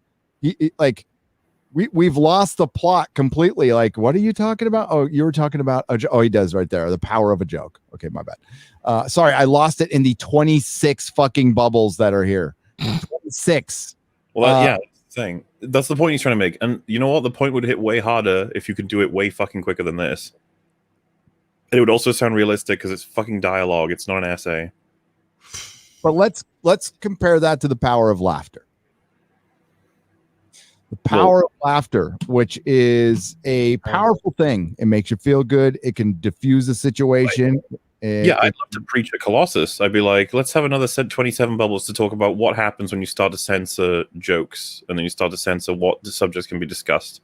Or let's have 27 bubbles talking about when you start telling people close to you that they're Nazis and white supremacists. Like the comic industry did. There's a meme. I was on Adam and Sitch's show. They do more politics and stuff, but there's a meme we came up with called Consequentialist Man. He's like a superhero, supervillain guy, and all his power is he tells people how whatever they're doing is bad because it will eventually lead to something much worse. But you can do it with everything. So whenever you're talking about anything, he'll just burst into the room and be like, hang on, right there. What you're doing is evil because it will be blah, blah, blah, blah. But you can have him argue for literally anything. It's you shouldn't tie your shoelaces because it might encourage someone to use laces to hang themselves. You never know. You're just what? What? It's a word salad of gobbledygook shite. It's pseudo-intellectual bollocks. Pseudo-intellectual. Perfect. This is going to come as no surprise, but Gabby Petito's autopsy has confirmed it is homicide. It is homicide. Mm-hmm. And have they found the boyfriend yet? Well, he's probably dead, most likely, isn't he? He's probably killed himself. Yeah, he went off into the woods and he's probably self-deleted. And what about that lesbian couple that was murdered too? Was that him too? Or was that somebody else? Did you hear about that? No. There's a lesbian couple that died that was shot at their campsite and it was around the same area that he was in, and they don't know. I don't know if they found a separate killer for that or not. Jesus, what the fuck is going on? Well, part of it is what they are saying is police are stretched a little thin right now. So I don't know if that's true or not. I don't know if they're using another situation to get more funding. I don't fucking know. Or maybe they're too busy busting people for fucking masks and shit. I fucking if I know. If they're even doing that in that state. But you know what's weird is you can use this really same lame fucking rambling argument against censoring a joke. It's the same fucking thing. So it's she-tarded. It's she-tarded. Yeah, it starts out with censoring something really harsh, then it censors something a little less harsh, then less harsh, then it's just the thought, then it's the I don't know, the discussion, the thought, and everything until it becomes illegal to even gesture toward a subject, you know. And then Colossus is there crying because, you know, he's just like, I can't believe I was so wrong. And you're like, it's okay, Colossus, it's okay. Yeah, and I want to open my comic book to see Colossus beating the shit out of something. I don't want to see this. This is the kids aren't reading this, and that's the hubris of the comic book writer now. Like, oh, we've got young people reading this. We need to influence them and show them the right way. And I, as a comic book writer, somebody who makes up superheroes and has led a sheltered life, will be the person to teach them. Although I don't have much life experience myself. But they said jokes and stories can be dangerous. So don't read our comics, kids, because that's all we fucking do is tell stories. They don't seem to understand at all that it's like self-reporting, that speech. It's like, what are you doing? Like, because I think you guys probably agree there are some stories that are written to the point where maybe the writer was like, I'm trying to make a point about, you know, this particular personality trait or this particular policy, but it's wrapped up in such an engaging story that you're like, you know, well, you know, I maybe I see things differently, or you showed results of a particular thing. But when you have a character just blatantly explain all of it, like I said, essay format, like, you should not do X because it leads to Y. Thank you for listening. Bye. You're like, okay, that wasn't story. Tip your waitress. That was just the writer reaching out of the comic and grabbing me by my collar and being like, listen to me, I'm correct. You're like, fuck off. Oh. I mean, I don't even want to know what the context around that fucking page ended up being. I'm gonna have to look now. I'm gonna have and I mean, that's what we're fighting. That's why this is such a hard uphill battle that we're gonna lose a lot, because we're fighting other people who actually believe that that's okay. Yes, we need to censor some things. We need to mandate some things. There are some freedoms we need to give up. There are things we need to compromise on. No, not when it comes to free speech, free expression. And believe me, they've already compromised enough on YouTube, and now it's fucking ridiculous. And we have other content creators with it's simply using that to silence people that they simply disagree with. So it's a way to remove competition and be manipulative, and that's what people do. That's what people do. Kind of like Me Too Time's Up. You know, it started out probably pretty legit. You know, Harvey Weinstein was a creep. A lot of women have been abused in Hollywood horribly. But then a lot of women were perfectly fine with the stuff they did. And then later said they weren't to get some work. So that's what we have to deal with. We're always fighting each other on that. Kelly Sue. Here's the comic she wrote. Why is that doing that? And that's when the first link, the chain is forged. With the first link, the chain is forged. The first speech censured. The first thought forbidden. The first freedom denied. Chains us all irrevocably. The first time any man's freedom is trodden on, we're all damned. Mm-hmm. That's Picard, right? Mm-hmm. From the Drumhead. from the drumhead.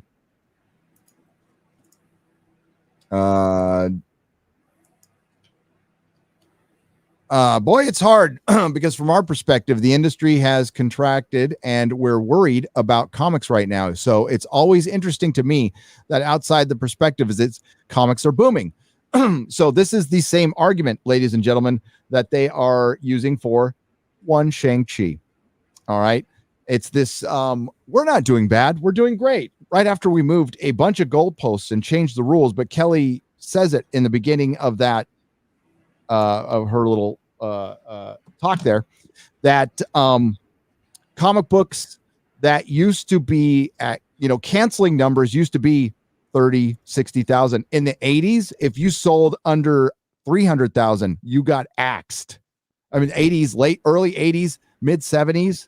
I mean, comics used to sell in the millions, and they would strip cover them and return them, and they'd be in every corner store and every freaking liquor store, every newsstand. There was lots of newsstands. They'd be everywhere, grocery stores. So if your comic, for example, The Champions is a book that had Hercules and Black Widow and Iceman and Angel. It got canceled because it was only selling a couple 100,000 copies, which would be a massive hit right now. And the number one. And the truth behind that, and she said it now it's a hit if it's 60,000. Well, here's the truth behind those sales. 60,000 people aren't reading them. It's more like 20,000 people reading them, because most comics nowadays have variants. So what you're doing is you're buying the same comic over and over again to pad the numbers. And now it's a gimmick that's just built into everything. It used to only be on special books. Now it's built into everything. King Spawn, I like the book. I back it. It didn't sell 500,000 copies to customers. And out of those 500,000, the amount of people who actually read King Spawn, I would say, I'm going to be generous, 80,000 out of the 500,000 that were sold to comic stores. Most speculators who are buying up a lot of this stuff, they don't read the books. A lot of customers who are habitual buyers maybe eventually read the book in a year if they remember to do it. But a lot of times, half the time, I estimate, the collector pops it in the box and forgets to read it. Now, something like King, they'll probably, but like if it's like King Spawn number 75, it doesn't become a priority unless it's some sort of an event. So that was always my biggest worry when I first got the comic shop, and I saw, through my internal numbers and talking to people over about 3 or 4 years, I'm like, oh man, only half the people read the comics that buy the book. Yeah, that's like Steam figures when it's like, of the let's say 100% of people who bought Dark Souls, it's like only, I don't know, 40% lit the first bonfire. It's like, what? That's like the first 10 minutes. What the fuck? Well, before, when just as Coof was hitting, when we're getting our final figures in, both Detective Comics and Detective Comics shipped, because remember, these are shipping numbers essentially. They're bought in as much as the resellers, the comic shops, your local comic store is footing the bill for Marvel and DC's incompetence. So they're being forced to buy these. They're putting them on their shelves and they're rotting. And Detective Comics shipped 35,000. And a Superman shipped 30,000. Those are what the numbers were leading into the coup. And those were shipping numbers. So of the 35,000, how many people read Detective Comics? I'd probably say 20 to 22,000. Others being variant covers and whatnot. Superman, 17.5, maybe to 20 tops. It's crazy to think that. Tom King took over Batman when he was after Scott Snyder had elevated it right up, and then by the end they had to remove him from Batman before his time was done because sales had dropped so much that they were shipping 80-something thousand, 85,000, 90,000, sometimes over 100,000, and Tom King took it all down to like 60-something. Jesus fucking Christ. Jesus fucking Christ, man. Yep. Because Tom cannot write men. All his men always have to have depression issues. He's got some I don't know what condition it would be. Oedipus complex. I don't fucking know. But Batman I was never for him marrying Catwoman. I thought it was just like the worst fucking idea in the world. But if you're gonna like commit to it, then commit to it. Don't like and that fucked a lot of comic stores and fucked over Tom King in the end. But I guess Batman's a little better now with this new writer, according to some that I've heard, trusted voices out there. But I can't buy it. It sucks. This is something I fucking did every week. I loved going, I've replaced it with back issues now. And there's, because I didn't read a lot of DC from, I very little from the 70s and 60s and very early 80s. I'm trying to like go back and read pre-crisis DC, and I'm enjoying the fucking hell out of it, dude. And it's affordable. If people are looking for good stories, that are affordable, I always say buy the comic books. You'll end up probably saving money over the trade. Jeff Johns JSA is great. Paul Dini did a Zatanna run, I believe in 2010. That is great. What I was recommending to MauLer there, Guardians of the Galaxy 2008. That's fucking great. It's good stuff and it's affordable. Well, Guardians of the Galaxy isn't. Get the trade there. Guardians of the Galaxy, because it's based on the movie. I guess it's worth money now. So. But the other issues are probably pretty affordable. You can probably find them in dollar bins.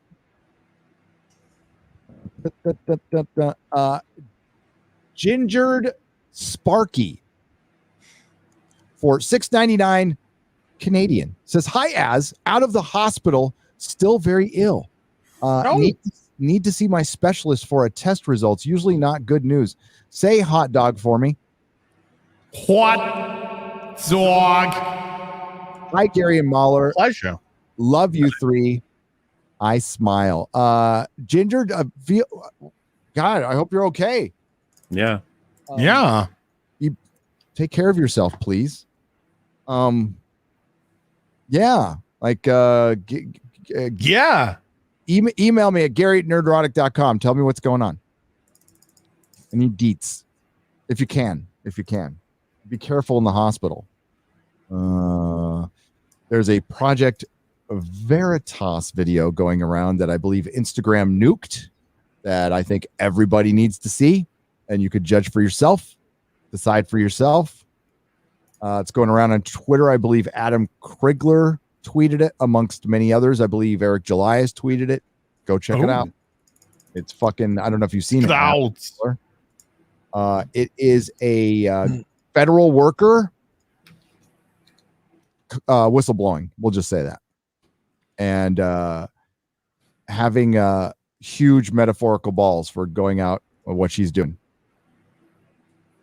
because her career is probably over. Creation by Lens for $50. Thank you. Hey all, I'd rather watch BBC and FNT than the crap on the WB and Disney come out with. Hell yeah. Thank you very much. We appreciate that. Thank you. And the same goes to boobies. I would rather watch an As video, a MauLer video, or a Culture Casino live stream, or a Comics Division live stream, or Foul Ball Productions live stream, Poly Latino Slant. There's a lot of good channels out there that are far more entertaining than the bullshit that they're putting out on streaming services, and it's completely free on YouTube. So there you go. Athenon for $50. Wow. Gary, what do you think of the 2006 Annihilation series? Better or worse than Guardians, in your opinion, if you've read it? Great show. Love you, As. Good question. Athenon, I mentioned it before, but the 2006 Annihilation series is probably top 3 Marvel crossover ever. It's fucking great. It came out right around Civil War time, and it was really meant to kind of explain where the galactic heroes were while the Earthbound heroes were fighting it out on Earth. They did this Annihilation crossover. I highly recommend it. It's really fucking good. And it's got, Silver Surfer and Warlock. And the Guardian. It's fucking good. Star-Lord. Now, is this Star-Lord pre-bisexuality? Yes. Right. I'm just confused because I was very confused as to how somebody's sexuality just suddenly changes out of the blue.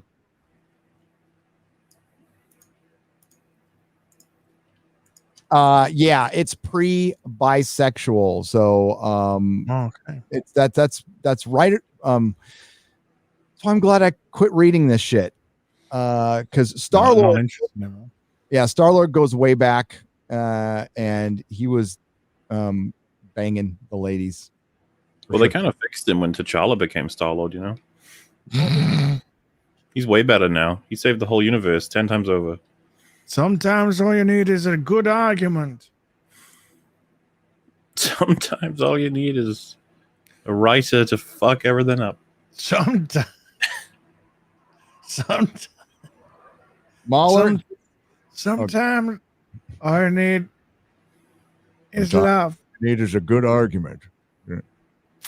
That T'Challa really knows what he's talking about. It's not bad. That's pretty good. I can smell the Josh Brolin there. Yeah, there was notes. There was notes of Josh Brolin as like, there was a bouquet of Josh. Okay. I'm taller than he is. He's very short. He is, yes. You need to read this, MauLer. X-Men, God Loves, Man Kills by Christopher. Ooh. So this is your copy. What a great name, man. This is your copy. That I magazine. This is like the movies. This was a graphic novel that came out back in the X-Men 2 is loosely based on this. Does Nightcrawler attack the White House? Well, no, but he almost gets killed, and it starts out with 2 kids getting murdered in a playground. Oh, wow! Yeah, like straight up, like cold blood, shot in the face, murdered. Damn. And then so there's the sister going whoop, and then there's the boom for her. She dies. That's how you fucking start. Yep. This is in the first 3 pages. They're strung up, and Magneto. Wow. And he's fucking pissed. You've already got me. You've hooked me. I'm in. You've got me. Beauty. I just want to know when they start sitting down talking about fucking food. They don't. And jokes being evil. Shit starts blowing up. And it's I do believe it has one of the classic Wolverine things where, hang on. Let me see if it's in here. I gotta find it. Oh, yep.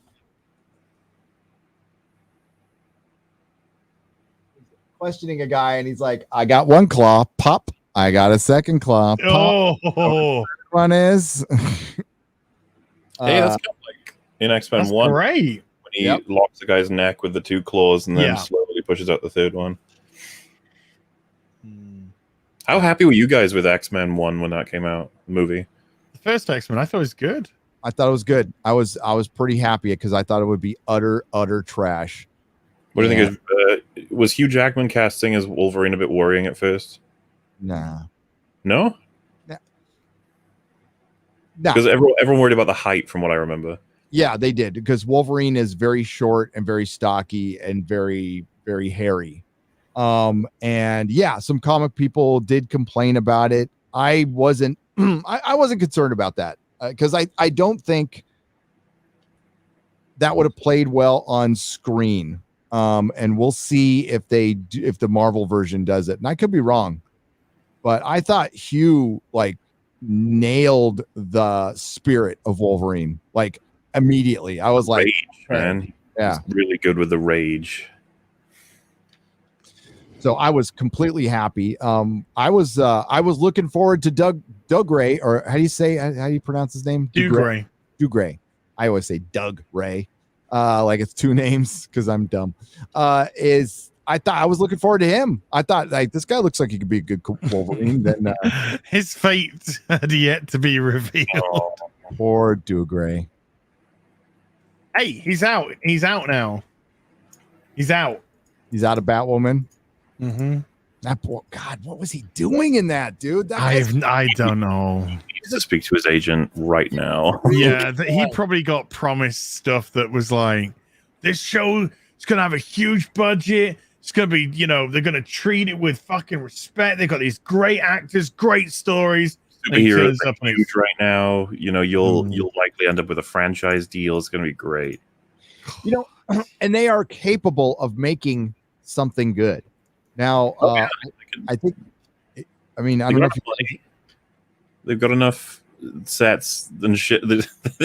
Honestly, it would be really interesting to see like the greatest writer of all time be at the foundation of something like the shittiest CW production, because you'd wonder if they could drive it out, if they could make it that good that everyone's like if I'm just like, oh, Gary, you should check it out, and then you check it out and you're like, yeah, let's check it out, and then we saw word of mouth spreads around, and it's like this one season of this shitty CW show about some hero that no one's ever heard of, but it was written by the right person with enough freedom in the writing that it could happen.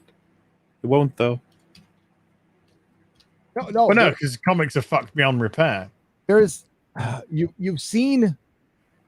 I've seen Greg Berlanti productions that have been good. Season 1 of Arrow, season 2 of Arrow, season 1 of Flash, the first season of why am I blanking on it now? Tomorrow. Legends of Tomorrow. Legends of Tomorrow. The first couple of episodes of Swamp Thing before it went south. Doom Patrol had some fucking Swamp Thing went south towards the end. It went super. Yeah, I heard lots of good things about that. Doom Patrol has is pretty fucking good. The first season is pretty fucking good. There's a scene in I think this is season 2 where Flex Mentallo, he's a guy. If he when he flexes, his muscles can give they have a psychic effect on people. But he's got to use a particular muscle for a particular effect, right? And he accidentally flexes the wrong muscle and gives an entire town an orgasm, which was pretty fun. We're talking Matrix 2 orgasm cake. Yeah. So they're the orgasm wall in Buffy. There's that episode where they put their hand on a wall and it gives them orgasms. Oh, yep. Holy shit, that could be inconvenient. Yep. But I even mixed that scene into my I think it was my Zack Snyder Justice League trailer reaction, and I put the orgasm scene to all the Snyder Cut fans seeing the trailer. Okay, but yeah, they're capable of making good stuff. Superman and Lois when they try, showing you that they do try to throw this agenda in their shit. That is deliberate. It's not like oopsie doopsie accidentally. No, this is just writing now. No, they are deliberately derailing characters, making poor choices for story to fit in agenda, and it's killing all storytelling.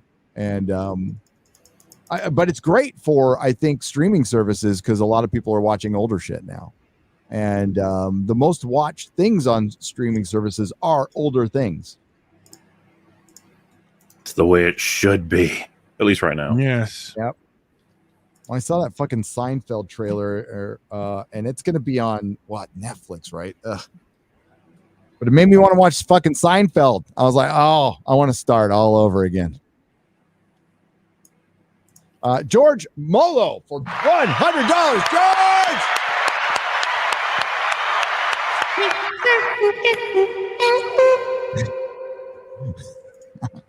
I like how this has evolved into you like squeaking into a microphone. More coherent.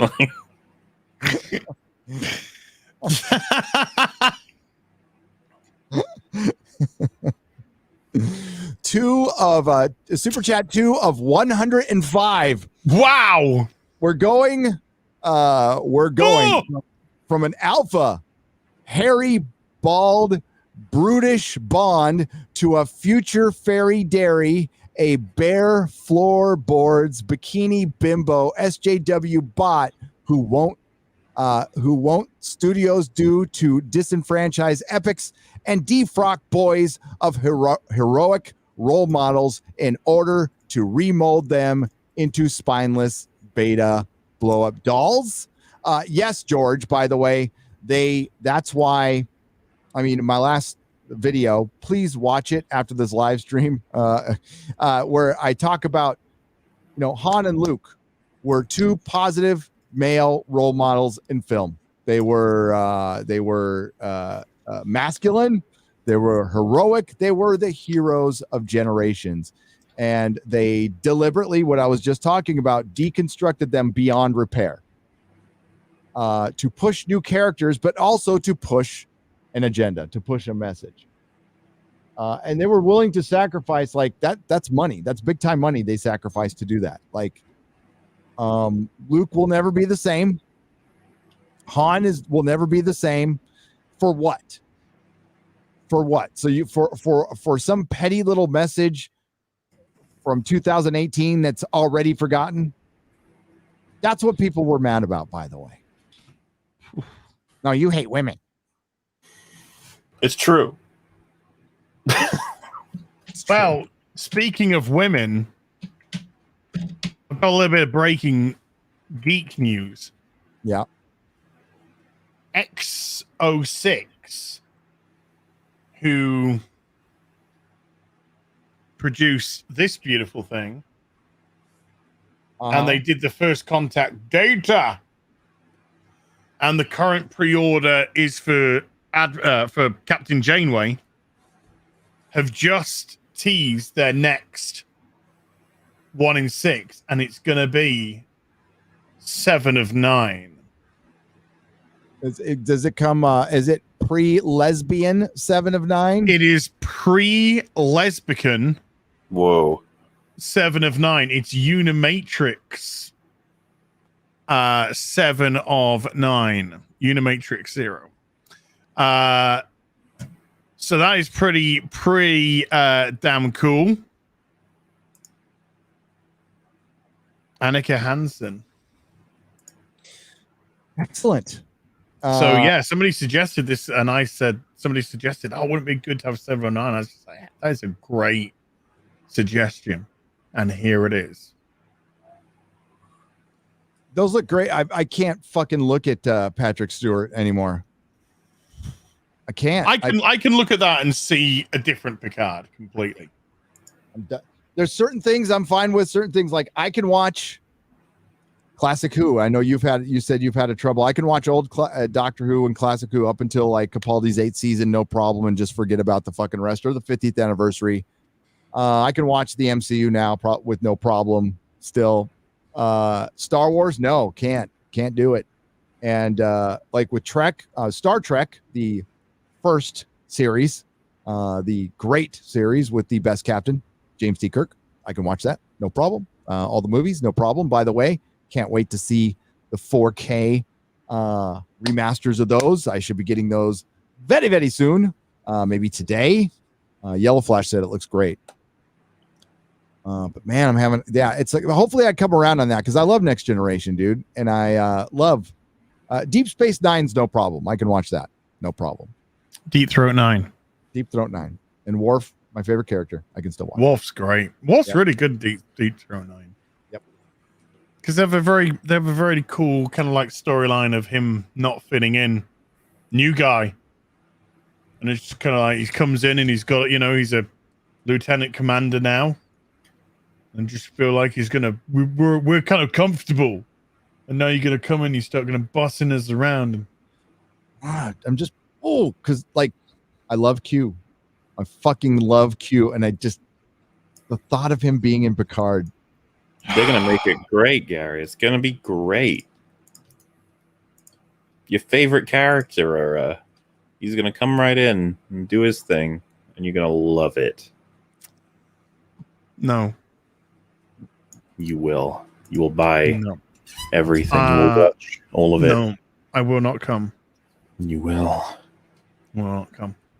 What if we have Q show up at the end of the first episode and he slays a bunch of robots? What about that? With a green lightsaber. Would you like that? That yes. If it's okay, if it's a younger actor and he comes in and he slays a bunch of NPC robots and it's his face, but it has to be the bad technology, not the good technology. Iron Q, the trial never ends.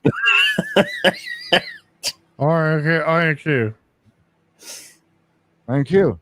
The trial never ends. Got the gear. I am a Jedi. I just watched.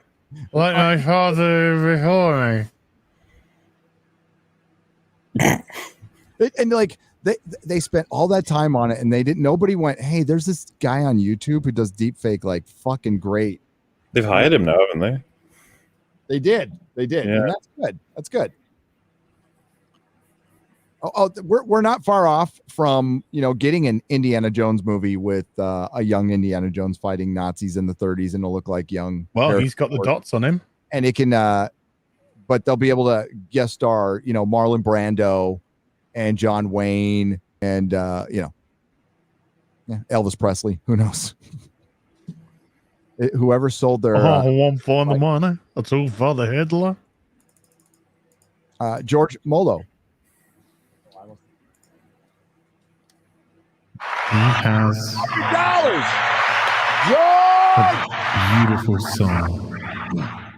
Beautiful song.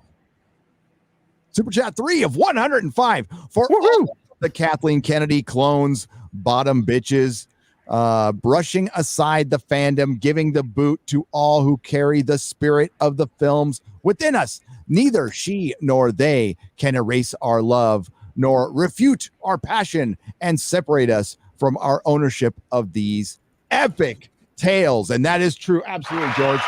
And George Molo, once again, for $100. George! You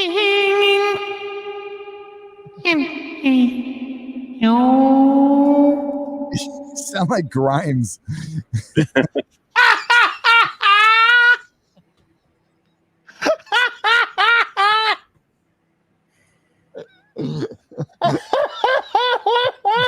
Put a little techno behind that. He's on just like fucking Grimes. Oh, getting hit by Elon. Oh, Elon, God bless you. Oh, fuck it. Best CEO ever. I know, like, the Johnny Depp fans don't like him, huh? Why? Because he fucked Amber Heard. Yeah, but then I think he called Johnny Depp like a cuck or something. Oh, that's not nice. Super chat. By the way, I side with Johnny Depp, and Amber Turd is horrible. Super chat 4 of 105. Hold fast. Never let go of the dreams that made you. The stories that wove themselves into your childhood, grafted to your genes, and empowered you to be noble, heroic, strong, and daring. Never stop dreaming. Step up, stand tall, live your best life now. All hail George MauLer. George!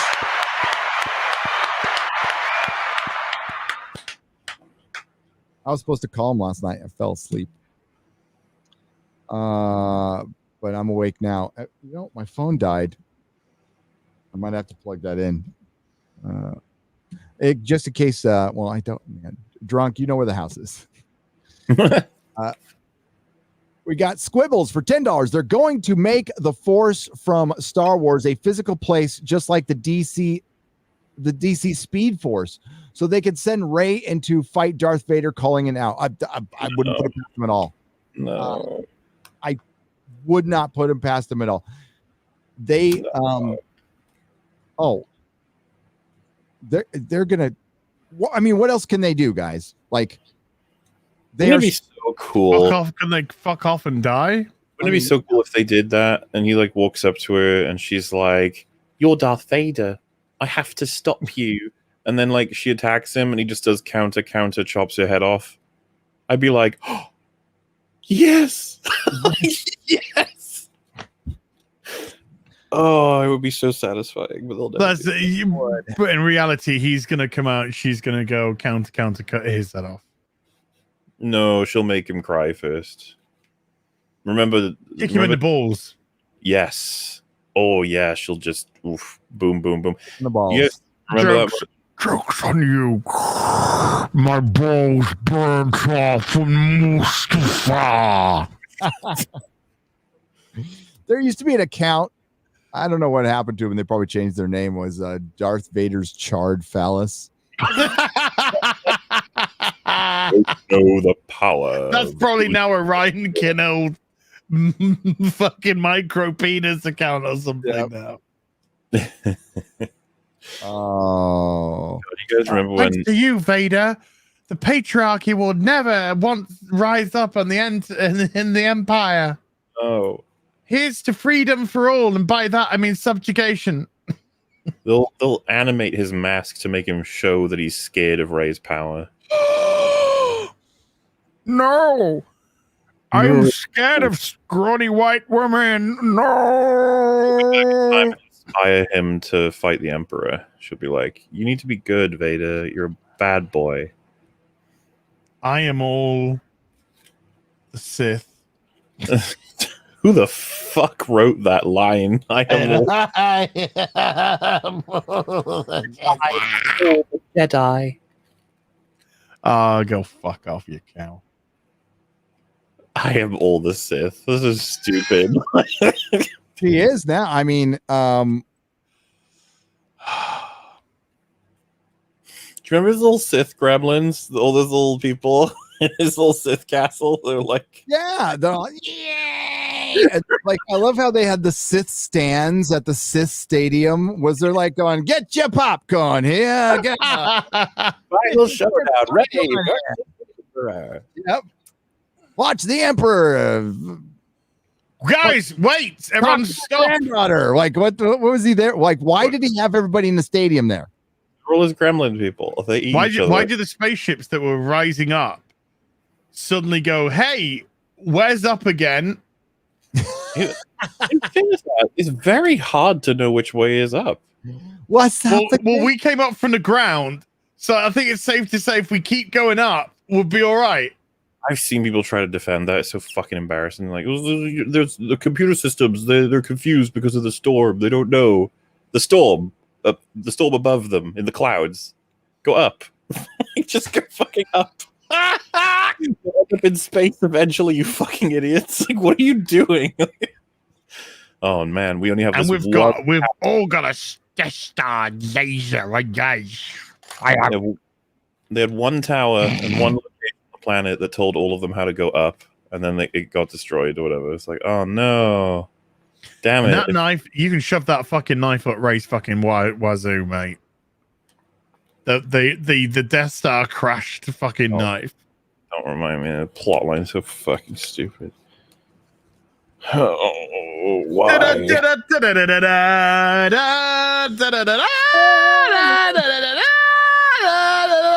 kill me! I put in that bad recorder in there. That's just pretty much the state. You know what sucks is like I still search Doctor Who news, especially because but every time you like in the era of Coof, when you put Doctor Who news in now, it just comes up with a bunch of Coof shit. It's Doctor Who blames Doctor Who says it's like, no, Doctor Who. Yeah, of course, yeah. I want to know about Doctor Who said the vaccine was actually bad. Turns out it was good. Yeah, right. It's Texas doctor who defied state's abortion ban is sued. Two disbarred attorneys outside Texas sue abortion doctor who something as a man sued a Texas doctor for performing an abortion breaking like, oh my God. I just want to know if they're gonna like continue this fucking shitty show or not. The way they can save it is if they just wildly cast something bizarre and like Martin Scorsese showrunner and Anthony Hopkins as the Doctor. Okay, let's see if we can make that work. Like is it Michael Sheen? Michael Sheen? Yeah, Michael Sheen. Get Michael Sheen and Michael Straczynski, and just retcon the last 3 years, and it would save the show. Yes, it could probably save the show. Do the thing where you're like, oh, we're not retconning it. It's just it's an alternate timeline. Okay, that's where it is. I am so fucking sick of multiverses and alternate timelines before they've even fucking started. Oh, dude, I am too, and they're terrible, and that's why they made them hard. And in Doctor Who, that's the Time Lords had shut it down. But I mean, even if they did something like Jodie's doctor was Romana, it would be acceptable. And just absolutely getting rid of the timeless children thing, saying, "Oh, that was a lie by the master." Yeah, and That's what I would do. She was trapped. She was trapped in the E-space, and that there is ways for it to be saved. They just won't do it. So episode 10 should have been, had they all survived, been like all of that was a nightmare that Luke was given by a new dark power trying to fuck him over. Blah blah blah. Yeah, and then he goes to the shower and Patrick Duffy's in there. That's a joke for old people. It is. What's that? It's a Dallas joke for people that are over 40. Sort of thing. Fucking mosquitoes, man. I don't know how they fucking get in here. I've got hungry. We've had no mosquito. I haven't had a mosquito. I've had fucking little bastard fly fuckers. Got my citronella candle burning. Nice. My repel, and it just Jesus. Annoying as fuck. I don't know, man. Is there loads of mozzies around there? Yeah.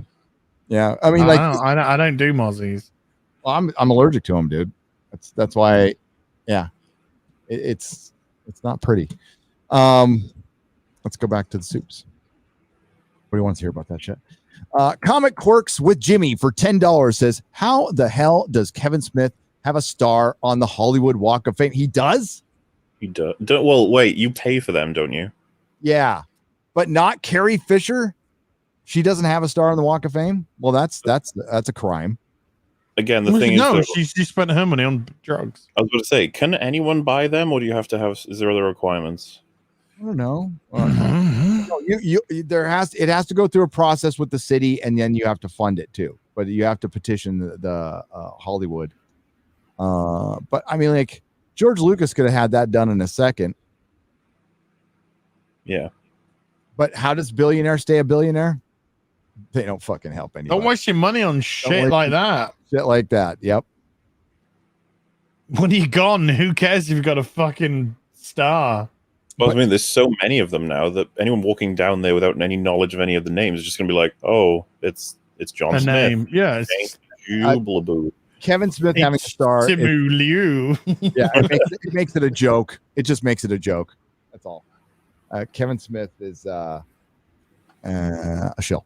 Daniel for $20 says Marcia Lucas is the first big name to openly call this trash out without mincing her words. Mm-hmm. Is there any male in Hollywood at their level who had the balls she has? She actually cares about her creation as much as we did. Well, producer Howard Kazanjian, I mean, he was nicer about it, but he said J.J. Abrams and the filmmakers who made Force Awakens and The Last Jedi had no idea what they were doing.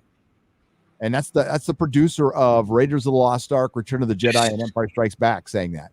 It's not so funny because that's been our conclusion for the past 4 years more, maybe. Yeah, it's just funny to hear it from the people behind these projects. I hope as time goes on, even J.J. Abrams will be like, yeah, it was a fucking disaster. Yeah, it was. No, yeah, the best part is the people who criticize us and our detractors love to bring up Marcia Lucas. Love to bring her up. And now they're like, that's awkward now, isn't it? They're like, it wasn't all George. It was Marcia too. There was a woman in there. Yeah, there was, and a lot of us knew that. Marcia was asked about that, and she said, "No." She said this was George. All of the stuff was George.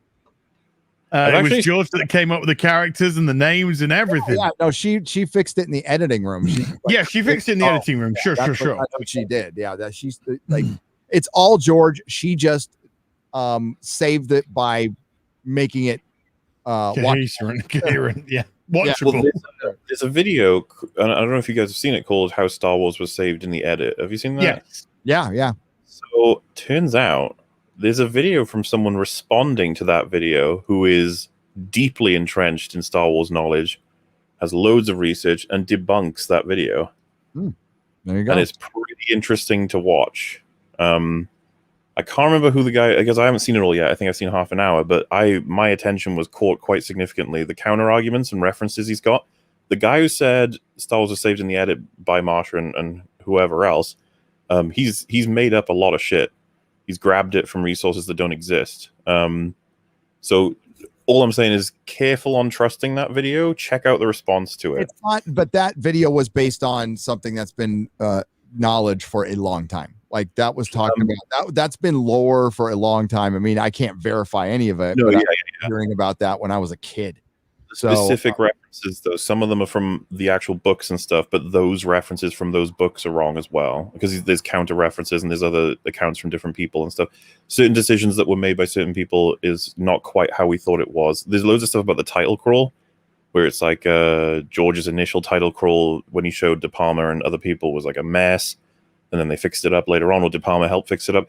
He shows a whole bunch of evidence for how it's not actually true, that the one that De Palma was showed was close to the completed one, and just stuff like that. And I was just really interested by it because he put a lot of work into referencing the part of Hollywood is the lore behind the shit, and half of it's bullshit. Like half of it's just utter bullshit. That's fine. And yeah, I want to take away from how much she probably, all of them, you know, like it was a group effort for sure, like making Star Wars come to the way it was. Well, Gary Kurtz doesn't get enough credit. And you know what? Did he do anything creatively? No, but he kept George in check, and the more grounded nature of A New Hope and Empire Strikes Back is largely due to him and others. And you saw, I mean, like Return of the Jedi is a different movie. It's just feels a lot different than the first two, especially with the Muppets and stuff. And that's Gary Kurtz being gone, among others. There was other people that were gone as well. So yeah, it was a collaborative effort. But George is still the man. The guy is like absolutely is unequaled with how much he has innovated for Hollywood, just technically, and what stuff he's just like fucked off got big, you know, with Pixar, and like it's pretty incredible that this little film nerd from Modesto, you know, turned into this massive genius who never wanted to make movies like that, never wanted to make big budget movies. He wanted to be like the indie guy, and he became the exact opposite. And he actually created something indie people hate. So Scott Vakra, for 20 British pounds, started a comic book club. Awesome. Donated a ton of 80s and 90s comics and manga to No one wants to read anything post 2010. Everyone wants the classics and the quality. People wanted Peanuts more than the modern DC Marvel reality. Yes. I would say comics prior to 2010 were solid, and it was around 2011-12 when things started going south. But we had there was a good from 9/11 to 2010. That reminds me of that awful tragedy. Yes, the one Norm joked about was pretty funny.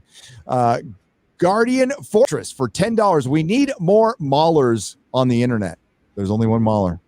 Oh, I was going to say they're all out in the shop. I was the only one they made, but here for a while at least. Michael Ruka for 10, I believe, British pounds. Hail, Gary, Az, and MauLer. Just ordered Doomsday Clock comics. Have you read it? Is it good, or did I just waste my money? I think it's good right up until the last part where it's terrible. It's a compelling story that keeps you going, but like most big events in comic books, it doesn't stick its landing. The art, Gary Frank is fucking guy's good, man. Guy is so good. The parts I found the weakest was tokenized Rorschach. Yeah, Rorschach. Yeah, I was fucking. It was why. But okay. You said it. It was a token. Yeah. Modern Disconnect for $20. First time chat. All right, thank you. You know, the chat has a beautiful soul as well as.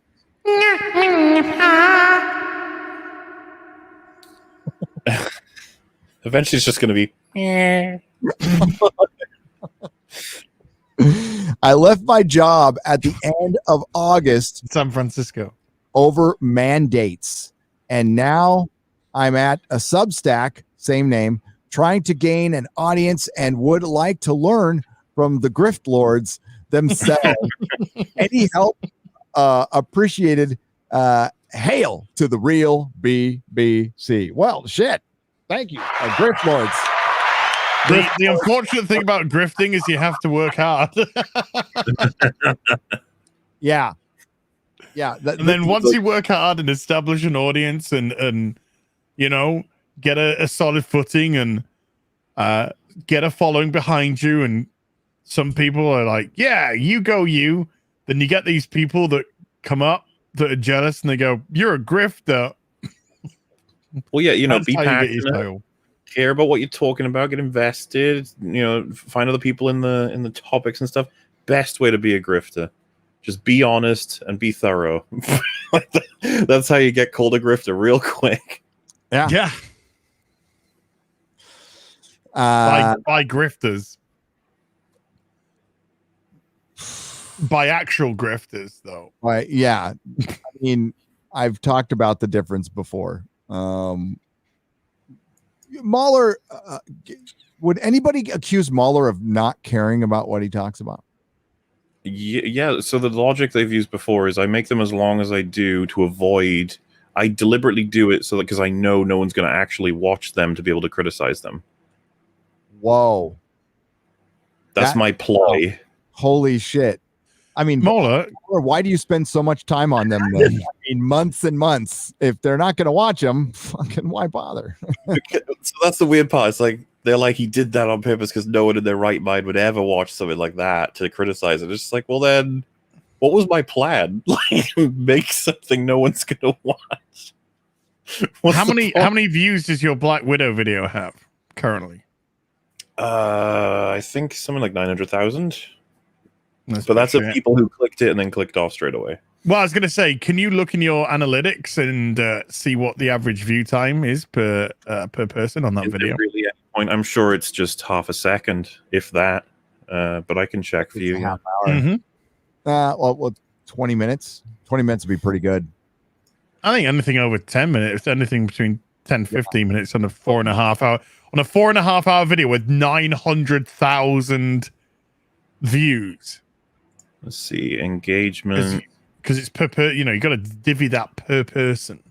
And that's evergreen content, so it's gonna continue getting views and views and views and views.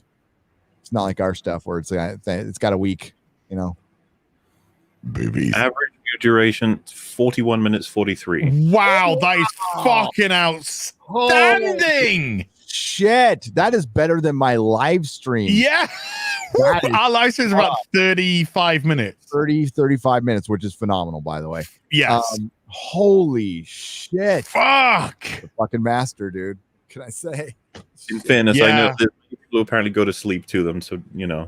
that is the average per person, over 900,000 views.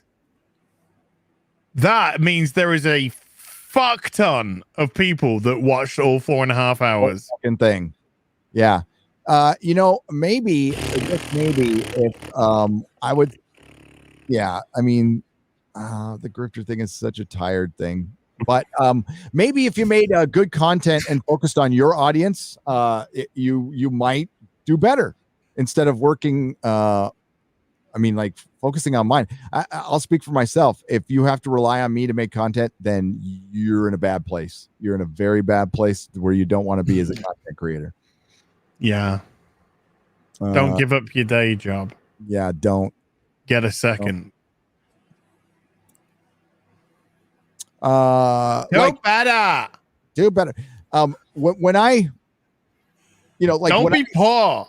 Don't be poor.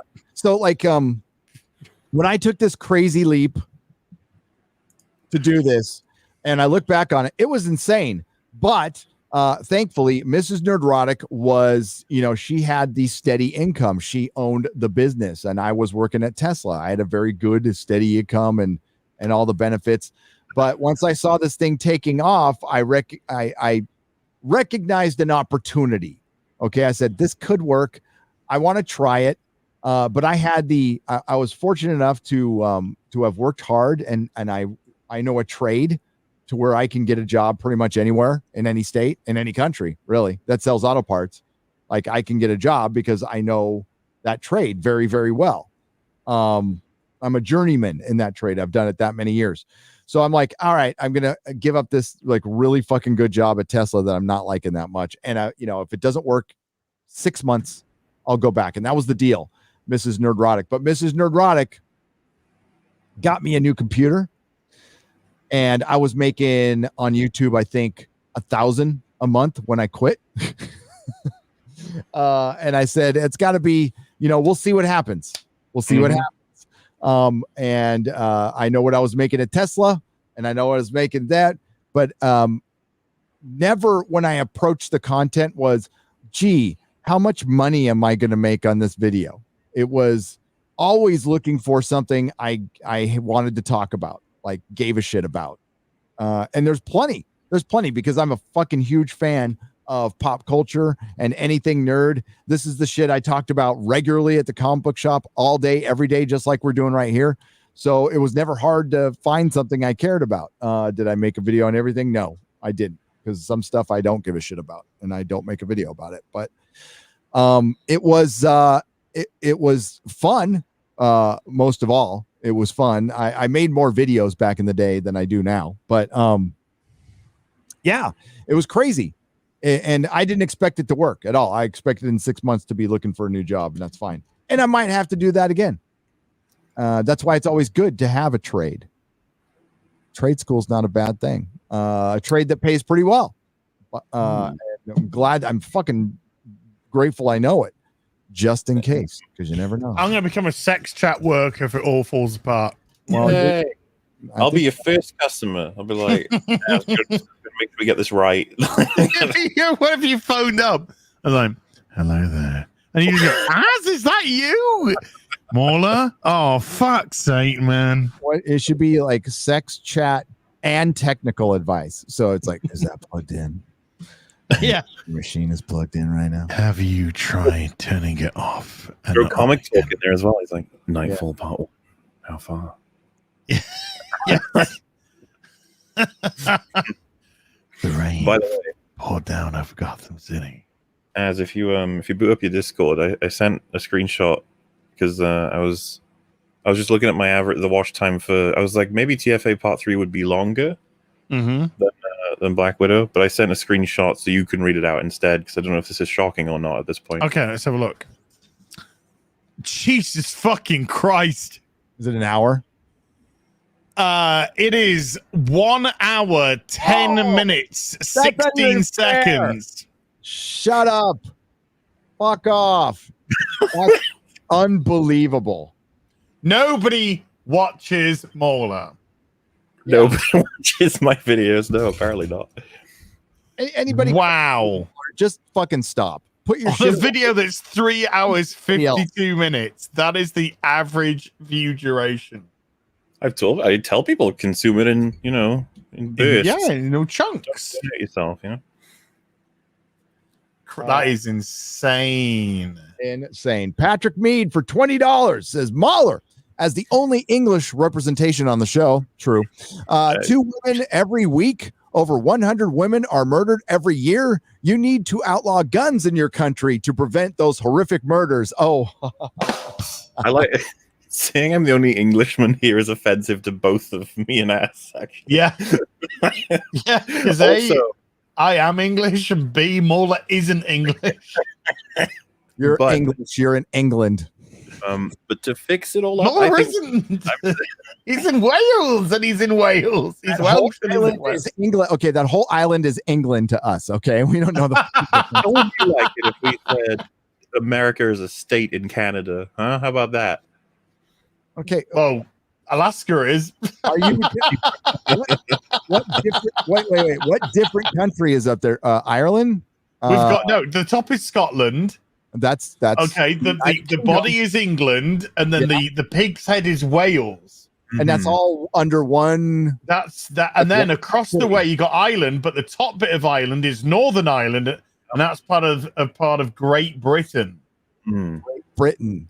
Yeah, well, anything that's Great Britain or United Kingdom is England to us. Okay. I feel attacked and racialized. Oh my God, have you just been profiled? The statistics, though, I think we should just make bad illegal. How about that? That we wouldn't have enough room in the We'll make good more legal and bad illegal. I think that'll fix all of our problems. I see you're thinking about it, but no criticisms really. No valid ones. But I mean, yeah, but he's also talking about there's a lot of murders in your country without them guns. Well, people still dying. Yeah, we have. No, not many at all. There's all kinds of ways you can kill people. Guns are just one. Like, what wasn't it? Someone with like a van killed a shit ton of people. They're not going to outlaw vans. At least I fucking hope not. No. Oh, what you told when they drove them through the traffic? Yeah, I'm just saying that like outlawing guns doesn't stop crime. Nor did anybody expect it should. No, educating people on weapons is way better than making them illegal. Yeah. Well, it's too late. It's too entrenched in your culture. You try taking them from people, then you'll find exactly how many guns they've fucking got. Then. Yeah, I was going to say, British gun owners, like, they're not going to be a lot of them aren't going to be official in any way, shape, or form. It'll be like Hot Fuzz, where that farmer dude has like a fucking arsenal in his shed. Well, that's it. As a resident, as a British, you're not gonna have access to that sort of business. You got to need it for a specific purpose. Farmers, of course, being one of them because of what they have to do. Just buy a farm. That's what Tim said. Buy a farm, you get free guns. Yay! Free guns and chickens. Now get off my land. Get off my farm. Sir Marhouse for $9.99. Gary, have you ever watched the Signum University videos? Tons of great Lord of the Rings content from Professor Corey Olsen, the Tolkien professor. Actually, very good and not woke. I will watch them tonight. No, I have not seen them. That sounds awesome. Guardian Fortress for $10. I clean theaters after the showing, and let me tell you, corporate shills exist. Space Jam came out, and the people were wearing Toon Squad jerseys. People exited to see Captain Marvel. People excited to see Captain Marvel during end credits. Oh yeah, I'm sure. Like if you watch this in Burbank or LA, people love this shit. Seeing Captain Marvel at the end credits did not excite me. What, with a fucking terrible wig on? I think it was. Are we talking about Shang-Chi now, right? Not Endgame or anything, or whatever else. Yeah. I think Shad last week when he was on EFAB said something like he'd completely forgotten about her, and then when she showed up, he was like, "Oh." Yeah. Yeah, I mean, And if you're not reviewing stuff, I highly recommend you not watch this. For one, it still remains the best way to deal with this is to point it out, mock it, and boycott. Like, don't spend your money on it, because that's the only way it's going to change. And I don't even know if that's going to change because of streaming service, but that's the only way it can change. Because if you keep watching this stuff, a hero has been born. If you keep watching this stuff, then you're going to end up being like I am with Star Trek or Star Wars, and this stuff will end up ruining, because they are going to deconstruct fucking everything. Tony Stark is next. They already kind of did that.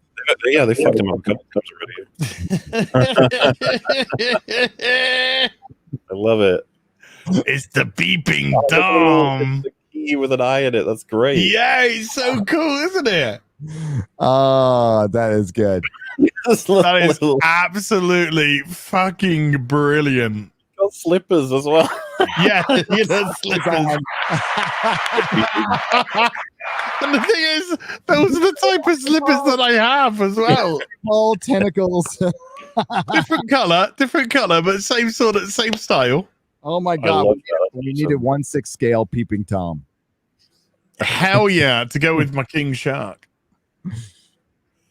Hey, that was done by I need to give credit where credit is due.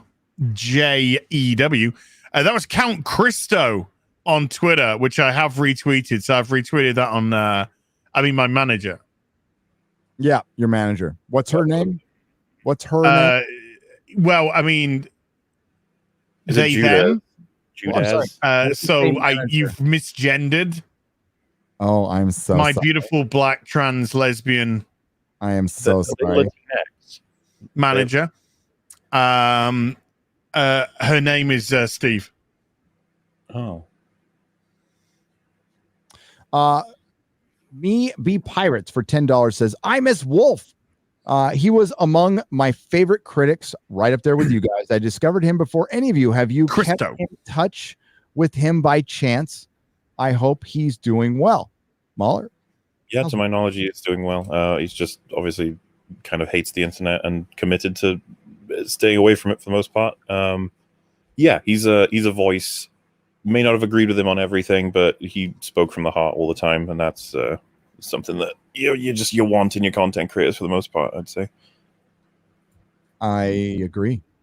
Mm-hmm. And if he's healthier, then that's good. That's the most important part. Jordy for $20 Australian. G'day. Hail Gary, as MauLer. Also, hi Rags. Thank you for the mindless entertainment. You all keep me sane. Gary, how are you doing? Liking One Piece, favorite character. I also recommend reading 20th Century Boys. Brilliant. Long man, good. No favorite character yet. I'm not that deep in, but you will get a review on Real BBC of One Piece and My Hero Academia. Yellow Flash is in the chat right now. We can all chastise him for saying that the first two acts of Black Widow are good. Yeah, where is he? Yellow Flash. I was watching one of your videos today, and you went to Black Widow, and you went, the first two acts were fine. It was the third act. Oh, what the fuck is this guy going on about? Dude, who from Marvel has got you by the balls? Tell me. Wow. I can make this go away for you. We'll pay you more. We'll pay you more to say that it's shit. First two acts. Wow, it's crazy. If he said the first act, that's forgivable. But first two, he said. When she, that means he enjoyed the runaway AT&T in the middle of Budapest, just crashing. That shit was funny though. The whole film's kind of funny. Budapest. The whole film was kind of shit. Guys, do you remember the part where they couldn't do tic-tac-toe, where the creators didn't know how to play tic-tac-toe? How do you fuck that up? Hail Yellow Flash, by the way. Hail Yellow Flash. Yeah, he's killing it at the moment. He's so I love his videos. I still hated it, you fuck. Yeah. But the first two acts you loved, you want to marry them. You want to cuddle with the first two acts. With your ass? What? You want to kiss them. You want to snuggle them. Yep. Gosh, you're so gay. Wow, the first two. Well, that's acts. funny because so the first two acts. KISSING. Infinity Fair for $20 says regarding new characters, Ted Baselli, they are bound to be outsiders and harder to accept as canon. They know their ideas are trash and their only chance at success will only come by the way of co-opting what is already beloved. In other words, they don't want to work or they don't have the talent to create new characters, so they co-opt them. Yes, I agree. Absolutely. But it all comes down to talent. Because talent, you can mix in any message and make it digestible, even great. People will like the Joker. The Joker has a lot of messages in it that are that I don't align with politically, but I still love the fucking movie as a movie by itself, as a piece of art. And really it was just a couple of a 70s movie redone, and it was still great. That's how shitty things are now, though. And you would think Hollywood would be breaking their necks trying to freaking copy the Joker, copy the success of the Joker. It was cheap and it made money. Problem is, Warner Brothers was fucking stupid. And they signed away pretty much all the profits because they didn't think it would make any money. So the investors ended up getting all the money. The investors actually got a return on their investment and didn't get fucked over on the studio by this one because the studio was stupid, which is hilarious if you think about it. Or if you don't think about it. Guardian Fortress. If you don't think about it. Ever think about it. I have the Batman versus Aliens comic set book. It's very entertaining. Thoughts? Guardian Fortress for $10. I love it. Batman versus Aliens and Superman versus Aliens. Good stuff. Superman versus that's the one that came out first. Superman versus Aliens. That's a good one. I like Isn't that. Good? It's Alien versus Predator Requiem. I don't think so. The comics are good. The comics are really good. How can anything beat that? Far Outcast for $20 says MauLer can't read, but he can just scan them into his memory drive. Close enough. Yeah. The little scanny printery thing. Just they'll go in. Boop. Andrew Matthews for $10. Watch Girls und Tanks and is it Girls und Tanks anime because it sounded so stupid. It was funnier and had more character development and story than Hollywood has released recently, and it's called Girls und Tanks. Is it Girls und Tanks? Often. Gas und Tanks. I think it's probably but Girls and Tanks. That sounds cool. Well, there's Tank Girl. There's a comic called Tank Girl. You think that's a little rip from that? I don't know, but I like Tank Girl. Like the comic book. Like the movie. CW 15th anniversary launched a poll. What is the best show? The finalists were Smallville and SPN. What's SPN? Supernatural. Okay. Spoiler, Supernatural won. However, coincidence, both shows are actually WB shows, not CW shows. No shame. It's all part of the same thing. But yeah, I mean, they both originated before the CW became the CW. If things were even halfway good, if they were fucking supernatural Smallville types of shows, you'd see me reviewing every episode on this channel. That's how shitty things are. There is nothing. There's fucking nothing. Oh my God. Dude, the first 5 seasons of Supernatural are fucking great because it was written to be a 5-season show. Eric Kripke had these whole 5 seasons planned out and it's solid as fuck. Then you go into season 6 and you're like, yeah, okay, we're kind of riffing now. But it's so good. It's still so enjoyable. How many shows were you watching 5 years ago regularly? Couple, 2, 3, maybe 4? I mean, back in those days, I was watching lots of shows regularly. How many shows are you watching regularly now out of enjoyment that are new? Oh, that one. Batwoman, yeah. No. I mean, Superman and Lois, which is now finished. Yeah. So Cobra Kai, Superman, and Lois are the only two I could possibly think of. Cobra Kai, yeah. Whenever that's going to be back on. It's coming out in a couple of days. I don't know if you guys know about that. It's a new horror TV show, but I mean, it doesn't really count in the way that you're looking for. I think like what shows Midnight Mass. It's like same guy who made Haunting of Hill House. This is his next show. Oh, really? Oh, what's it going to be on? Netflix. And it for me. Fuck that then.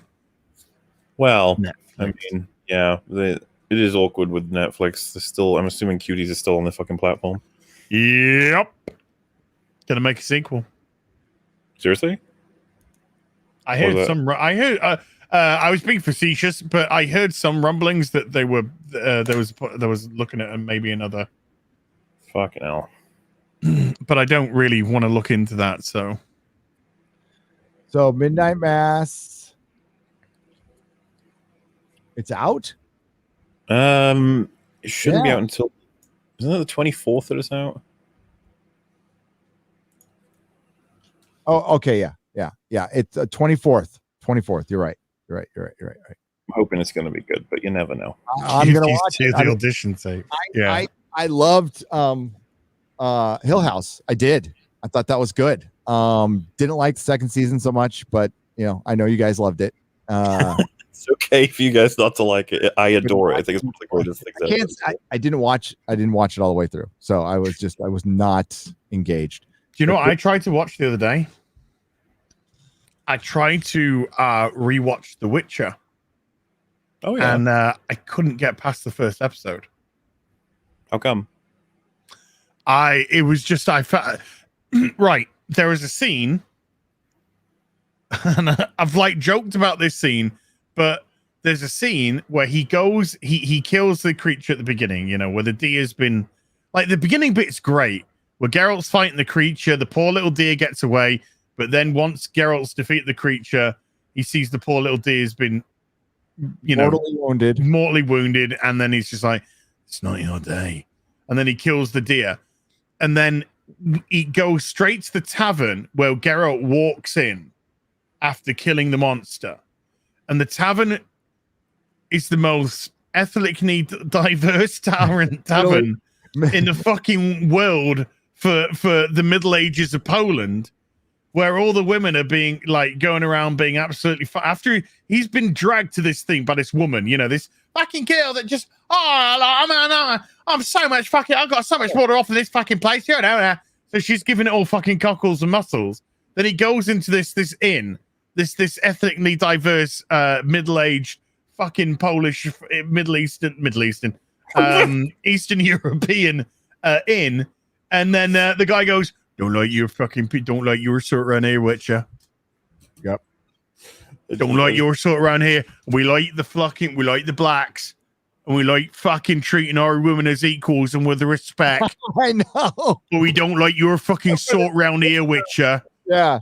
Killing all these monsters, keeping us all safe. Don't like your. And it was just like, I was like, I couldn't even fucking take it seriously after that.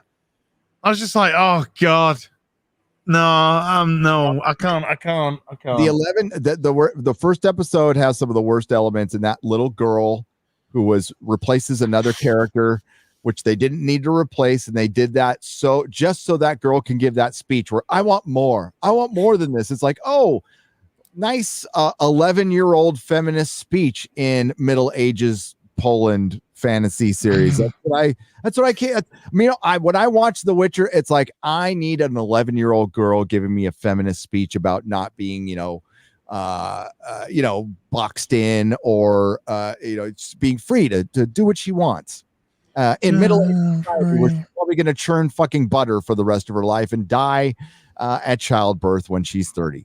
Yeah, or when she gives birth to a child. Well, 22. Okay, but she wants to go to university and take on a fucking bisexual Witcher study program or something. I like what. It was stupid. It was fucking stupid. I'm still I find it funny that in the middle of Poland there was a Middle Eastern tavern. It was called Alibaba's. It was. Alibaba's Eastern Promise. Hey, they had great kebabs there. Okay. Oh, to die for. Chef's Maybe that's kiss. the issue they took with him, that they were using the demons and monsters for their meat, and Geralt was fucking all that up. You know, they were trying to make kebab out of monsters. Yeah, but Geralt was killing the monsters. So they go, hey, look, there's the meat for you to do the monster stuff. That's the way. Fucking, I mean, like, fuck Netflix, but they're so bad at fucking promoting their shit. Like, I'm looking into this. This looks fucking kind of cool. I like the Midnight Mass. Oh yeah. It I'm looks totally super interesting. Hold on. Now you're gonna get me to open up my Netflix, which I only have because my mum swears by this. Like, it's getting positive coverage so far, but I don't know what that means. Shit. I saw an advert for what's it called? Fucking Bubblegum Muscle Squad. What's it called?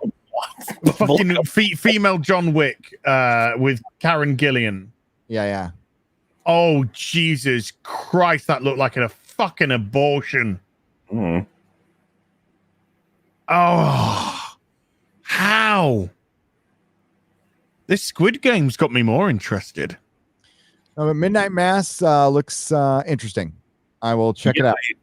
Obviously, I'm going to be watching it as soon as I can. We got a little haunting crew that we watch these things with, and I will let you guys know if it. Yeah, I'm looking at. Let's have a look. Hold on, I'm gonna look. I'll get it Thursday night at like at 3 a.m. They're so dumb with that shit. Yeah. Oh, is it the alcohol? Oh no. Because I'll let you know if it's closer to Hill House or Bly. Like, I'm expecting this one, judging from the trailer, it's going to be a lot more traditionally scary, if that makes sense. Yeah. Is it German or something? No, it's German. No, it's got a cast. Dude, it's got a guy from Legion. Oh no, Casey. Oh, Casey Eagle. Okay. There's a couple people, like regulars from the Haunting series that are in here as well. He has like a lot of people he rotates regularly. Kate Siegel would be the main one. She's in all of his work because those two are married, I think. Oh, she's hot. I like. Well, yeah, I still would. Well, she was Theo in Hill House, the one that had to wear gloves, if you remember. Yeah. But yeah, you know, it's new show coming out in a couple of days. Hopefully it's good. It'll be one and done, probably, like the Haunting shows. I imagine. Looking at the cast. Oh, got some creepy imagery. Christian Bale. Like this over here. Good for you. Yeah.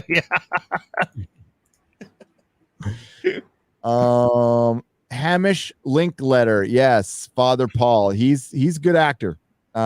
He was in Legion. Ooh, yeah. Athenon says that Squid Game is great. Nice. Somebody reckons that you look like Windsor Davis, MauLer, a young Windsor Davis. There's a website called As Central that says Midnight Mass is on Netflix and definitely worth attending. Oh, E-News says but if Az said it, it's got to be. It's right. Bone chilling. I want my bone chilled. Oh my god. Yeah. Okay. Well, I want my bone chilled. If it sucks, I totally blame you for wasting all of my time. Just kidding. Hail to Gary as a MauLer. Gotta support my content creators. By the way, any of you guys, have you seen videos from Mannix? Yeah, I believe that dude is pure gold when it comes to comedy. I feel like High is a funny as Papa. Oh, he is as funny as Papa Gundam. Keep fighting the good fight, guys. Why? Thank you, Drunken Throat Punch, for $10. I appreciate it. Papa Gundam's funny. He's Papa funny. Gundam's very funny. Yeah.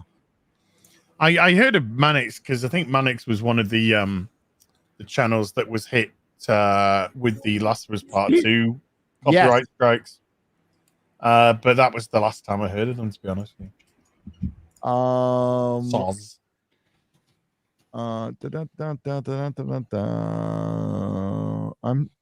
I'm subbed. I'm subbed. Looks good. Love you guys. Keep fighting and keep rocking and telling Hollywood to shove off. Haven't been on my PC for a while to catch your streams live. Hope you guys have fun riffing on Netflix and Amazon. The Grizzly for $10. Hey, it's good to see you, man. And it's okay. Sometimes you need to take a break from it. And we're not going to take a break from doing what we do. Not ever, because it's fun. What do you got? Okay, that's what's happening. Oh my goodness.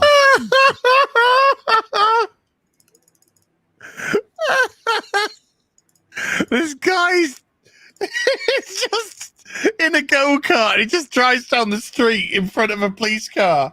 He's dressed up as Mario in his go-kart and he just starts throwing fucking green shells and red shells. The fucking police pull him over. That's fucking hilarious. It's on Geeks and Gamers' Instagram. Just cheating. That's beautiful. That's amazing. Hold on, can we get it? Can I get it on air? Let's undo that. Oh shit. No, I can't get it on air. Can you get it on there? Can you get? Hang on. Do you have a link for me, or do you want me to pull it up? It's on Geeks and Gamers Insta.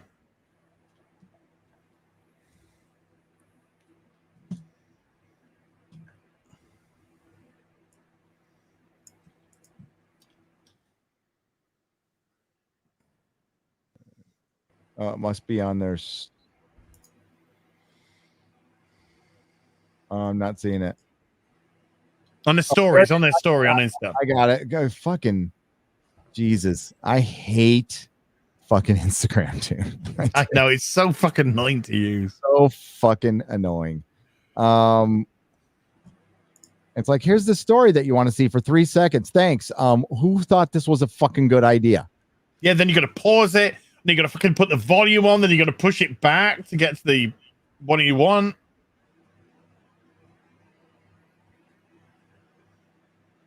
Here it is.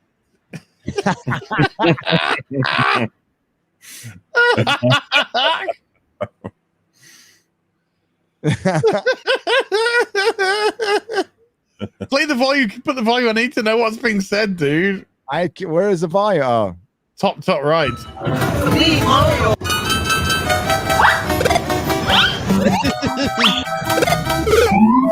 threw the red and blue shells at my vehicle. Is that legal? Yes, sir. It's vandalism. You're gonna have to profile your vehicle. Bruh. Hey, man. You said, oh? Yes, sir. What's the possibility to get it back? You got gold points? Me, Mario, I always got gold points on.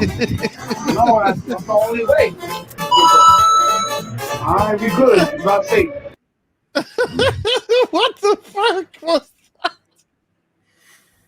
Did he just pay him off in chocolate gold coins? Oh, wouldn't you? I would. That was amazing. Defund the police. That's all I gotta say. No, fund them with Mario coins.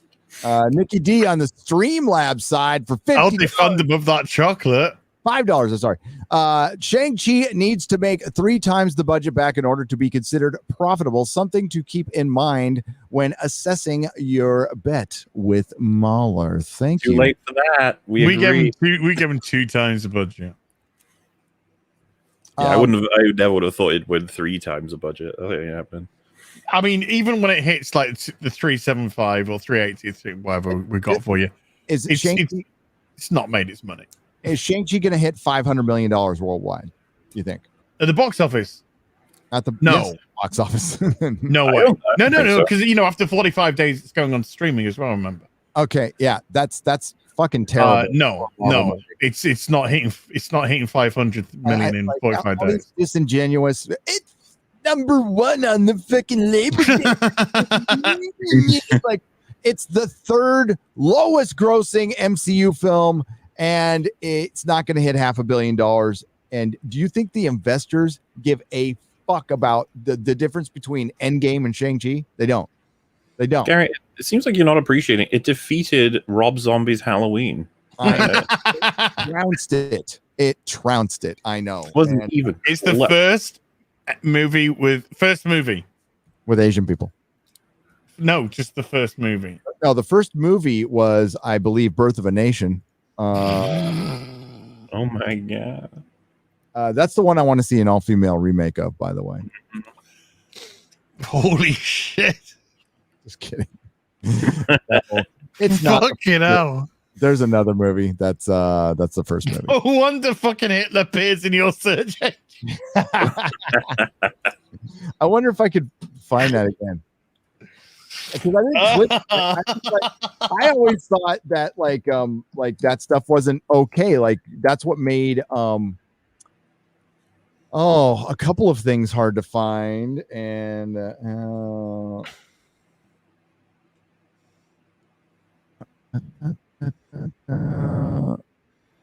yeah, like that. Well, I guess it's not that hard to find now, but Cronin was hard to find with Hellboy in his German gear, we'll say. What was that? Karl Rupert Cronin. He was cool. Yep. Just because you're a Nazi. You're goddamn right. Oh my god! It's confession night on the real BBC. They're all coming out. It's like, so I was looking for stands for bigger figures. Okay, so I was looking for something for the Hulk because I don't have. I don't have a stand for my Juggernaut, so I needed a Hulk. And then I went into. Oh, I found Indiana Jones in German disguise, and then German leader pops up. So that's how it starts. Holy shit. We can go to the speech bubble in that fucking Marvel comic now. This is how it starts with the Indiana Jones. You look for a base for your Juggernaut, and then Indiana Jones pops up, and then his Nazi costume pops up. And before you know it, they're dragging the black people in your streets into the gas chambers. What the fuck? So true. Damn, that's fucking cool as fuck. Oh shit, that's awesome. Oh, I want a Nazi. I did not see that coming. So right next to this, which I'm not going to show here, is German leader. So yeah, German leader. German leader. Yeah. So let's movies. It's been 5.5 hours. We should probably wrap this up. You guys can okay. If you want you don't. You're kicking us out? Damn. Okay. Well, you two will probably. He needs to shop Nazi. He's got all turned on now. He's like, well, fuck this. I'm gonna kick him out, and I gotta buy me some Nazis. Do a vamp for a second because I gotta get my phone. Okay. MauLer, do you want to buy some Nazis? Yeah, are they like little sweets? Kind of. But not really. I'm back. What was your favorite part of the stream, MauLer, today? Was it the part where Gary went shopping for Nazis and Hitler?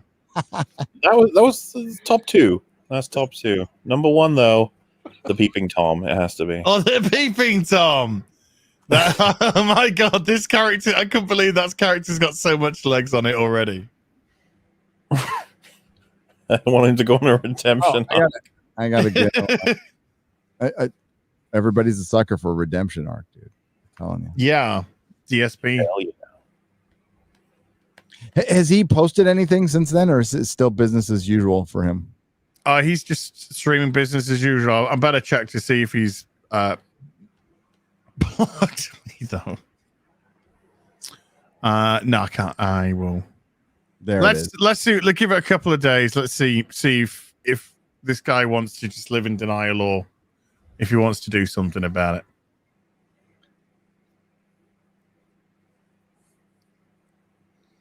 Offers there. Pulsating, keeping power. What? Pulsating peeping power. Introducing the peeping Tom. Pulsating, peeping power of Peeping Tom. Pulsating, peeping power of peeping. That's 2021. I want a Nazi. Well, I mean, I guess that was the quote.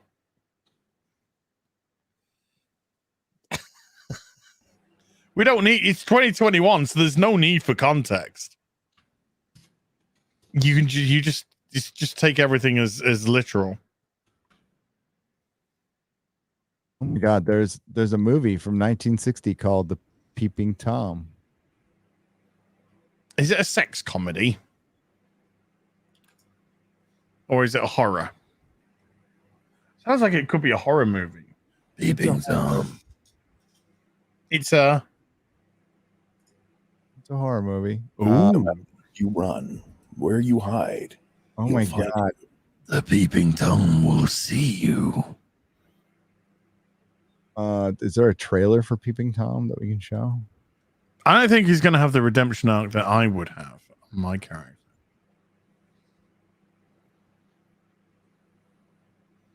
There it is. I don't want to get hit. Martin Scorsese on Peeping Tom. Why is Martin Scorsese talking about this Peeping Tom movie? Maybe he directed it. Frightening experience. It's also a thrilling one because it gets close, very close to the heart of the impulse deep within filmmaking. I mean, to make films, to make images and stories from those images, other imagined worlds, really, it's exciting and intoxicating, which means that it can get a grip on you, and unless you're very careful, it won't let you go. To capture someone's image on camera is a very powerful act. We've forgotten that now since we're so overrun with images here in the Western world.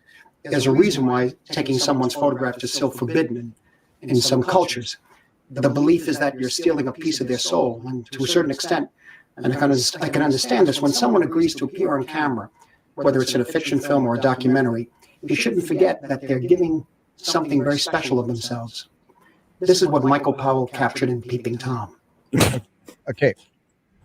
You made a movie. Let's pretend. Let's calm down with the giving special of yourselves. And like, we're talking about a 1960 horror movie called Peeping Tom. And this guy's sounding like we have just made something that Citizen K. I like that he's talking about as this movie. Like, I've never heard of this movie. Now it's like, oh shit, Martin Scorsese's talking about it. I dared before him to show us how close movie making can come to madness, how it could eat you up.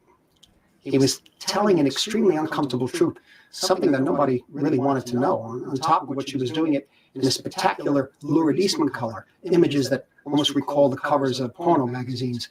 And he paid the price. I mean, Peeping Tom put an end to his career in England, and he had to go to Australia to find what little work he could later on. When I saw Peeping Tom, my first reaction was, could this have been the same man who made the red shoes, made this picture? Could that be? But then, of course, I realized that there was a very strong link between the two pictures, just as there's a sort of vital continuity running throughout all of Michael's pictures, with and without Emmerich Pressburger.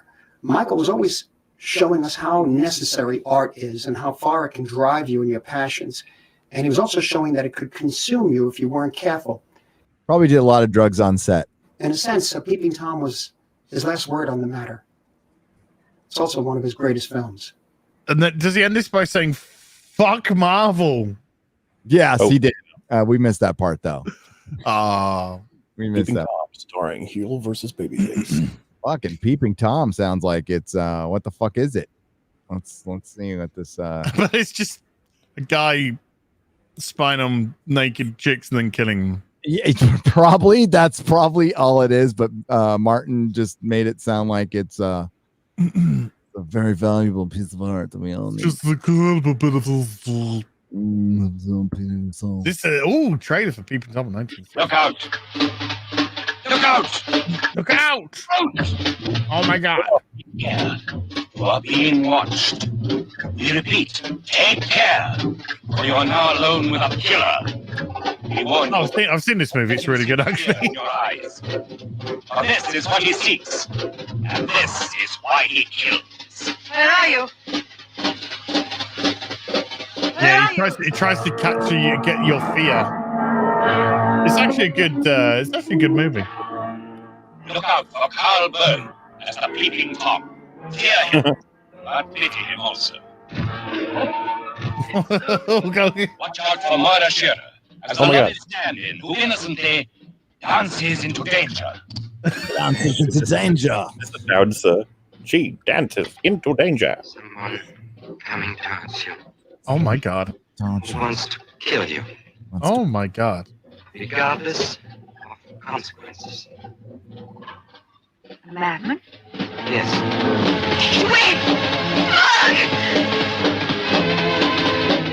Anna Massey is the girl who falls victim to the charms of the lonely stranger upstairs. Switch it off, Mark! Mark, switch it off! Maxine Audley as the blind woman who senses the danger that threatens her and her daughter, but is helpless. Don't be frightened. Not frightened. Hot. So put that camera away! There is no future for anyone who tries to befriend him. He invades the privacy of innocent people. Privacy. Till the piercing Oh my eyes of his god. camera meet the terrified eyes of his victims. No. And with a compulsion akin to madness, he shoots the final, fearful scene.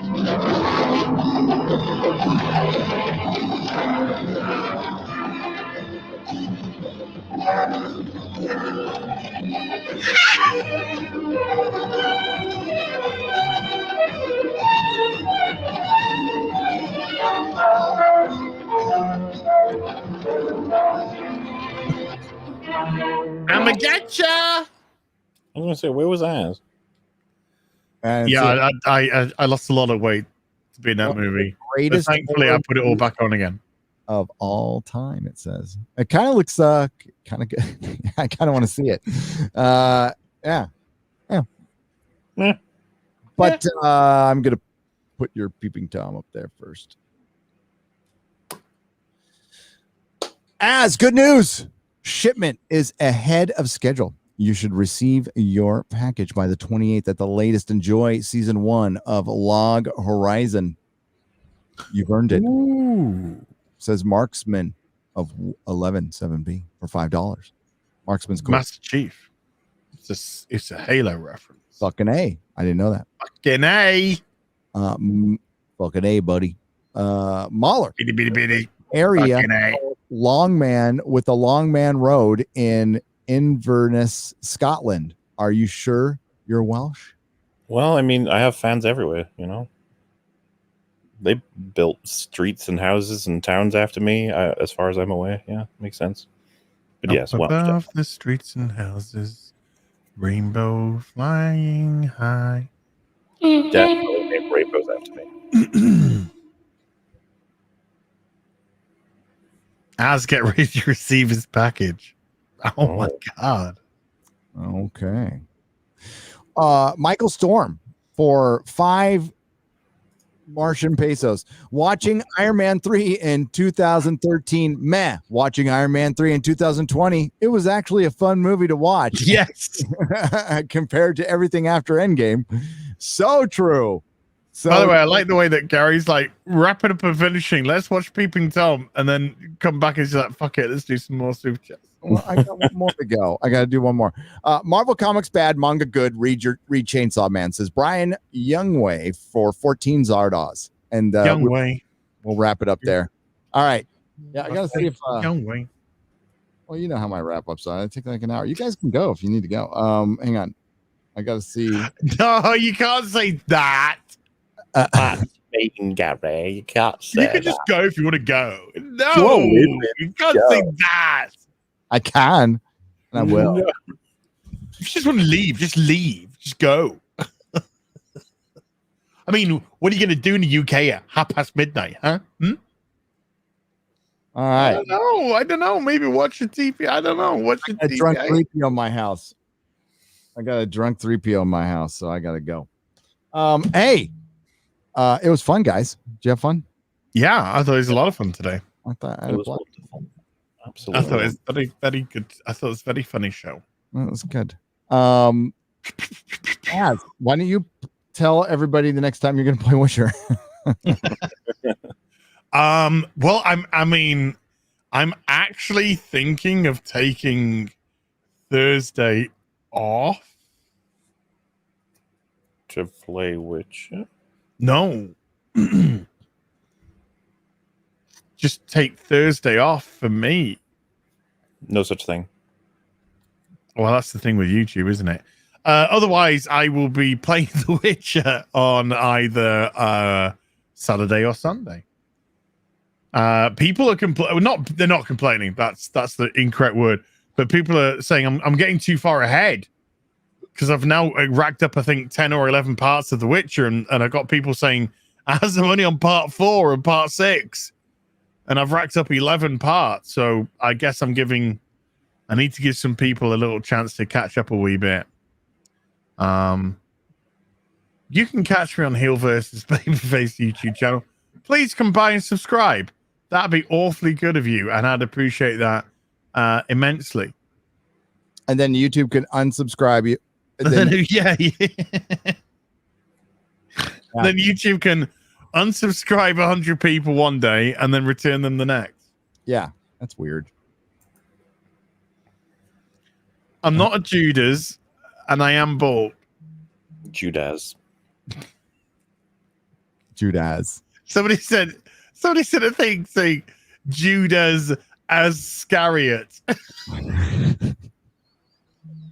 You're getting loopy now. How long have you been up?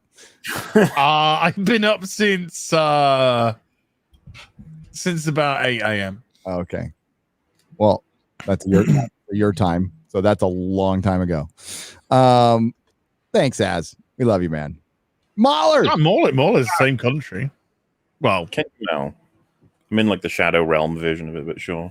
Same island. Oh, you just woken up. Well, you only woke up like 6 hours ago, 7 hours ago. It's never clear exactly when I wake up and go to sleep. I know. Even to me.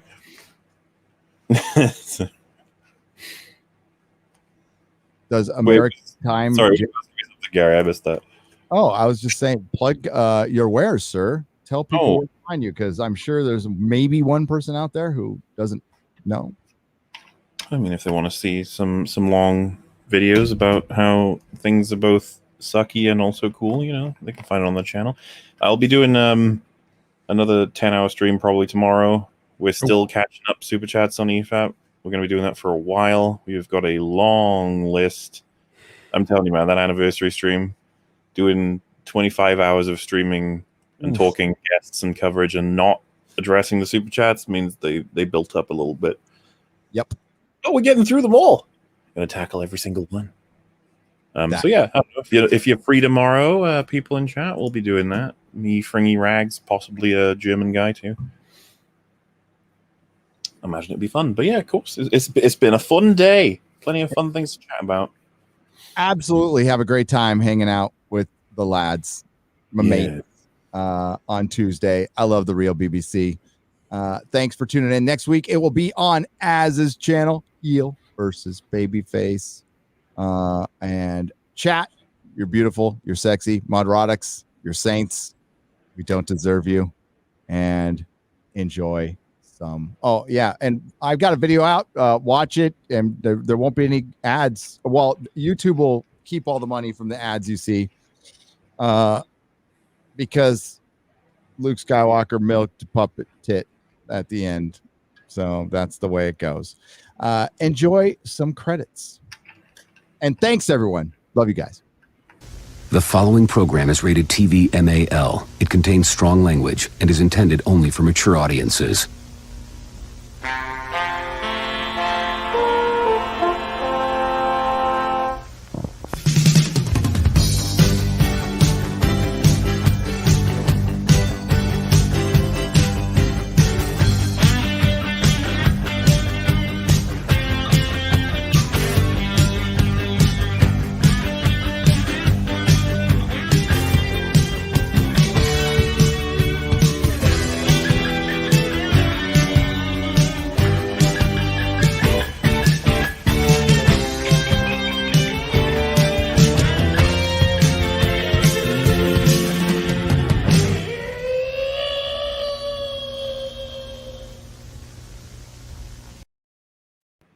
You will be able to find this episode a little bit later on Nerdrotic Live. That's where I re-upload most of my live streams except for Friday Night Tights, and who knows, eventually this one might stay here too. And that's all I wanted to say. So bye everyone. Bye bye.